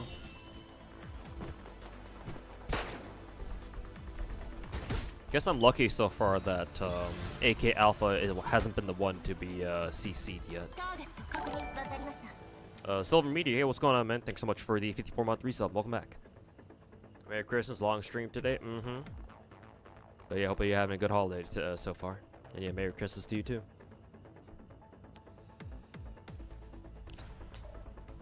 Oh yeah, this should go.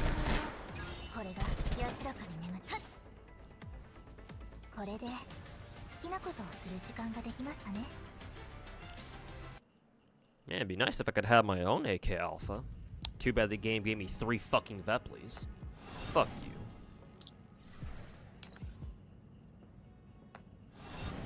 Okay, well that should be the event then. Let's make sure I've done everything so far. Control benchmarks, they're all good. Normal, S. Wasteland impact, wasteland supply, got everything. Should be, yeah. Everything's double S. Challenge mode, 1, 2, 3, 4, 5. Okay. Challenge mode part 2, 1, 2, 3, 4, 5. Both 100% on the story. Trade center. I guess we can exchange for more gold, I guess.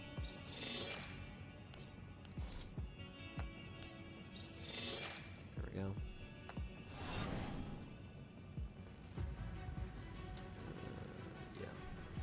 Why does the event say it ends in 7 days, but everything in the event says it only lasts up to Christmas, or basically up for like another hour and a half, or technically 2 hours and a half.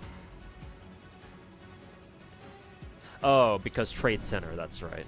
It's like FGO where it probably gives players a week to exchange for stuff. Oh yeah, that's right. Oh yeah. Forgot about that.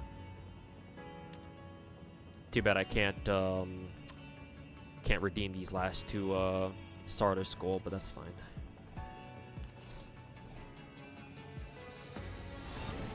Okay. Yeah, it's a shop. It's got to be the shop. Yeah.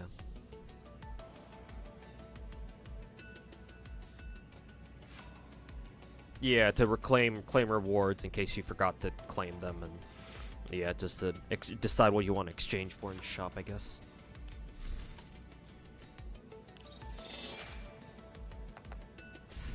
Cool.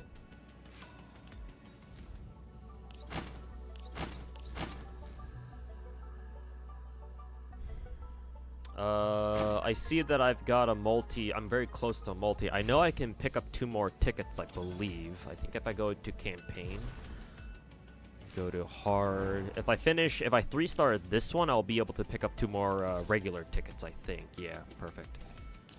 So I think for the last thing I do for tonight, I'll try to beat these motherfuckers. The sex trans bitch. Got a killer within 7 turns, I think. Let me see if I can take a support here.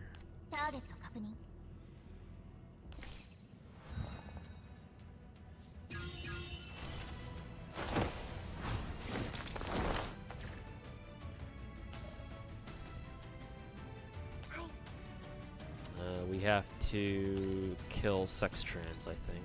What kind of a fucking name is sex trans anyway? What the fuck? If I didn't know any better, I would have thought that was a bad name out of a fucking woke ass American sitcom.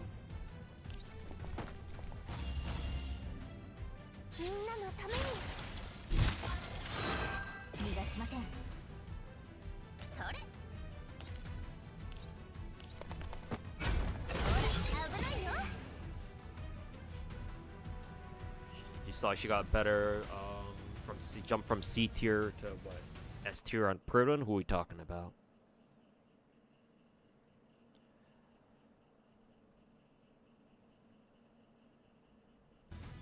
Oh, AK Alpha? Cool.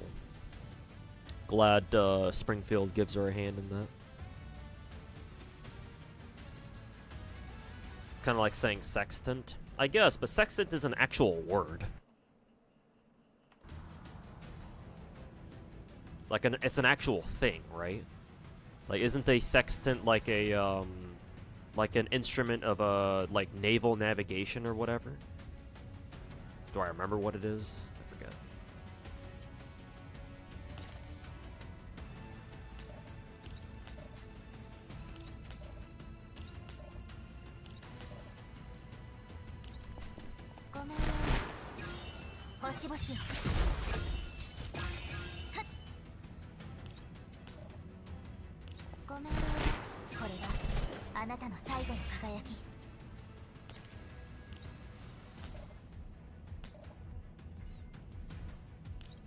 Oh yeah, these fucking Goliath dudes.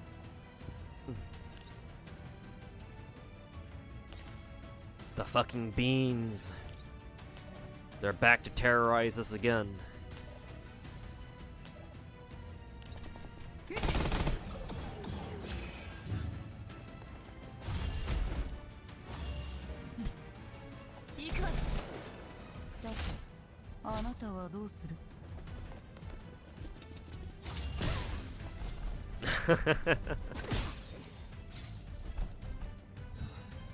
Get fucked, bitch.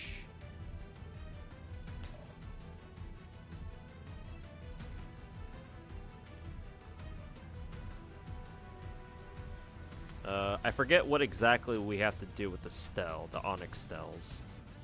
I'm assuming we have to take these guys out, because they're probably going to be bad news for us later. Probably. Let's see. We'll just take out the beam.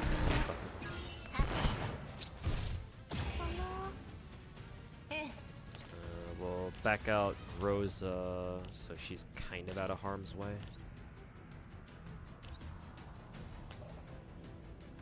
Do this, I guess. Lily. Let's see. We'll have Suomi body block this area. Let's reposition. Let's see. Do this first.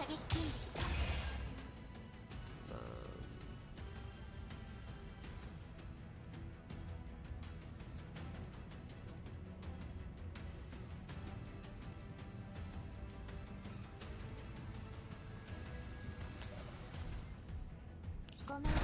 Just shoot it. ターゲット確認逃がしません。さ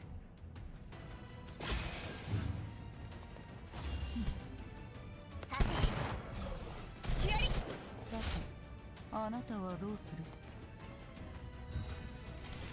Well, this time he didn't spawn. She didn't spawn a one of those onyx steel things. それ。 Cool. 私の新発明味わってみて。はい。 Okay.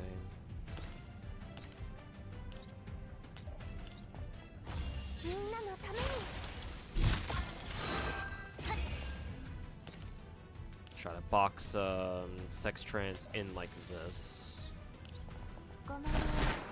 星々を逃がしません。ええ。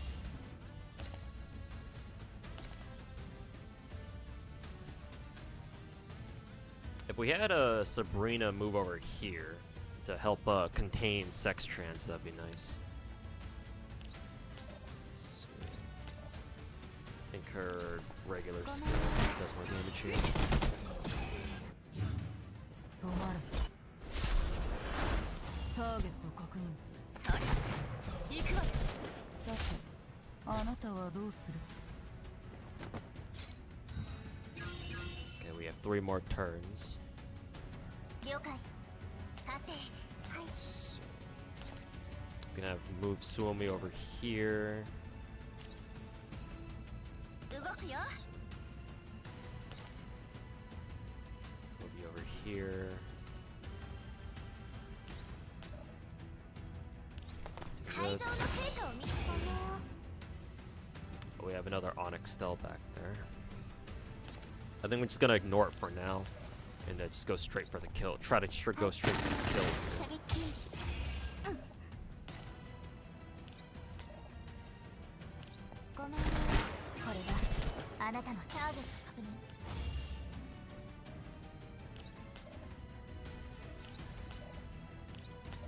ごめん。カバーに任せて行くわよ。 ターゲット確認。 That's bad news. That actually stuns one of our あな characters. たはどうする？ Cool. Now I know. Now we can just straight up kill this ボ bitch. ス安らかに。 Fuck you. これで好きなことをする時間ができましたね。 Okay. Give me my fucking tickets. Now behold, as I acquire my 4th Vepli in a row. And well. Cool.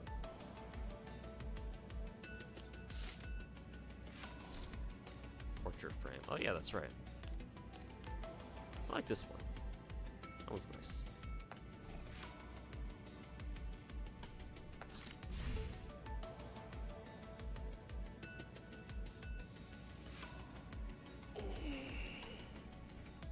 Goliath doesn't one-shot. Not yet, it doesn't.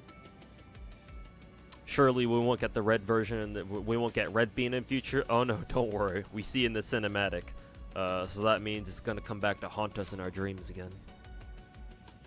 Just like in the first fucking game. GFL2 has been refreshing and better than expected. Yeah. Yeah. It's definitely got shades of the first game, but overall it's... I would say it's a much needed improvement over the first game with how fucking complicated and needlessly grindy that fucking game turned out to be. So yeah. GFL2's been pretty good so far, I'm not gonna lie. Like, I figure grinding through like all the hard modes for today would be either like really I'd be like either barely scraping by, or like I probably wouldn't be able to do or clear all the hard modes at all last minute, because usually it's a very bad idea to try to, you know, leave events in Grossverline 1 to the last minute, because goddamn, there's so much fucking shit to do. But thank God this game isn't as nearly as bad. I mean, to be fair, some of the bosses are kind of bullshit, but That's why we bring in our own bullshit, aka a level 46 AK Alpha, and say fuck you. I have a whale friend. I get to pay my way to victory. Go fuck off. Anyways. First game got grim with its fucking ranking maps. Got grim, it was always grim. Its ranking maps were always fucking pure fucking bullshit. Hey, would you like to sit here for the next 8 to 10 hours doing one single map? I hope you're ready, kids. God. Fucking trash. Anyways. So yeah, I've got 60 tickets, 31k gems. Just use all my recruitments, that's whatever. Actually getting a lot closer to the select day, to selecting whoever I like. Ugh. So that's nice. Just gotta find 69 more regular tickets somewhere. Nice. Gotcha time. Not now. Not now.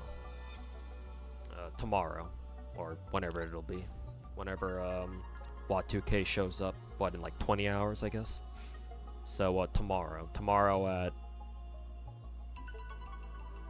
6 p.m.? Though, to be fair, at that time, I'll probably be off at my parents' having Christmas dinner with them, so.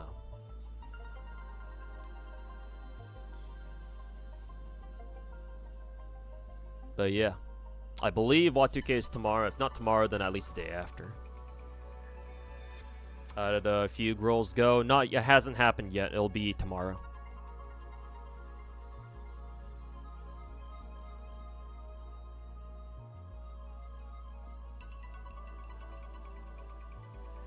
It will be tomorrow. So yeah. Tomorrow it'll be I'm gonna try to aim for a slightly earlier stream because, like I said, I have dinner plans with the family for Christmas tomorrow. I'm planning to get there to my parents' place at like around 7 to 8ish. So I'll try to shoot for like a noon or like a 1 p.m. start my time. So basically like 14 hours from now, something like that. So yeah, Fugue should be, or Proto-Tingyun. God, I fucking hate calling her Fugue. Proto-Tingyun should be out by then. So we'll start off the day with Star Rail and then Zenless and then whatever else I feel like. And if WOT2K isn't out tomorrow, then, you know, day after we'll come back and roll for her then.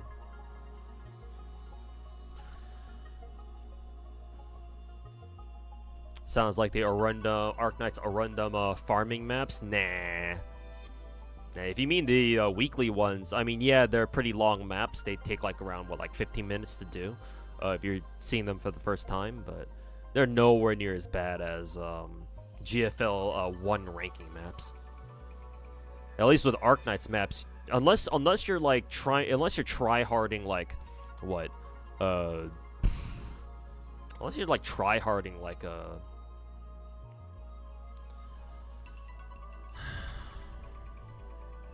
what were they called again? A contingency contract map. Vast majority of maps in Arknights don't take that long. I mean, sure, you might be stuck on a really bad map, on a really brutal map for like an hour or two, but usually they shouldn't take that long. Unless you just have a skill issue like me, in which case, you know, all bets are off. Anyways, it's time for me to get out of here. It's already way past noise complaint curfew.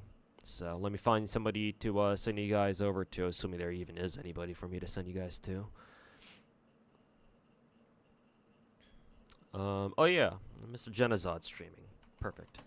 How convenient. But yeah, thanks for watching, everybody. Had a good stream today. Another long stream at 9 hours. Hope you guys have been enjoying the long streams to make up for the days that I fucking sleep past my alarm and fucking, you know, don't stream at all. Keck. But in any case, thanks everybody for hanging out. Merry Christmas to you all. Hope you have or are enjoying your holidays. Hopefully your holidays are much better than mine anyway. Nah, that's not too hard to do. Yeah. Catch you guys tomorrow. Hopefully you guys get lots of presents from Le Santa Claus. In case you have anybody to be your Santa, that is. And yeah, catch you guys tomorrow, guys. Peace. And say hey, say what's up and Merry Christmas to Mr. Genozod for me. For those guys who are gonna stick around whatever and